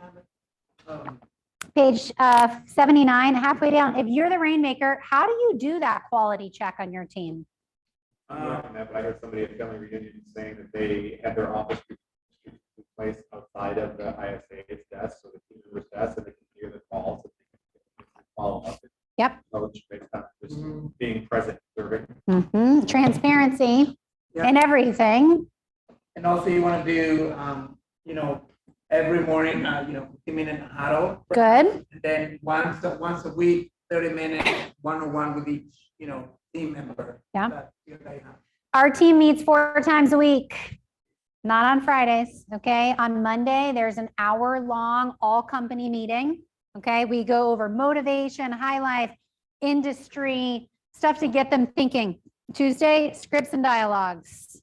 Scripts and dialogues. Wednesday is this meeting, which I'm going to share with you in just a minute. And it is a customer service, like deep dive on how well we serve our customers. And then on Thursday is another script and role play session. All right. So as we kept growing, then we expanded a different location. The control freak in me started to spaz out. Like, what do you mean he didn't do a buyer consultation? He didn't have the buyer agency agreement signed. Like, what is happening? So what we did was you inspect, I'd write this down, you inspect what you expect. Inspect what you expect. So total transparency, every Wednesday, we go through the closings. And we will say, okay, here's the customer, John and Kathy. Here's the address, 46 Columbus Drive. Here's the date closed. Here are the important standards in our organization. Remember, we do the promise, so the review and the referral. Was a review requested? 0 for no, a 1 for yes. So then the lead agent has to say, did they request it? Did we receive the review? Did we request the referral? Did we receive the referral? Okay. Then we would do, so stop here. How would your business look if you could very quickly see every single customer and did you get a referral and a review? Yeah, clarity is power, so it would be so powerful to know that. Sure. Yep, every Wednesday. So if we say we're going to do the promise and we're going to deliver, then the business is really simple. Inspect how we deliver the promise and then see if we're getting the other side of the promise, the review and the referral. Okay, you can also go back and say, okay, who were we missing? And then you can easily go back to the client. And you got it. get that. Yep. So on this, you can easily see it. Then what we do is, so that's the customer side of the promise. Then we have our side of the promise. So we rate ourselves, every person that touched this customer must give a rating on a scale of 1 to 10. If you're a 10 and you say you serve them at a 10, you better tell me how you went far, you were Disney experience. Maybe they parked their RV in your front yard because the closing was delayed. Maybe you rocked the baby during the closing. Maybe you saved them $25,000 and you fought this VA appraisal. Like there has to be some wow experience, okay? Think about your favorite places to go. Jared and I are going this summer to a Ritz-Carlton portfolio property. I will not be getting Motel 6 service, okay? I want that same reaction when people think of the Rutherford Group.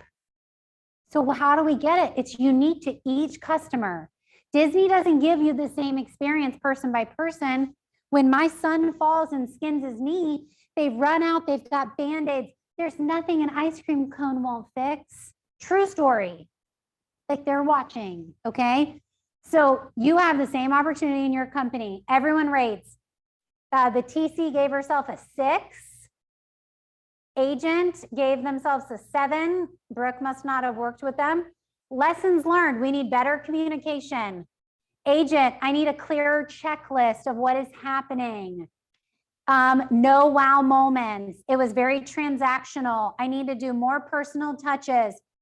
I needed to have printed a contract, time block weekly to check in. You guys, when you inspect this, what can you do? Put systems in place to elevate the customer experience. If not, it's just a transaction to you. No offense. No offense. This helped us create systems. This got our review. I think on Google, we're close to 200 reviews on Google. Like these things are important. Okay. And then obviously working a referral is one of the best people to work with. Okay. Every Wednesday, we do a post-mortem on all of our closings.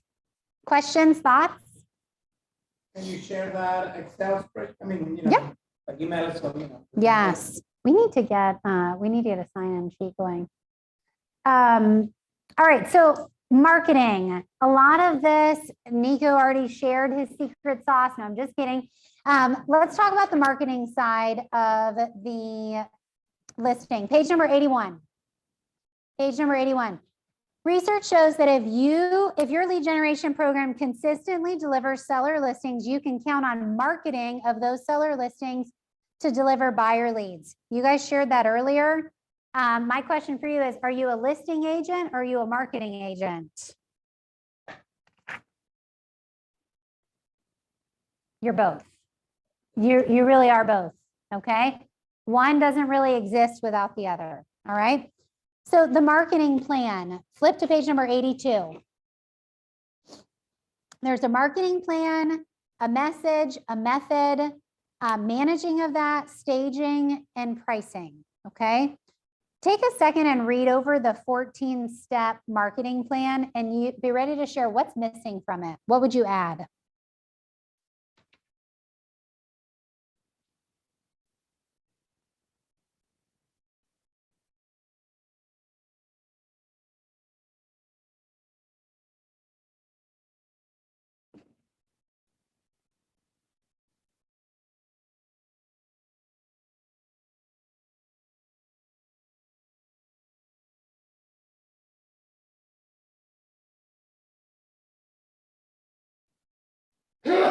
Bless you. All right, what would you add? Bless you.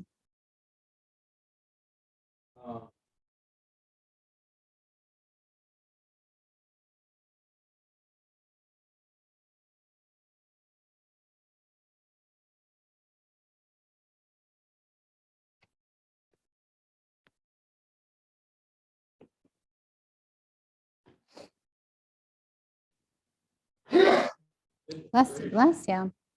Well, question, if you put a check mark next to what you're currently doing, some of it's a little outdated, yet Yeah, it's AWS automatic. I don't, Do I know this? What do I know? the KWLS system went, and you guys have to forgive me because I'm not actively doing this yet. We used to love the KWLS system because it allowed us to override what was put out on Zillow. So we would put, for more information on the listing, call directly to the listing agent. Nico, do they still use the KWLS system where you can override what's put on Zillow? Yeah, and I use it. And the thing is that the KWLS will only put your listing for it will expire literally within 5 days. So what does that mean? That all the syndications that KWLS will send to will be expired within 5 days. So you want to go in and then you want to extend the listing, the period of that listing manually on KWLS. Yeah. So what I hear is we need to get a KWLS class going. So you see what's the problem number, and this is what I'm trying to also to find out. We were able to log in the KWLS through the portal before command. Mm-hmm. Whatever. Edge. Exactly. Yeah. Because through command you cannot, but KWLS is still. It exists. The edge is still there. Well, so is it alive and well, or is it like? Well, yeah, but it's still out there. So. Yeah. So we used to use it, and we would click override, and then we put call directly to the listing agent for the most up-to-date information, so that we could get buyer leads on our listings. I don't know with clear cooperation how that would play out. Now, it used to work for Zillow because Zillow will pick up that information, but now, for instance, Zillow is really going through the MLS strictly. So yeah. Yeah. It may not be as effective as before. So yeah. I think the piece on here that is an opportunity is all of the great social media, targeted ads, Facebook Live, retargeting your own database with your listings to get more seller listings. On that page number 82, the 14 step, just bring it into 2022. Yet the basics, the foundations, this is enough to get you started. Okay. On page number 83, the message and the method. The message is what you say. The method is where you say it.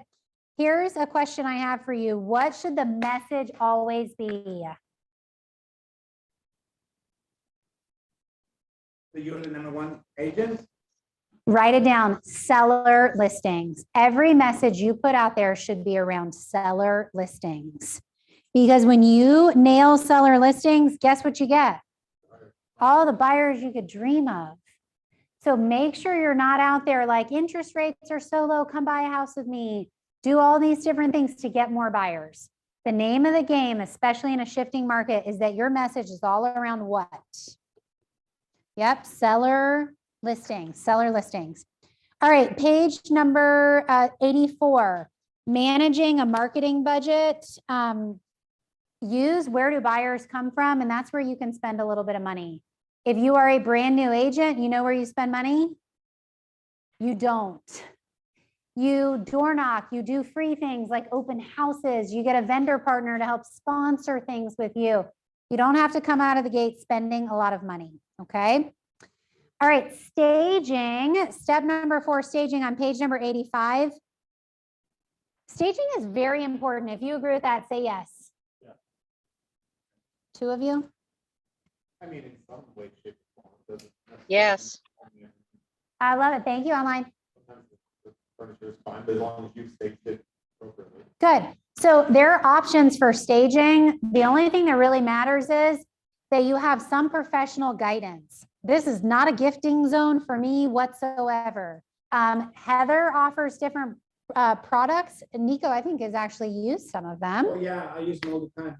So it depends on in my world, it depends on the price point and whether it's gonna be worth it or not. Yep. In today's market, a regular average price point listing, it will sell regardless. So it's just if you go to those higher ones that, staging does come a long way. Mm-hmm. The biggest thing at the bottom of page 85 that you can see 30%, 32% of realtors report an increase. What, mine is cut off. What does it say? Is yours cut off too? Basically, it talks about how much more money you are getting when the home is staged, either from a novice, virtually staged, professionally staged. It is the presentation. I love when Heather posts the before and after pictures. You're like, is that the same house? And I know Adrian on one of his new construction homes for his photos staged it. And he said, I got so much more money than I even anticipated. Okay. For our team, we actually have a stager on the team. She goes after the listing appointment because I don't want to walk through and say your pictures are horrendous. Like, this is ugly. You can't do that. What I say is, next, you're going to hear from Sarah. You're absolutely going to love her. She's the professional stager that we pay for from our commission. She's going to walk through and give you the lowest dollar, highest return on investment to do items. She's literally going to walk through with you, give you a nice honey-do list so that you can net the most amount of money. Literally in the driveway, text Sarah. She reaches out, sets an appointment, does a walkthrough, or does it virtually. You said lower dollar or? Sarah's going to give you the lowest dollar, highest return on investment improvements for your home. When it comes out of your book. I pay for the stager, which literally she's like, Is that when you start 7%? well, yeah, she is in the 7% for sure. She's also in the 6% too. Oh, she is. Yeah, she is. And the staging consultation, guys, she is not an interior designer. She's not a professional. She's not licensing. She works on our team and she gets paid, I think, $125 for the first hour and like $50 for each additional hour. It's the best couple of $100 I will ever spend. Sometimes when I see the photos back, I'm thinking, is that the same house? Like, how did you get that hoarder out of that condition that they were in? you know, like, are you a therapist as well? I don't know. Here's something funny. I had a community that I moved into. The properties were selling at $1 million. Someone sold that was out of state owner selling their property, no staging, no nothing, and they listed it for 8.5 million because there wasn't. Isn't that crazy? But had they spent 50 or 25 because it needed some work, if I would have got 9. That is where we come in as the professional to say, if you could do these few little corrections, if you could paint, if you could do this or that, I just don't have a gift for that type of thing. So Sarah comes in and tells them the things to do. Okay. Flip over to page number 86. There is an importance of ranking when you are staging the property. Okay. So you just want to make sure that if a seller is going to spend money, they don't really need to stage every single bathroom. Yeah, there are some big ones. Yeah, so if you talk to Kelly and Heather, you have the 30-second rule, which Write it down. takes 30 seconds for the client to be captured by the by, you know, how the home is, like to capture their heart, if you would. So within those 30 seconds, you're gonna go obviously your kitchen, your living room, maybe dining room, and for sure your master bedroom. So if you can stage those somehow, then yeah, you win it. Yeah, and she even has different things that you can do where maybe you want to offer the staging as part of your package. And let's say you spend $5,000 on materials. You could even write that the home comes furnished and you negotiate with the seller that the cost of the furnishings is $20,000. They don't need to know that you paid $5,000 for it. So you made your commission plus you make $15,000. Because there's ways to make money all around the real estate sale. Talk with experts who are already doing this at a high level. Nina and Carlo do this. Heather does it. I think Nina and Carlo, I don't know if it's just for their customers or team, just connect to people who are doing this at a really high level. Okay. All right. Page number. So that's 86. What do you see as the most important? Nico just shared with us. Living room. Yeah, living room, master bedroom. Yep, dining room. You got it. Okay. If you're going to spend, you don't have to spend it on everything. Page number 87. So what do you do when the seller says, I don't see why this is important. Why do I even need to do all of this? What are you going to say to them? Top of page 87.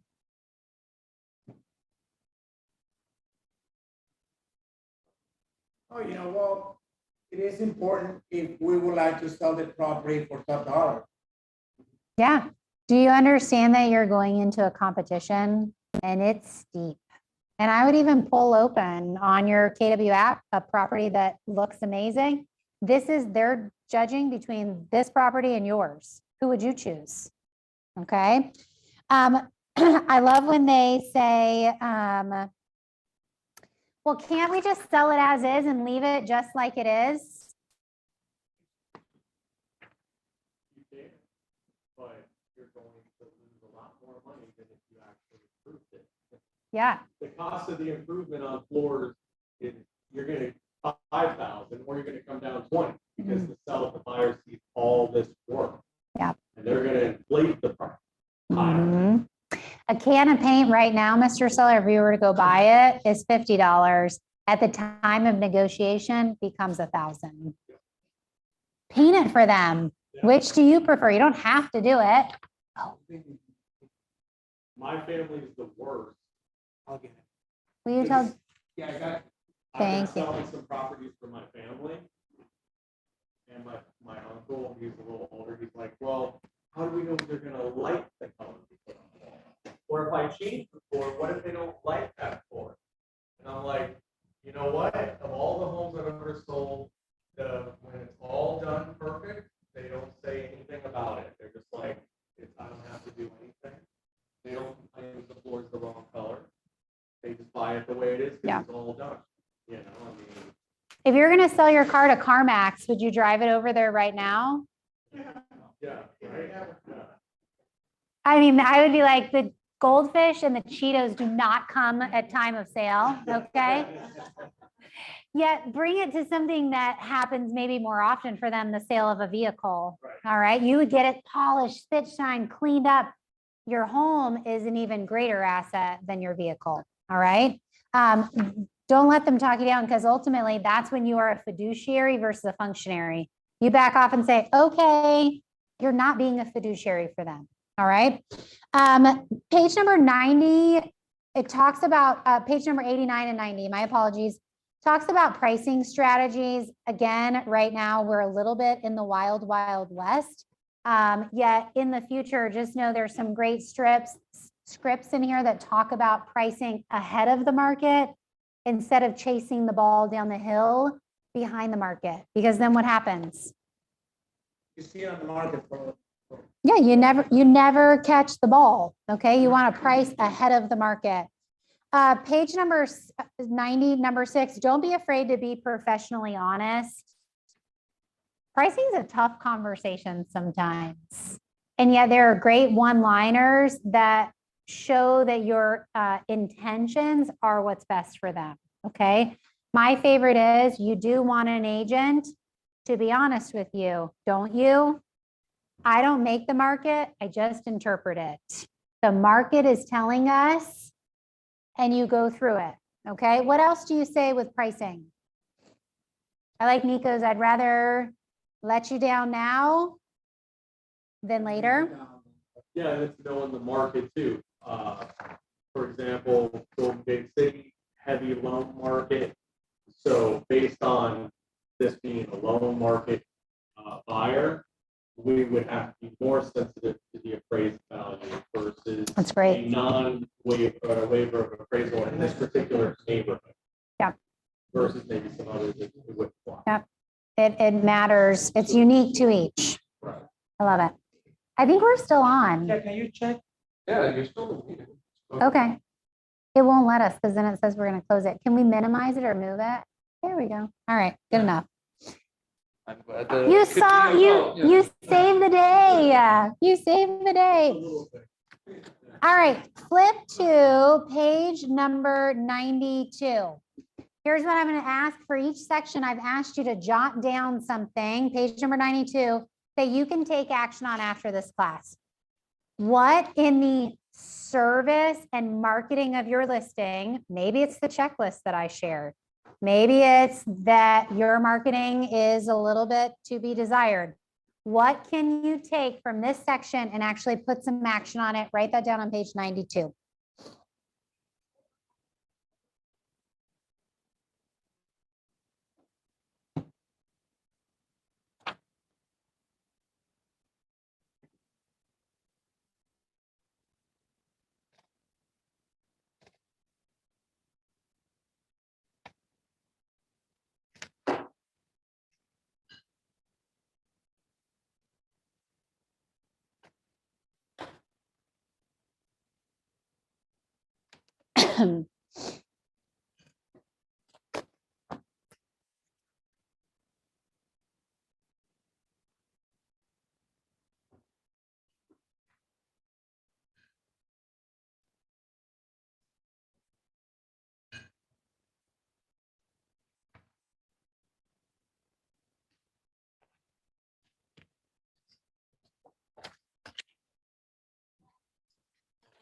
We're down to the finish line, guys. We're down to the finish line.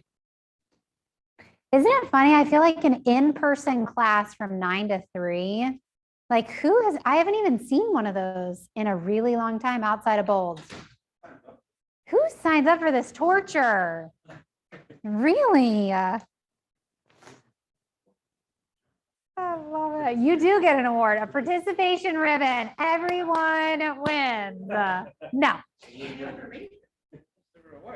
Oh, look at you. See, she sits in the front row. She's got the right answers. She's taking notes. She brought snacks for us. No, I love it. No, Amber, truly, I think when I first got here 5 years ago, this is all I did for the first at least 2 years. Write it down. Thank you both all the time, and truly, it will change the business. It will change. Someday will pay off. It will change your mentality, the way you see things, and things change. Yep. No, yeah, continuous learning. If this isn't, I mean, we've been doing this for a long time. It's not like, skills. In preparing for this, to be transparent, I called Brooke a few times. She's our director of operations. And I said, hey, in the drive, where can I find? And she'd say, oh, we're not using that one right now. What are we using? And sometimes you get a little out of alignment. When you hire people, you bring people on, a new person comes in and takes something and run with it, and they don't notice, like, hey, there was 3 other things. We hired someone that was a brilliant young lady in marketing, yet she started doing all the marketing around buyers and interest rates and all these things. And I'm like, no, stop. Like, we are seller listing focused. When we have the listings, everything else falls in place. When we don't have the listings, and I realized, oh, it's just our systems need retweaking. You need to take them out, train on them, and make sure everybody is following them in the organization. Okay. What else did you take from this section? It's important in this market because we're all hearing so many people trying to figure out how to buy. So everybody just gets their pipeline full of buyers, and you become a buyer's agent because you can't turn those people down, and you don't have somebody to give to at this point. So I think a lot of the agents in the office were listening focused. They just happen to become more buyer focused. Slippery slope. Right. Because they're all calling in. I love that saying. It's a slippery slope.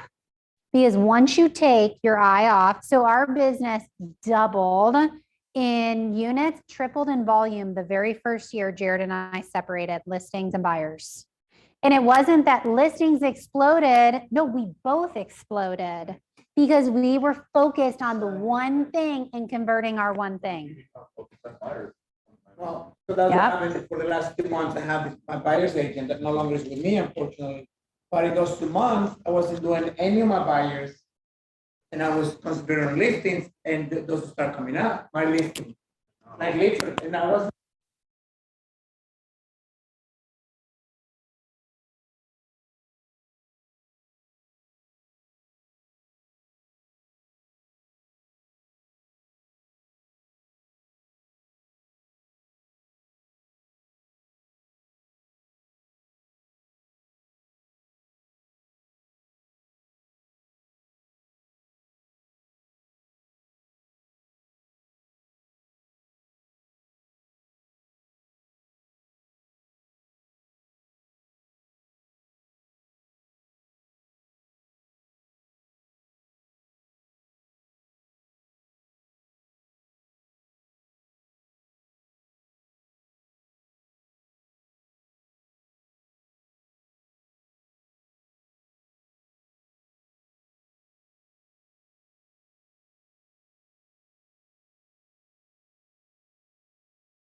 Hi, Amber. I'm sorry, we lost sound on Zoom.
Oh, Patricia, thank you for holding the fort down. All right, we have about 3 minutes and 19 sections to go, so let's rock and roll. No, I'm just kidding.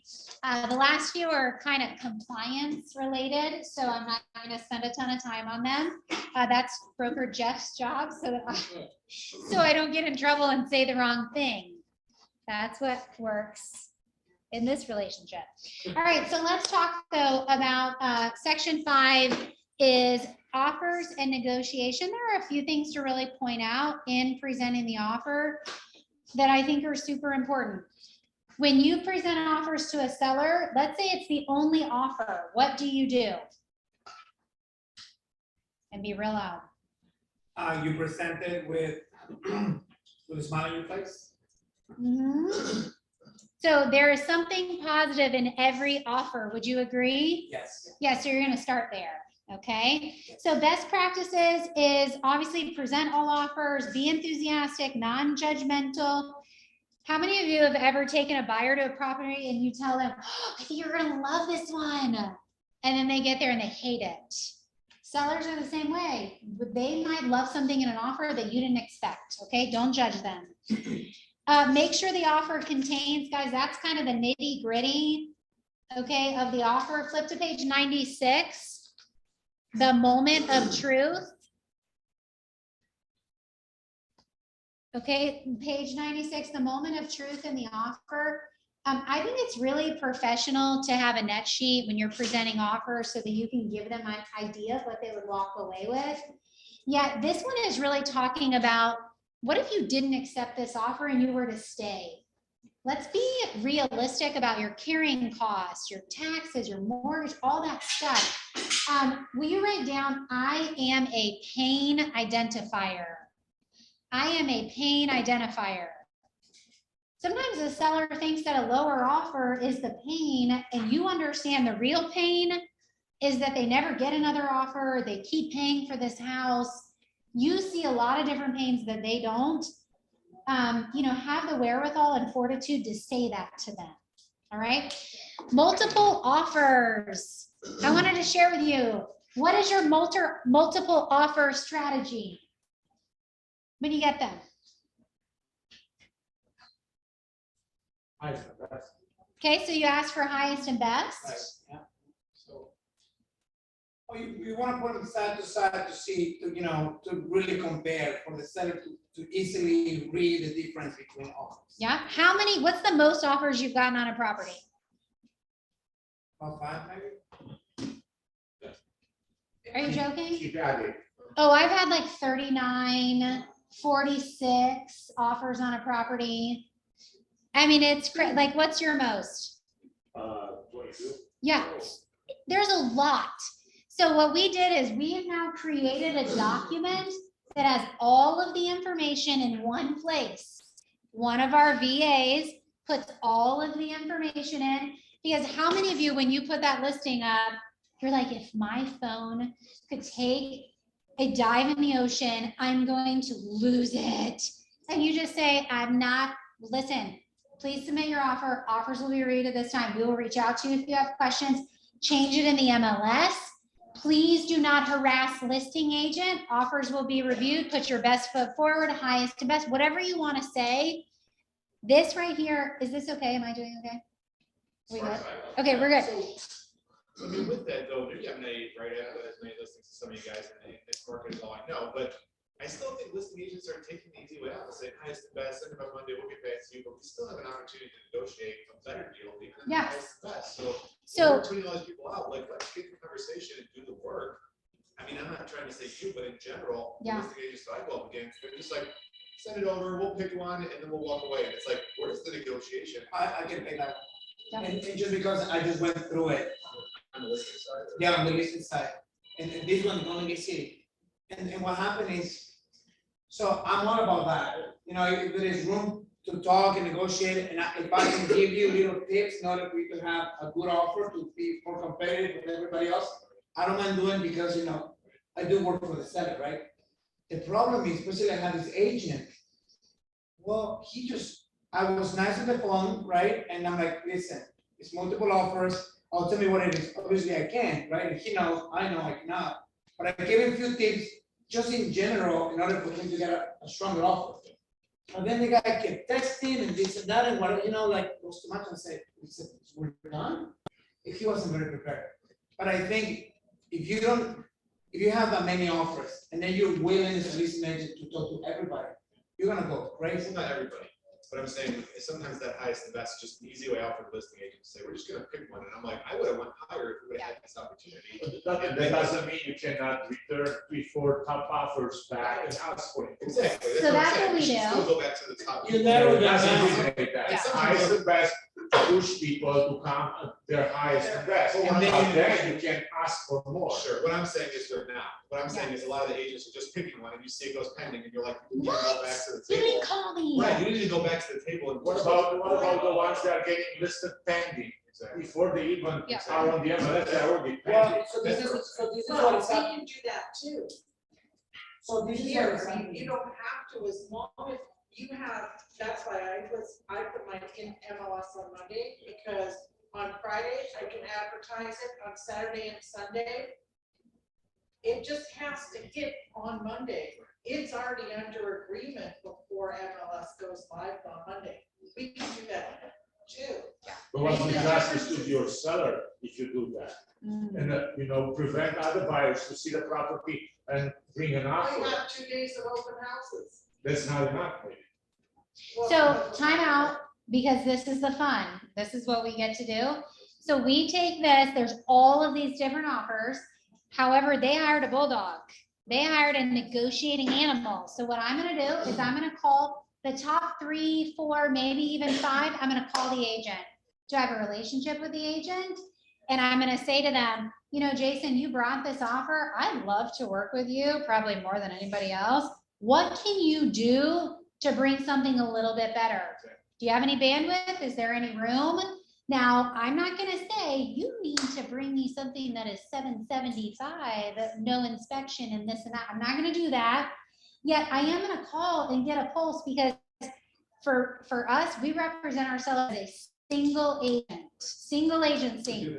I have to do that to make sure that I'm getting the best for them, okay? Yes. Yes, and to second that, that's exactly what I do. I see the agents, I'm gonna look into, okay, do I have a relationship with the agent?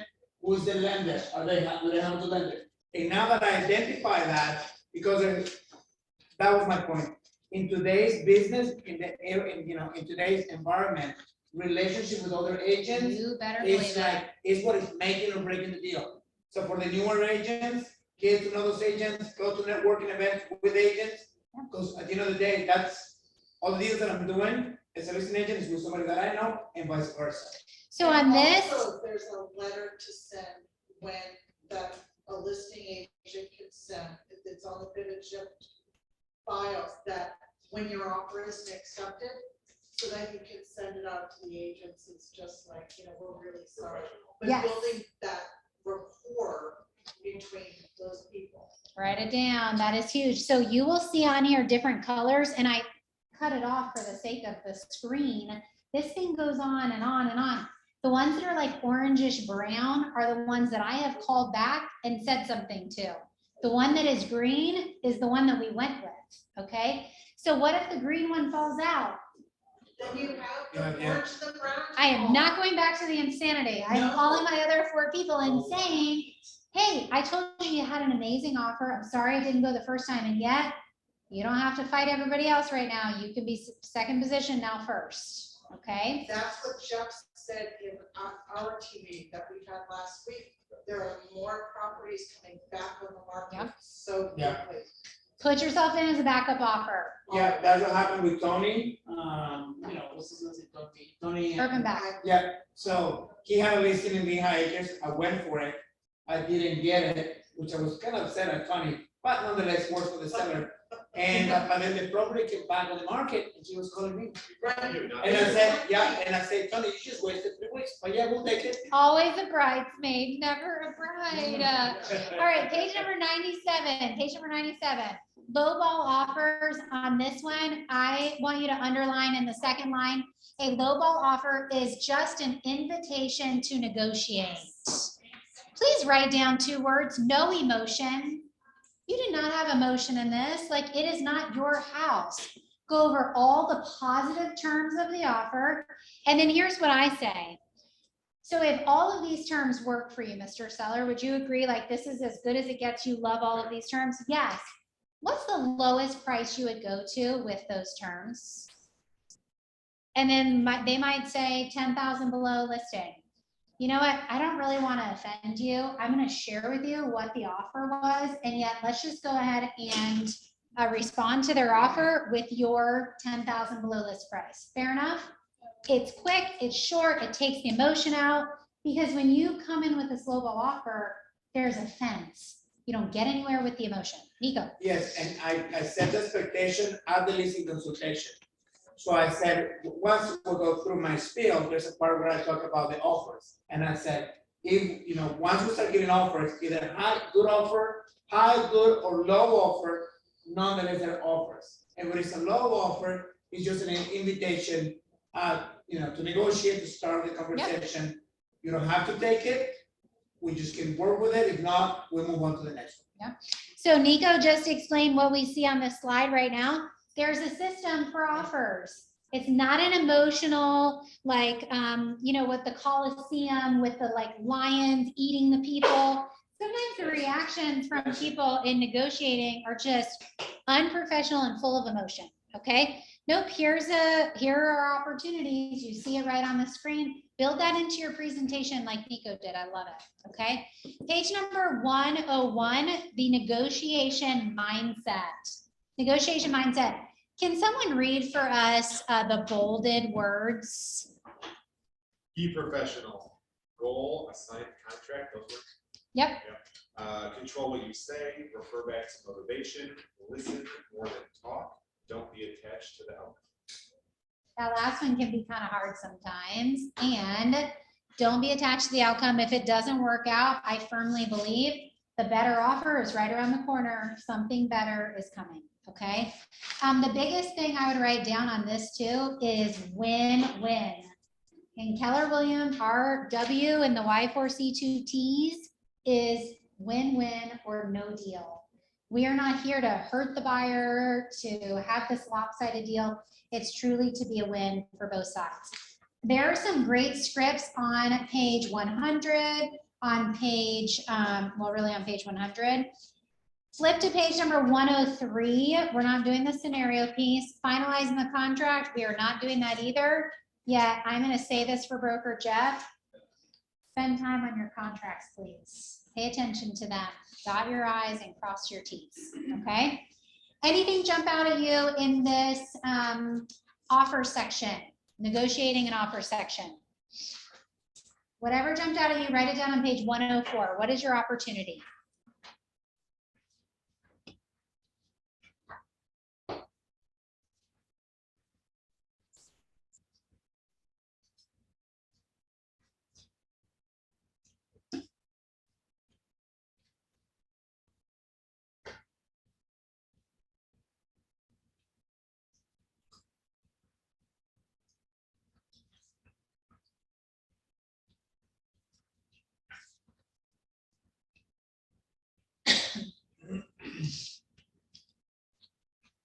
All right, what opportunities do you have?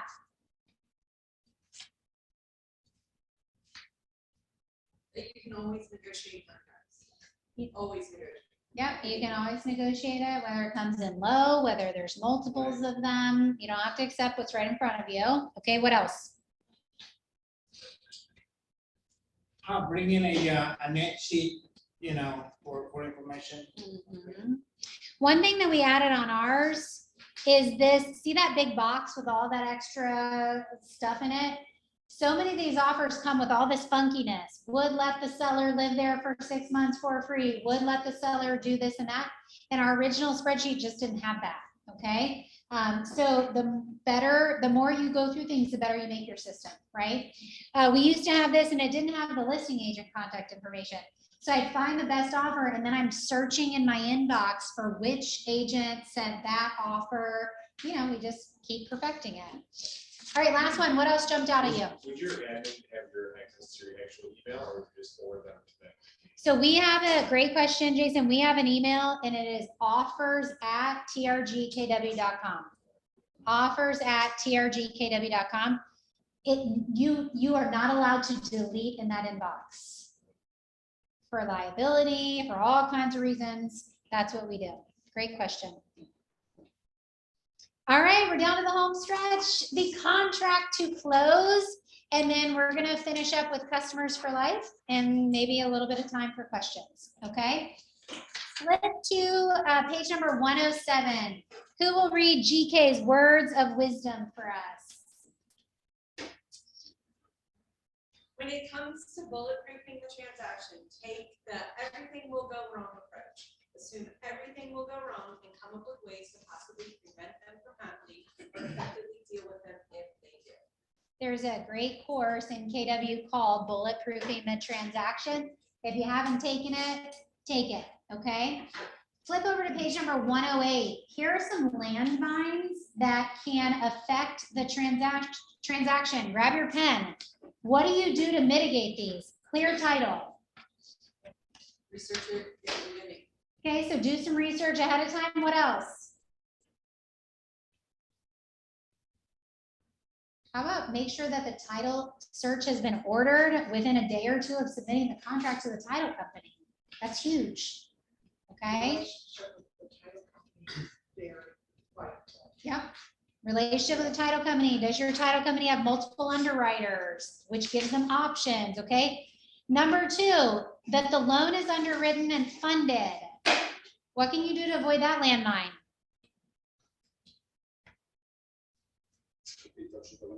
You got it. Every single week until closing, you better have a good update system with that loan officer. And if they stop responding to you, It's a red flag. something is not good. The CD, do you have a calendar reminder that the CD has gone out however many days before closing that it needs to? Are you 3 days, on this stuff? Do you have a calendar reminder? Number 5, that one's kind of an easy one. Yes, Kevin, please. Leverage. I have an admin. I have my closing, my listing coordinators, and they are on top of it all the time. I think that was the smartest thing I ever did. Yep. Yeah, for everybody, even for the newer agents, hiring a transaction coordinator, it will save you business. I mean, it will give you enough leverage for you to continue doing what you're doing and yet not need to worry about the transaction itself. And we offer, just in case you did not know this, we all have Jordas posted again today. We offer in-house transaction coordination for probably the lowest price you're going to find anywhere for great service. Okay. So I will have Jordas post that. You're right. This is not something that's probably your strength zone, yet ultimately it is your responsibility. Okay. All right. Flip over to page number 111. I like that checklist that we gave you. It's at least a good bare bones one to get started. Okay. We've talked about being proactive. Flip over to page number 112. Page number 112. Take a minute and read that part. About leaving a good impression.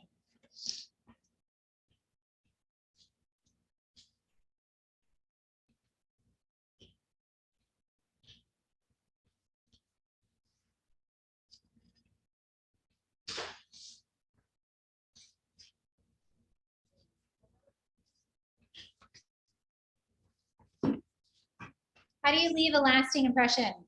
Grab your pen. We have some great ideas I know already in this room.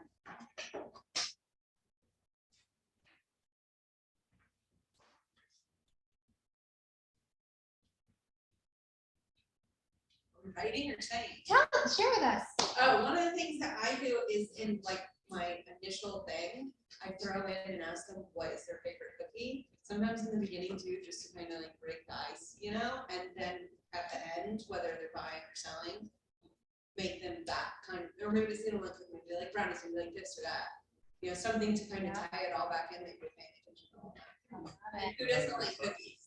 There's a great group that are friends of mine, Gary's Top 100, Leslie and Andy Peters, and they, when they're working with a customer, ask the question like, hey, if you were to get a $5 gift, like what would be it for you? What if, what if you got a favorite bottle of wine? What would it be? What if you got this or that? so that when these moments to drop a unique touch come, they already know for $5 they would get a Starbucks, or they would get, this red wine, or maybe I'm a Jim Beam person. It's asking that so you can give them a little wow. Well, one of my other questions is asking them, like their favorite restaurants or boutiques that are immediate, for the buyers or this or that. And depending on what they pick and the listing price, I'll do that instead. Yeah. Again, going back from that very first meeting, you ask them little questions like that, then even, especially like in the beginning with the cookie thing, I've just found it changes the whole mood or whatever, because we go into talking about cookies and the next thing now, they're totally comfortable with it because they've just had a 5-minute cookie conversation. I love it.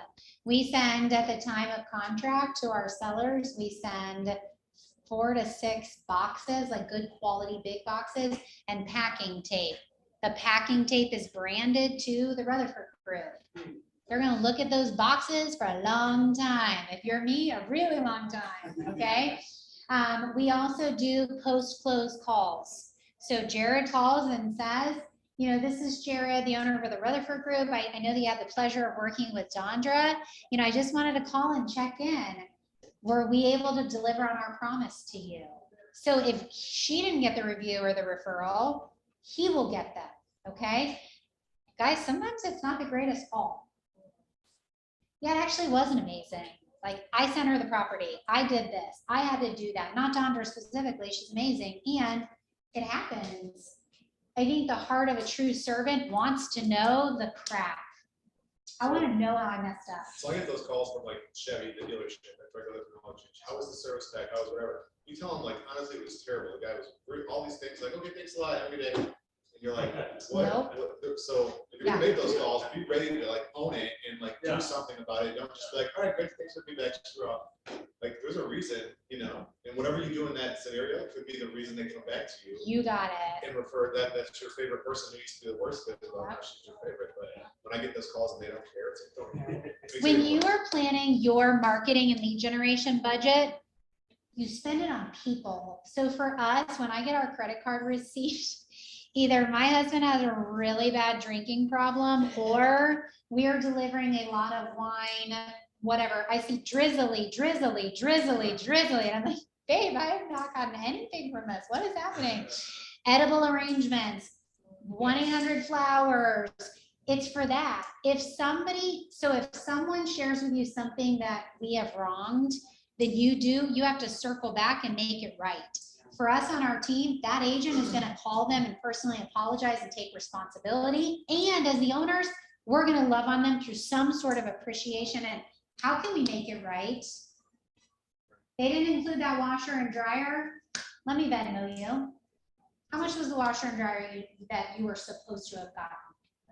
Yeah. It sucks, and it's the right thing to do. Right. It's the right thing to do. So how do you handle that when you're like a new agent, it's just you? Like, Hey, I'd love to get some so you feedback. just call from yourself? Yeah. So I can share something bold, and you got just like Jason's point, you have to own it when you have to own it.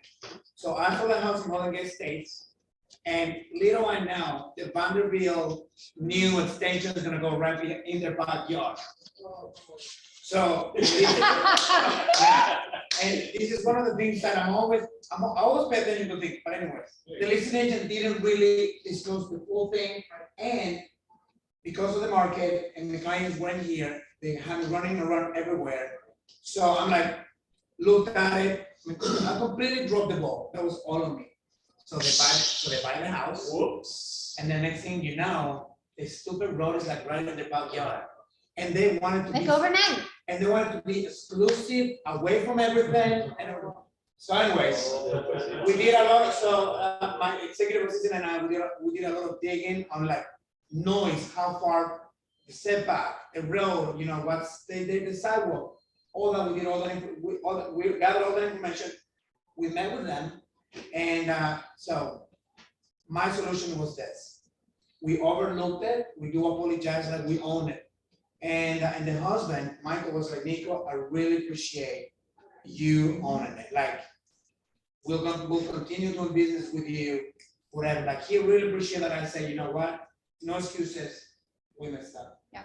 And then I did offer to sell it. I said, if you're not happy with your house, or, you know, once the road is like going that way, I did offer to sell their home for free. You need to write that Yeah, down. and I said, this is what I'm gonna do. If you decide to sell your house, I'm gonna do it for free, and I'm gonna pay the moving company. Yep. Oh, I was like. And they won't take you up on it most likely, but the fact that you did that, even if they did. Yeah, because now they don't even wanna sell it. Now they're happy, now it's not too close, it's far by, they're okay, so. And I'm like, Yeah, you owned it. yeah, and I was willing to do it, I like legit, because it's my business, you know, your name is your reputation. You don't wanna mess with that at all. Yeah, you got it. Or what about the list page? Hmm? You didn't disclose. No, I will pay I will list it, I will not charge. No, my he meant, commission. what did you do with the listing agent that Well, didn't you have to disclose go it? It was Oh happening? my God, so. Okay, we have 15 minutes left, So Nico. the seller disclosure, so this is the thing, very vague, and yet I know this agent, so it was a little bit of disappointment. But again, without that relationship, I wouldn't got the listing to start with. So they did put in the seller disclosures, something about extended, Vanderbilt Extension Road. I wasn't very versed, so I read it, but I never thought it was gonna be like right on in their backyard. Well, actually, it wasn't disclosed. Yes, but very vague. So yes, it was disclosed, vaguely, but it was disclosed, yeah. For those So, of yeah, you that are off the hook. online, Nico's just sharing how he dropped the ball in case you missed it. They can hear him. Yeah, oh, they could hear it at Marco. I love it. All right. So chapter number 6, contract to close. The whole point is that you are protecting your people so that they become customers for life. On page number 113, I will highlight, build your vendor database. Vendors are great referral sources. Many of them become future real estate agents. They are also great people when you are looking to hire who know other agents, who know other talent, okay? All right, chapter 7, post-close system. We are coming down to the line. Page number 119, clients for life, the big picture, okay? The goal is that we have relationships, not just transactions, okay? Relationships, not just transactions. I shared with you, my husband does post-close call for every single closing. He's gonna call and connect with them to see. There's a great phrase we say in bold, CANEI, constant and never-ending improvement. Do you practice CANEI? Those calls really help us. The Wednesday meeting that I shared with you also really helps us, okay? Bottom of page 119, do you have a place in your business for surveys, reviews, and testimonials? Okay? How do you survey them for feedback on the experience? Do you have it systematized? Yes, what I'll do is, well, expectations, they're not that, you know, gonna be asking for a review. So I send an email, very simple, thanking them, and then, you know, asking for the review. So I give them 2 links. One is for my Google page and the other one is for my Zillow account. Everybody goes to Zillow anyway. So I went to GoDaddy.com and I purchased 2 different domain names that are forwarded to Zillow and Google. So I have also over like 200 reviews within those 2 platforms. But yeah, and I send the email and I follow up with a phone call and say, hey, you know, generally, you know, just send you an email, give me the review and all that. And they don't do it right away. So I end up doing like, I follow up about 3 times before they actually do it. You know, everybody's busy, and after they close on their house, then, oh my God, they're even more busy, right? So. So flip over to page 120, that kind of leads us to this. When do you ask for the survey or the feedback? Write this down, when emotions are high. When emotions are high, we don't ask for it typically at the end of the transaction, because at some point when we saved them from a low appraisal, when we got them 83 billion offers, whenever emotions are high and they love you, say, you know what means, no, this is my pleasure. Like, this is what I'm in business for, is to deliver this experience.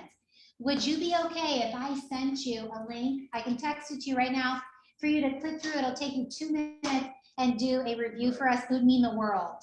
Do it when the emotions are high. Right. That way you don't have to follow up 38 Yeah, times. and they are not as busy.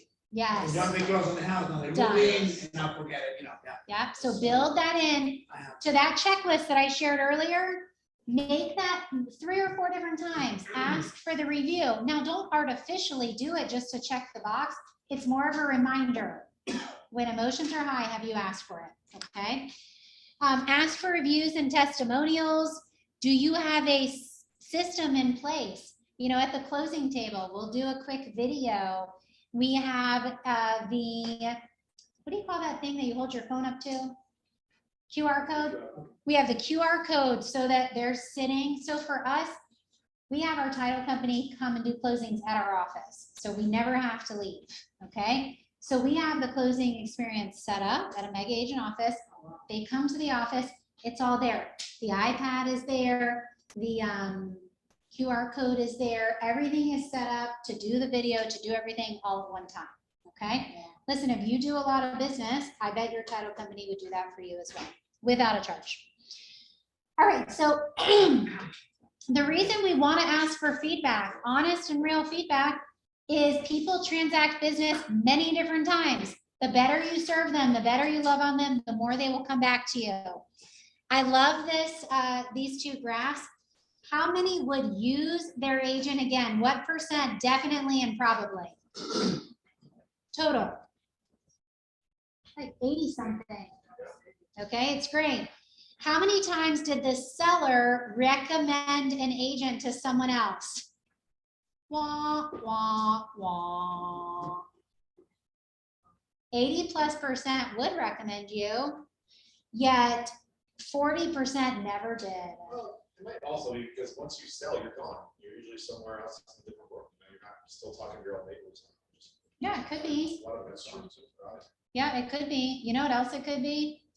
How many times have you wanted to call a certain attorney, a certain person, and you're just like, God, I can't remember their name. I went to a great nail salon, so I stay one night a week down here between Naples and Marco. So that night, that evening, I get everything done that I don't want to do when I'm at home because I want to be with my babies, my husband, okay? So I went to this great nail place. I'm down for the next time. I'm like, where was that place?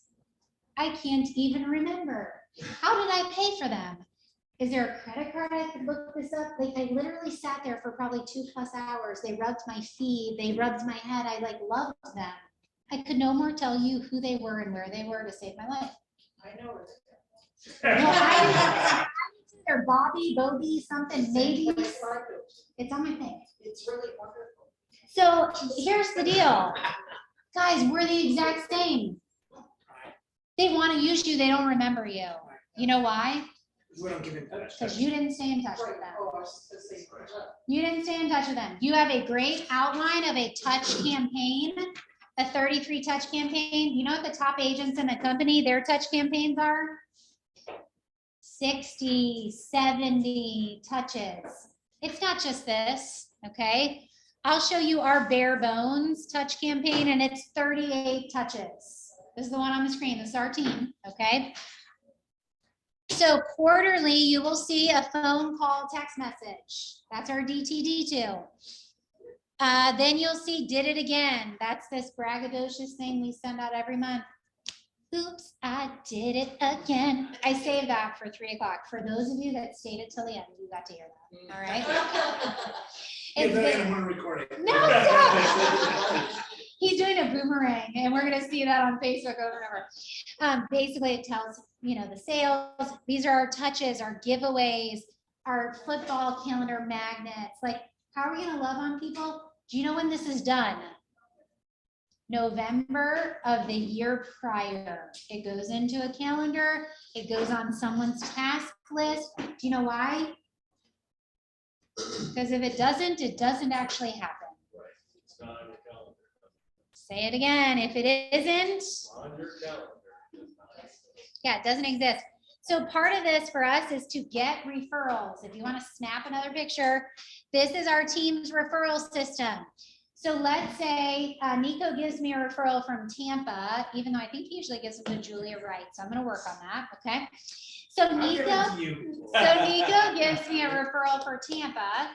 Nico now goes into our referral system. If Ellen, our #1 referrer, gives us a referral, they go into this spreadsheet, Google spreadsheet. It's the name, contact information, first time referrer, second, third, all the way, and it keeps going. If you send us a referral for the first time and you're a real estate agent, okay, we send you the Rutherford Group socks. They're very cool. If you want some, send a referral to Tampa Bay and I will get you a pair, okay? So we send them a pair of socks with a handwritten note, all this love. The second time, we will send them, sometimes we do thanks a latte. You can send one sock and then the next year, the second one. That So you're gonna wait. Right then. You get the next sock, so you can actually wear them next year when you send, no, next month when you send your referral. We will send them a gas card, not to be sexist. We do a gas card for gentlemen and we do a pedicure. We'll find a local pedicure place near them for women. And it's thanks for stepping up for us or stepping out for us or going the extra mile for the gas card. Whatever it is, there's a system. When someone is giving us a fourth and a fifth referral, Jared and I are taking them to Burns Steakhouse, to a nice restaurant, to love on them and show our appreciation. Okay. Do you have a system in place to reward your favorite things, which are a referral? I love agent referrals, yet they have a 25% referral rate or 30% or whatever it might be. Our customers that send us have a 0% cost of sale. Okay, a 0% cost of sale. So that's our referral system as a whole. Do you have an agent referral system? Quarterly, if someone took Bold with me, took a class with me, they're going to get an email out. This quarter's is going to be my family reunion notes. You know, here's the notes straight from Gary Keller. I'm giving them to you. Hey, don't forget, we cover all of the greater Tampa Bay area. Okay. So do you have a system in place for agent referrals? All right, the last section was customers for life. What are you going to do? What are you going to take away from this to make sure you stay in touch and serve your people at a really high level? Flip to page 125. This is really the last thing we're going to do. Online, don't leave because I need you to do a survey. You are amazing. All right, what's the last thing you're going to do from this section, post-close systems? Write it down, page number 125.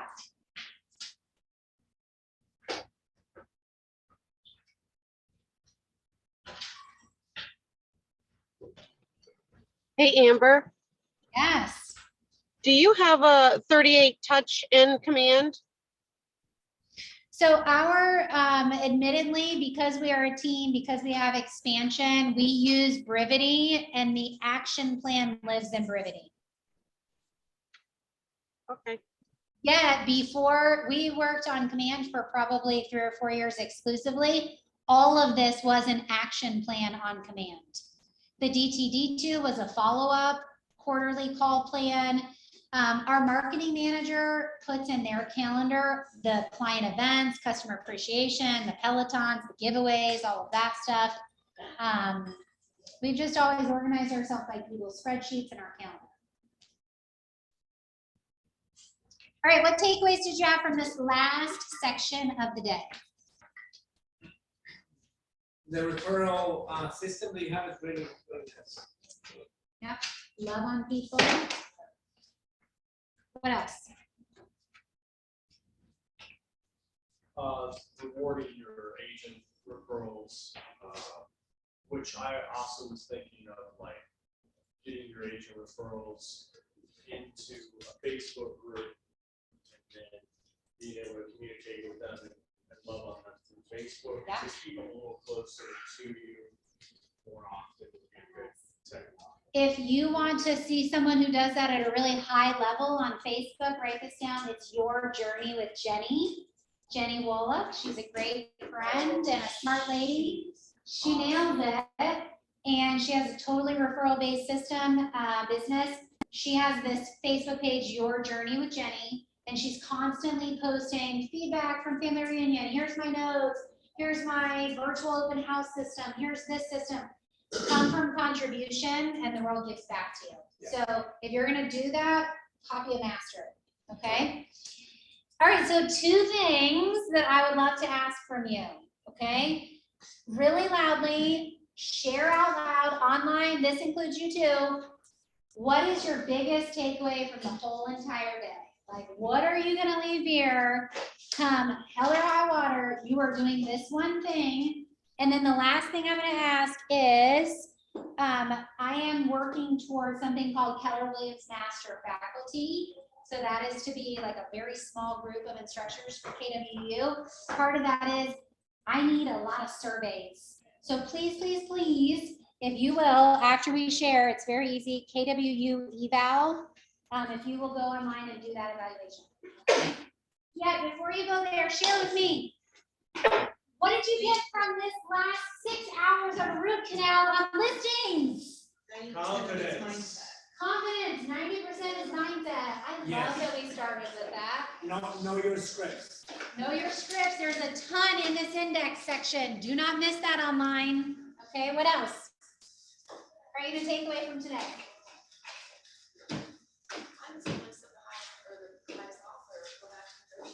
Good. Don't just accept the highest of what came in. Go back and strong arm them a little bit. Okay, what else? Give the, be the best agent you can be. Serve your clients, come from contribution, serve them well. We're making a lot of money, so you should give them the best service. Well, to be able to do that, the type of systems and things that you have in place to follow you as an agent and finding out what you did and didn't do. You gotta slow down sometimes to speed up really, really big. Our first 3 years, like Nico said, was all of this on systems, on how do we provide great service, okay? What else? Takeaways from today? What are you gonna do with all this mumbo jumbo? Yeah, don't listen to Nico. Everybody down, don't listen to Nico. I'm just kidding. I was gonna say, my other takeaway is like, I can eat a little pizza. No, Nico, we're working on that too. Your idea about changing your voicemail, like regularly, like if you're just in a meeting or at a showing or something like that. Nobody's calling, but it gives you that peace of mind and knows that. Yes. If you call my voicemail, how many of you know what it says? So you're teaching these customers. It says, thank you so much for calling. This is Amber Rutherford, the lead listing agent, owner, blah, blah, blah. Your call is very important to me. I return calls daily between 11 and 12 and 4 and 5 p.m. And I look forward to your call being the best call of my day. If you need immediate assistance, please call our office at 813-444-8277. And again, Saturdays are for by appointment only and Sundays are reserved for paid family and friends. I put that out there. So when that agent is blowing me up on Sunday at 1 p.m., 2 p.m., 3 p.m. for the addenda that's attached to the MLS, I don't feel bad. I do not feel bad because I told people this is how I engage. And I've already done all the work and it's online, okay? All right, last comment, word of the day. Okay, take out your phone. Did you do the survey? What's it says event type, market center or KWRI? Oh, great question. Okay, so your region, market center is great. Yep, do market center. And then I should be on the drop-down menu of names. You are. Okay, probably like the last one. Like the It goes like first name. oh, I'm there at the top. You are. Damn. The bottom of the barrel. Oh, one was bad. Stop it. Okay, what's the right number, please?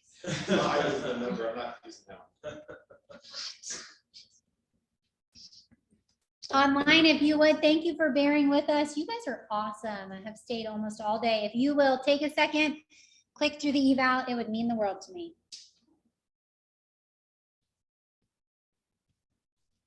So what is this gonna come up? KW? KWUeval.com.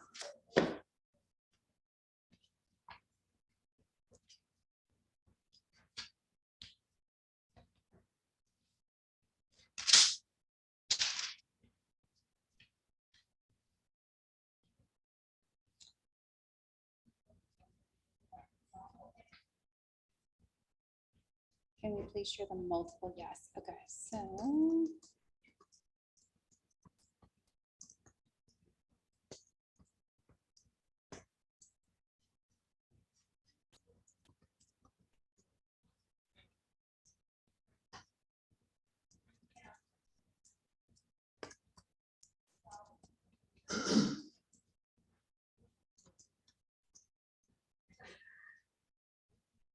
Thank you, Joanne.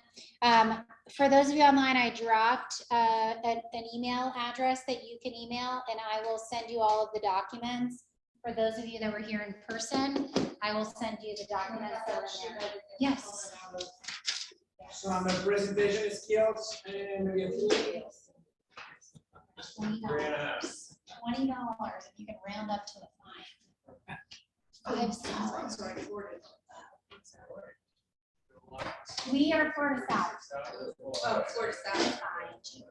Can you go back? All right. All right, so change the rule. Right. 4 years. Oh, yeah.